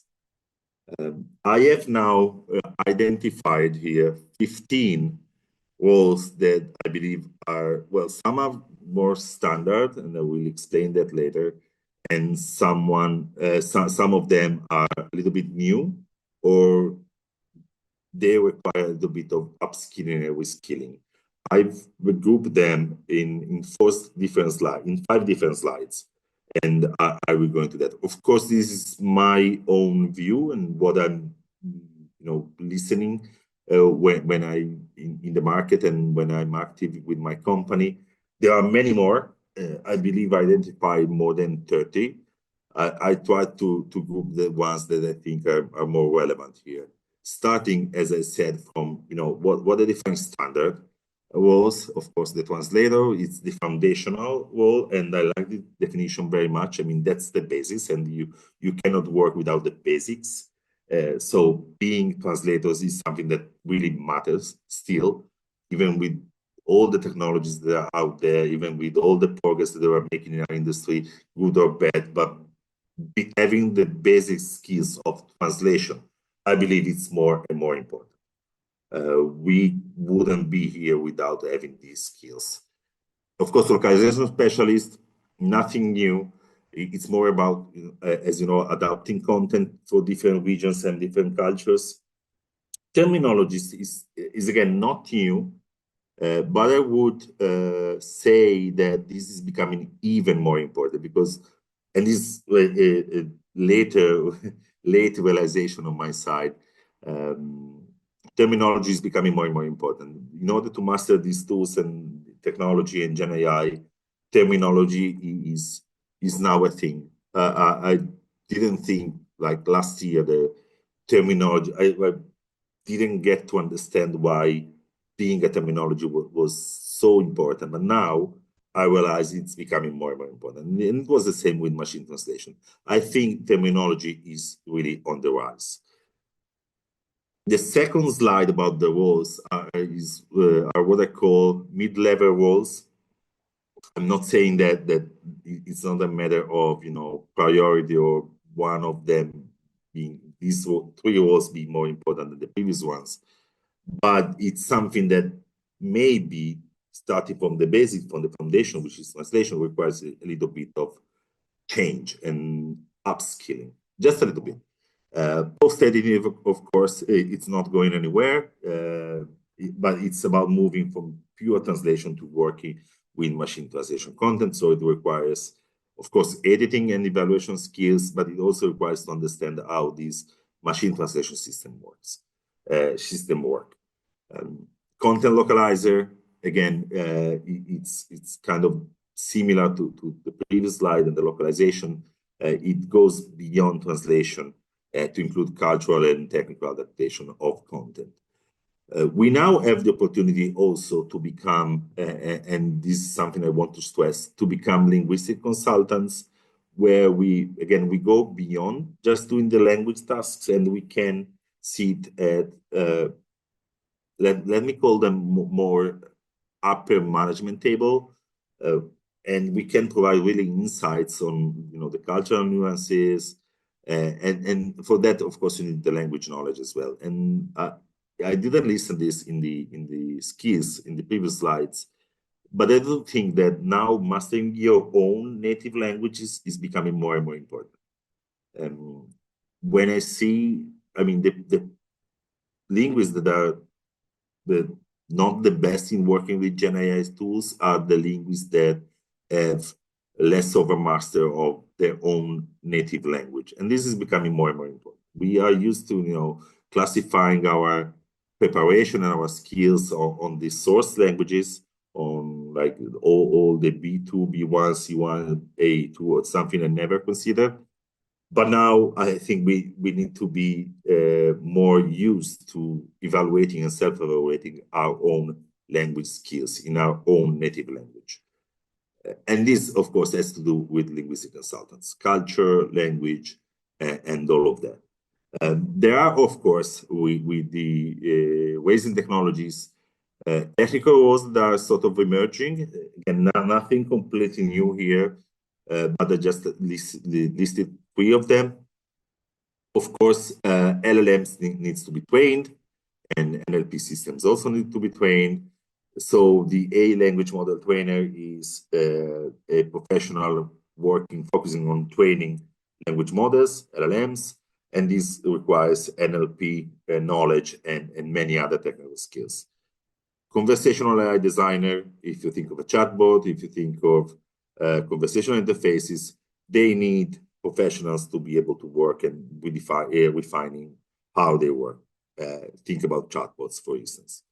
Language data, this is even more present nowadays in the market, I think, is the professional that manages and organizes data for AI models. All these systems needs to be trained, needs to be fine-tuned, and mastering, being able to curate those data is something that really ensure language quality and quality of the output, I would say, not just language quality. We're going more and more into, far from the plain language task. There are some leadership and strategy roles that I believe we should be able to master, and I believe this was not at risk in our industry today. Terminology is a typo, shouldn't be there. It should be in another slide. Let's focus on localization of project manager. You know that, well, project manager is nothing new. I listed it here because it's all, I believe, is not a risk and it's in high demand still. Of course, it's the professional overseeing the localization projects and, coordinating all the resources, money, people, vendors, and being able to be the interface with the customer as well. When we talk about moving from, source to target language tasks, we talk about content. And if we talk about content, I see this role more and more present in the market, which is the content globalization strategist. Not necessarily this is how it's called, but I've seen very much this shift from localization to content. Many of the people I know are moving to something bigger. As I said, the content industry is bigger than just the source to target language tasks. And the content globalization strategist is more a strategic role in the companies where they design the strategies for global content adaptation. They take care of, KPIs, and they really should be able to measure the ROI, so the return of investment of the language. We've been talking many years about language quality. I think now we are shifting, I don't think this is necessarily a bad thing. We are shifting towards, being really able to measure the impact of language, so to measure the return on investment on language. And this is, again, an opportunity because, again, for years we've been talking about language quality, and language quality is really subjective. When we are now able to measure and to discuss at least about the return on language activities, I think this is a big opportunity for us. You probably find yourself already in the position to, why language quality matters. What are the results that language quality would bring? And this is subjective, and this is a very hard discussion to have because everyone will have their own ideas. But now I think we are, as the role evolves, we are now, and this is also applicable to the language consultants that was in the previous slide, we are more able, to have a bigger and more important conversation about the impact of language activities. And this is, again, a huge opportunity for us. Let me move on with the next one. These are probably the newest roles that I've identified, and they all have to do with AI and data, of course. Everybody is probably acquainted with prompt engineering. There is quite a hype about this role, and this is not my original idea, but prompt engineering might sound a little bit scary. In reality, if we master language, as we all do here It's not a difficult task. Instead, I believe that the linguists and the language experts, because they master the language, they are the best position to be a prompt engineer. I studied languages, and I never thought I would become an engineer or even talk about being an engineer. Again, we could change the name, but basically the person, you know, that specializes in developing prompts for different platforms. I stressed about different platforms because ChatGPT is probably what we are all acquainted with, but there are many different systems as well. And being able to understand where they best perform and being able to craft the best prompt is quite a skill today, and it's quite in high demand. Again, being linguist, it's something that probably comes easier than for other professions. I mean, even if it's called prompt engineer, it comes easier for a linguist than for an engineer because we know how to master language. And it doesn't necessarily have to do with language tasks. It can be for any other task. But being us, the ones who master the language best, I think this is something we can do pretty good.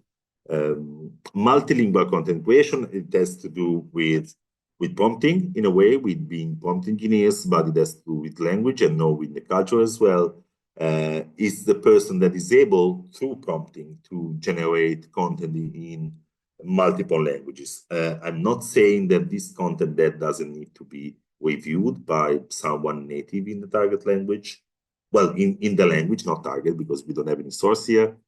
But again, moving away from just source target, if we talk about content, we are now seeing the rise of these roles where a single individual in any given native language can work on a prompt and generate multilingual content.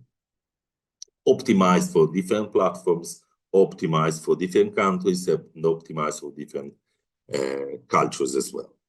Again, I'm not saying that, I mean, this is a little tiny bit of a workflow where we, of course, have a content editor as well. This brings me to the third role that I've identified here, the AI content editor. The AI content editor is pretty much similar, in my view, to the machine translation post editor. This time, the biggest difference is that there is no source. If we're talking about generating content in a multilingual way, there is no source. And so the skills are a little bit different. If we talk about post-edit machine translation, of course, there's a check of the source involved. In our case, we don't have any source. So it's the person or the professional editing and refining AI-generated content, not translated, but generated. So it requires different skills. It requires checking that the facts in the text are correct. Fact checking. We all know that GenAI does quite some hallucinations. These need to be checked, of course. And it has to do with applying our own cultural knowledge in our own language. The AI content editor, of course, works with his or her own language.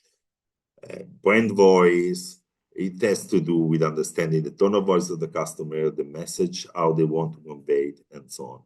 It's, again, when the machine translation post editor is more about checking the matching between the source and the target, is more about the culture, it's more about matching the tone of voice of the customer, it's more about checking the facts in the translation, the substance of the text, and so on.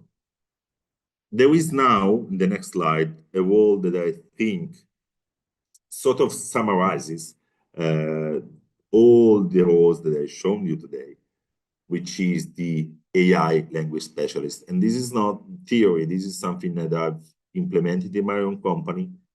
I had a team of 5 linguists, and I asked in different moments 2 of them to move to something else. And this something else is called, in my company, AI language specialist.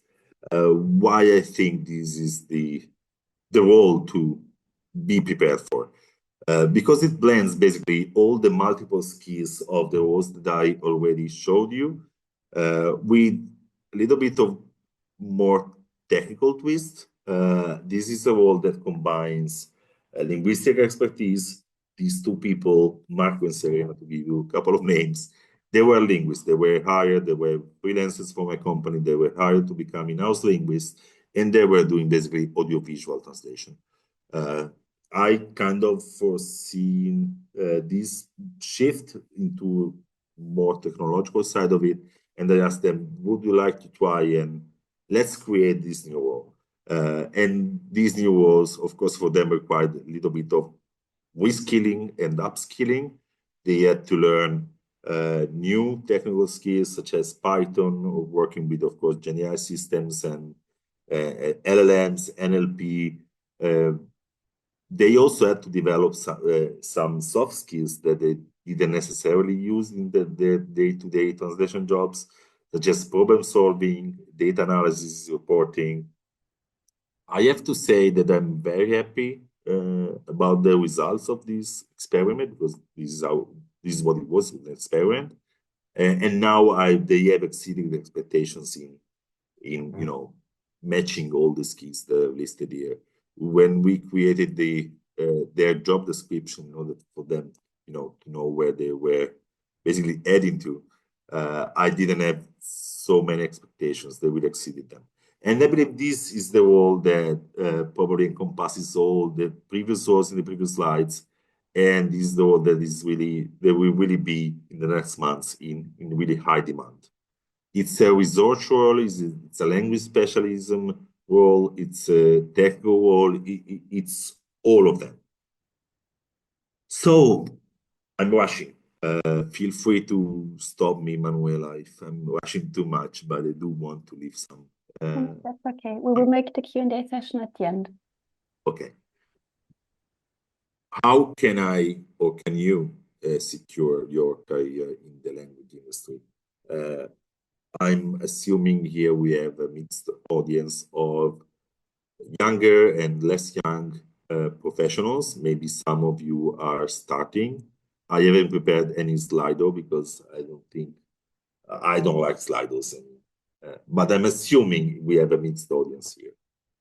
So what I did here is just I listed a couple of tips that I'm seeing are really useful for people, whether you're starting or you are not starting. I mentioned ongoing learning as a hugely important skill to develop. What I can tell to the youngest ones in the audience is that you have a lot of resources available to upskill and to reskill yourself, online, of course, and not online. I listed some of them: Coursera, edX, Udemy, some of them. There are a lot of good technical skills. I'm using them in my company as well. I used them in the past as well to reskill my team and upskill them. You will find very good courses there, and some of them come for free or at a very low price. There are specialized translation learning platforms that, of course, you well known. Pros, you all known. I know that they are investing a lot of efforts in bringing these trainings about AI and technical skills as well into their own platform, and I know that they also are trying to integrate those skills in the profiles as well, the profile section of the website. We have our own learning platform that I have a slide for that later. And TranslateStars is also a platform with very good courses that you can follow and take. Again, some of them are free, but usually the investment money-wise is really low compared to what you bring back home in terms of skills. Linkly Learning is also a good platform for learning. More on the soft skills side, I would say. I subscribed to Linkly Learning for my company in the past, and I realized it's more on the soft skills side. You will not find any. You might find generic technical trainings there, but it's more, as I said, on the soft skills side. Linkly Learning comes with quite a high cost, I would say, but you can still register, subscribe for a trial month.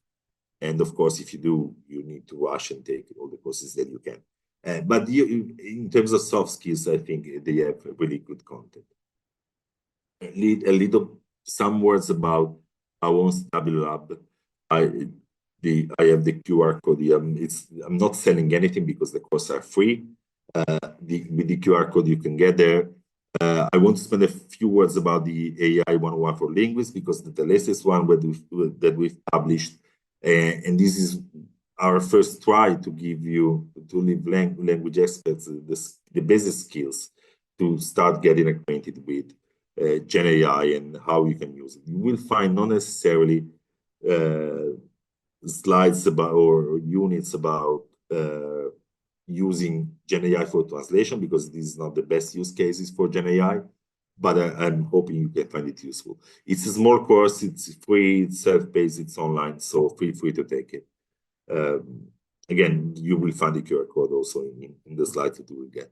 Again, not selling anything. There are also some other courses online that you can take, but I do suggest that you start taking online courses.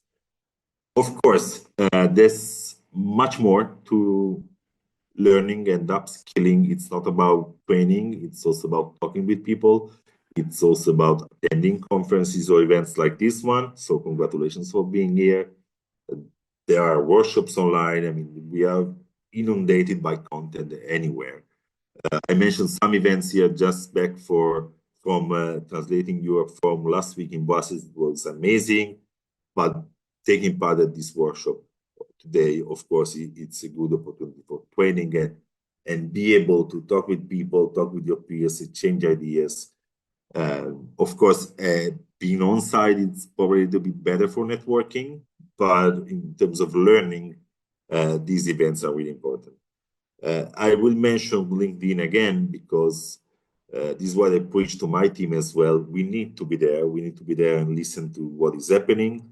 We need to be there and see what is happening in the world out there. Because if you don't do that, and LinkedIn is a very good source and it's free.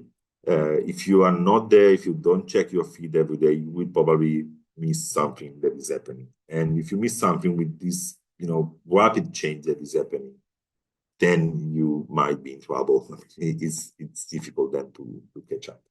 Let me a little bit of water.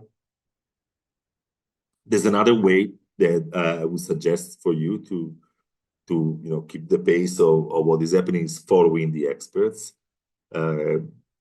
Be sure to follow the people that you think are more active, and if you cannot go to events, follow the people that go to events, follow the hashtag of the events. I mean, be there on LinkedIn. I think this is a very good and easy strategy, not to be taken for granted. Again, I've been preaching this to my team as well. I'm always complaining about them not using LinkedIn enough. But I did tell them, if you spend 1 hour a day on LinkedIn, it doesn't matter, but be there and see what's happening. So how can you sort of tailor your career path in the industry?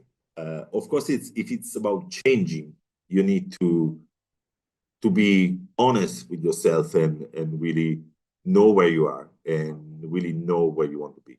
I listed some of the roles in the industry. This is my own personal opinion. Be sure you check the facts as with the LLMs. There are many different people, sharing about the roles that they are raising. But I think it all starts from where you are. So be honest in assessing your skills and aptitudes. You might really hate working with technology. You might love it. You might have really low computer skills. I don't think this is the case, but just an example. I mean, be honest and assess where you are. After you have identified the roles that are in demand in the industry, doesn't necessarily mean that you want to go there. If you do, you will then be able to identify the gaps for you to be there. And this is when you will start considering upgrading your skills and diversifying your skills. It's a starting point, a target point, and all in between is up to you, and it's all about training. I would also advise you to seek mentoring and guidance. We are in an industry, luckily, that is full of people that are looking forward to share their own knowledge. It comes really natural. I'm one of them. Sharing our knowledge in our industry is really a thing. There's no one that, pretty much no one, that will deny an answer to a question by someone in need. And this is lucky. I mean, we are really lucky to be in an industry like that. Gain experience. As with machine translation, this is probably for the youngest one, and someone might be really not happy with this statement, but if you are offered a different job, something that you are not used to do, if it's out of your comfort zone, I would really suggest you try it. You might be surprised. And I've heard stories of people being surprised. So go out of your comfort zone. Don't necessarily say no to something just because you don't know it, because you might be surprised in a positive way. This has to do all, of course, with being open to change. I believe you are, otherwise you will not be here today, because it's about a specific topic, it's about a specific technology, so you are already probably open to change. But you need to stay flexible and be even more open to change. For the younger generation, this is probably easier for many different reasons, because maybe you do want to get in the market, you don't have previous experience, you don't need to reskill yourself, you probably need to upskill, which is probably a lower effort activity. For the less young, probably it's more, you've been through change many times, maybe you are not in the mood of changing again, but this is really needed, I believe. Upskill continuously, be adaptable. I promise that I will mention this word again. This is the last time I will use it. Open to change. Again, this is about our company and something I did. And I'm not promoting my company in a way, but what I want to tell you is that if you are open to change, if you have reflected and you do want to embrace the change that is happening, it will not work if you don't tell your customers, if you don't tell your potential customers. I created this banner with the intention of anyone being able to communicate that you are open to change.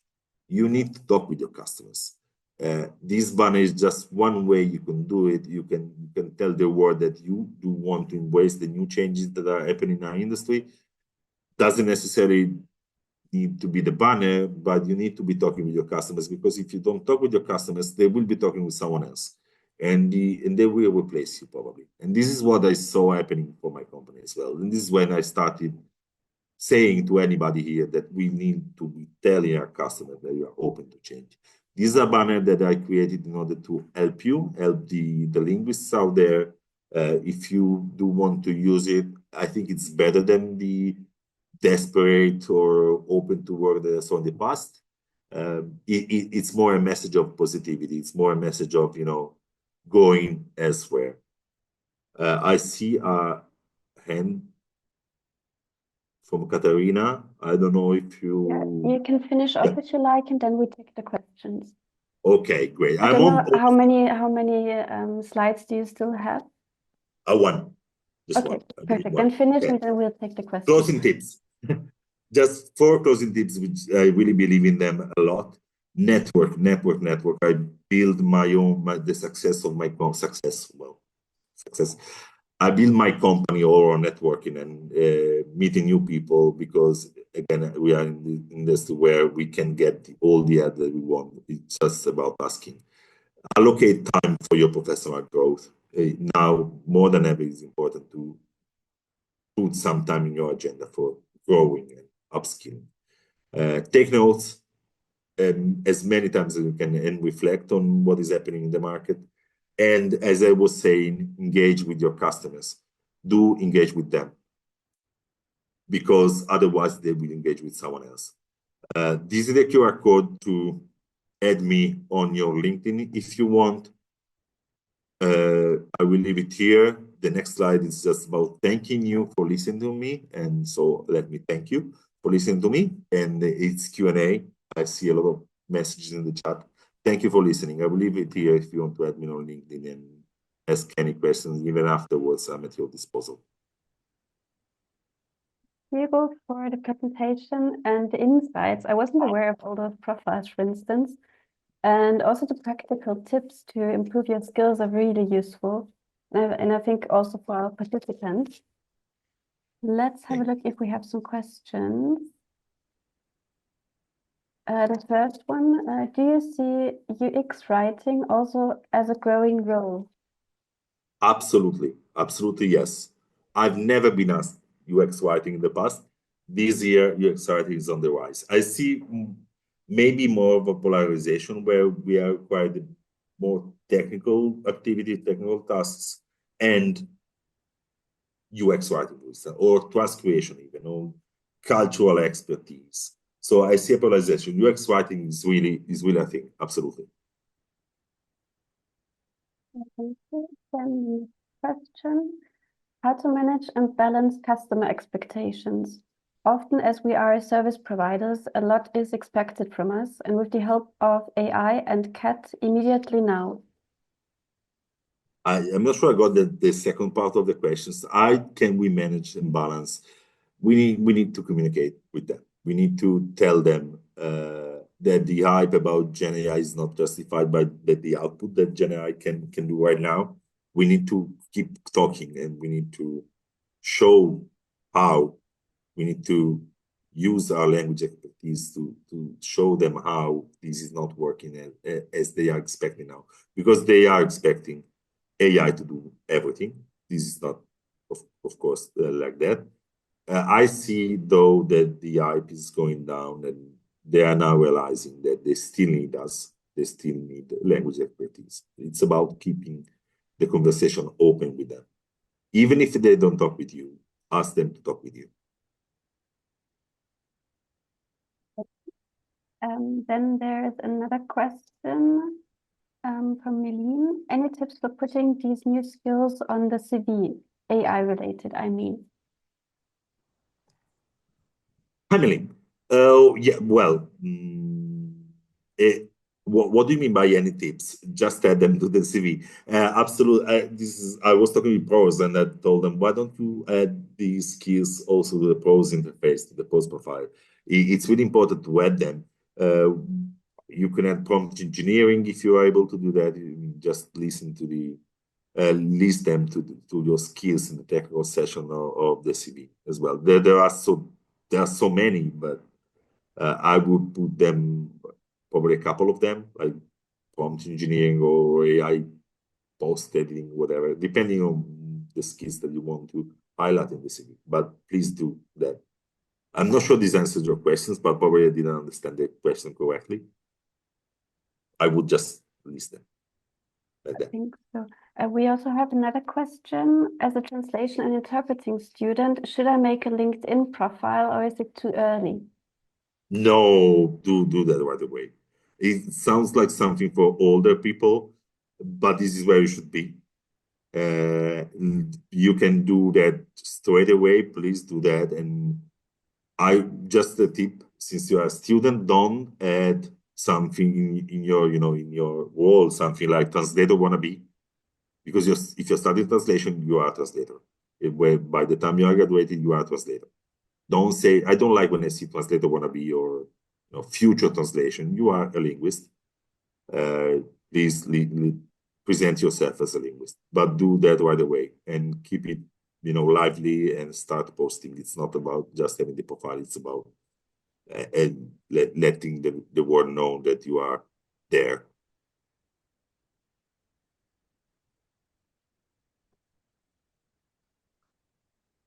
I mean, I would have many different tips for LinkedIn, but this is not, we don't have time for that. Feel free to reach out to me. All right, then someone has raised their hand. Raushan, you can talk now if you want. Yes, hello. That Yes. was my Hello. question on expectations and how to balance customers' expectations. Now, with the appearance of CAT tools and AI, customers expect sometimes impossible from us. And they say, oh, it's easy. Do it like 100 pages, 1,000 pages tomorrow. And we try to communicate, explain, but they overrate AI and the CAT tools and underrate our work, our job. How do you manage it in your agency? Well, it really depends. It's difficult, but this was true with machine translation as well. Of course, it's difficult to manage expectations when we talk about quality. Of course, I mean, the whole world know that translation can be done with AI, and you just prompt, can you translate this for me? And then you need to show the value of what you produce and what you deliver. And this is where I think the opportunity lies. Being able, as I said before, being able to be talking about the impact of language tasks rather than, you know, number of delivered words. I think this is where we're going, because I mean, I cannot really blame the customers completely on, you know, telling you it's easy to deliver, to translate a document to 100 pages in a matter of minutes, because this can be done. The quality is something different, of course, but again, it's about talking, and it's about moving away, also, in my opinion, from the necessarily from the concept of the idea of quality and of number of words. It's difficult. It is very difficult. It is very difficult. I hear that all the time. Customers asking for, you know, delivery same days. It's 10,000 words. Of course, we can do that. They should lower their expectations of quality. I mean, this is an old story, you know, about the matching quality with time, and it's a thing. The more we move away from word unit, the more we move to impact of language tasks. I think the merrier for everybody, I think. And you also mentioned that you in your team made some specialists, some translators, AI language specialists that you of course, yeah, sorry, transitioned to their new role. In order to transition someone in your team to this new role, what they should start from?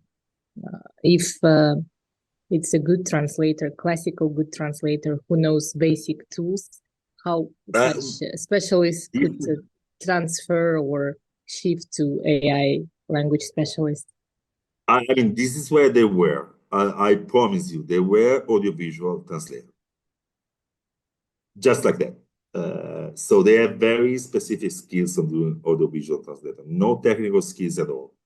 They trusted me, I guess, and they started to build their own curriculum.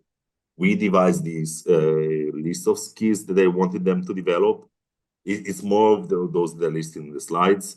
And then slowly they started acquiring these new skills, started with prompting, starting with NLP, and then going to NLP, and then even Python, and even programming. One of them specifically, he started this shift 1 year ago, and is now programming. Is now moved to really to more in the technical side. It's not impossible, because we have the tools, we have the learning opportunities. It's really not impossible.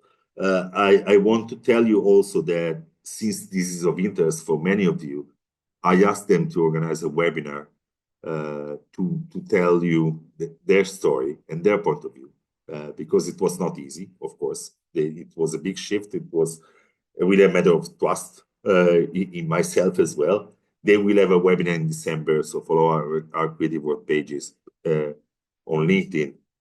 They will tell their own story about where they started and the challenges and concerns they had. What I can tell you for sure is that they're really happy, because they really feel they have a more comprehensive role. And yeah, this is how it should work, I think, now. And it was not that difficult. Okay, thank you very much. I think we could take one last question, if you like, if you still have time.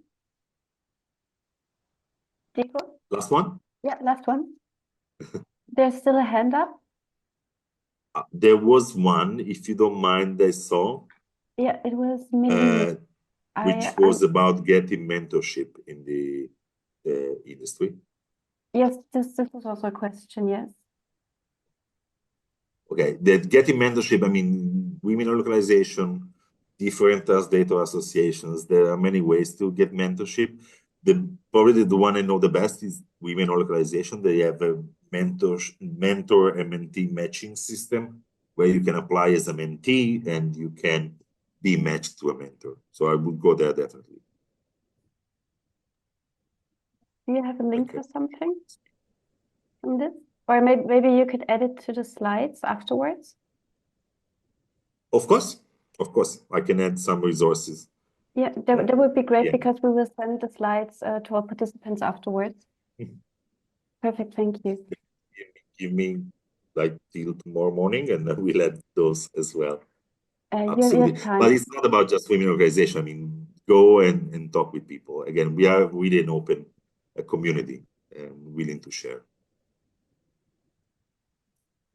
Perfect. Then we have a last question from Meline. If you want, you can unmute yourself.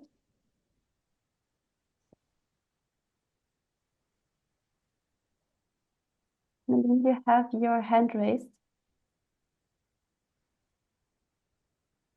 Hello, can you Yes. hear me? Hello, Yes, Meline. Oh, yeah, okay. Hello. I just wanted to go back to my previous question, actually, because I am really interested because on the CV or on the LinkedIn profile is very confusing sometimes when you have many skills, especially if you add them up, sales, marketing, terminology, and AI related. So do you have any tips, like can we categorize this on the CV, or do you have something like when you receive any CV, do you have something we can work on? Well, usually I do, because I'm a nerd, I do go straight into the technical part of the CV and I would just add those skills there. I would keep a clear splitting between soft and hard skills. I do want to see them both, but I do want to be able to sort them out quickly. So I would keep them clear and separated, the soft and the hard. And I would just add the AI-related skills to the hard skill part, I would say.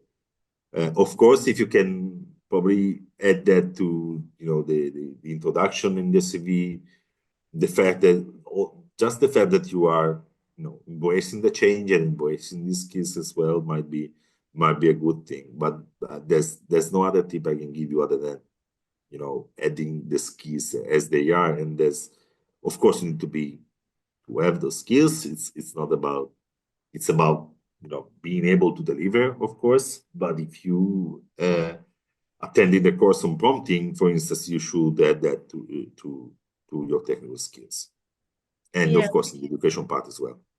Okay, because it's easier on LinkedIn because there is the algorithm, and on the CV, I speak for myself. It can be a bit messy if you put like every soft skills and hard skills together. That's why I asked that. But on LinkedIn, I have probably out of skills because sometimes also your customers or potential customers or potential vendors, suppliers can add skills for you. And so I have many, but never happened to me that I check the skills on LinkedIn. In that way, I mean the skills that someone else can add for you. Because I don't find that necessarily trustworthy. I had many suppliers want to be that did skills for me just because they wanted, to catch my attention and work for me. But this is why I don't find them trustworthy. I trust more the CV. I trust more the storytelling that you can have on LinkedIn, for instance. You can add that in some way to your own, how's it, handle. No, it's not the handle. The main description on LinkedIn, what I see when I look at your profile straight away. Maybe you can add that. I mean, you can add that there. I don't know how to word it. It could be AI open linguist. I don't know. What really catches the early attention of your viewer, probably. I don't go personally on checking the skills on LinkedIn because of what I said. Thank you, Diego. Thank you for asking. I see one last question in the chat. If we could take this question. It's rates in translation work. What are your forecasts for them? Well, I think the pressure on the rates will continue, but I think the only I mean, there's no this race to the bottom that needs to stop, and the only way to stop it is moving away, not easy, from the unit rate, because if we keep talking about word rate, there's no stopping this race to the bottom. So there's still a pressure. Every day I hear companies asking, my customers asking me to reduce the rates in exchange of more volumes. We all know that it's possible to a given point. And so the only way is to move away from the word rate, and I believe technology and AI is a big opportunity towards that direction. Thank you very much, Diego, for the presentation again, and also for asking all those questions. Very insightful. Thank you for having me. Then I would say we will finish off for today. I would like to, Diego Cresceri and me would like to thank again all the speakers for the great presentations, insights, and of course a big thank you to you all for being with us today. It was really nice to have you here. We would be very happy if you gave us some feedback on this event. I'll just post the link of the survey into the chat. Just 1 second. It's really not that long. We would be very happy if you filled it in. And if you are interested in more events and would like to stay up to date on what we do, please follow us on our social media channels. I will also post them into the chat afterwards. And as mentioned in the beginning, we will send the link to the recording and all the slides in 1 or 2 weeks via email to you.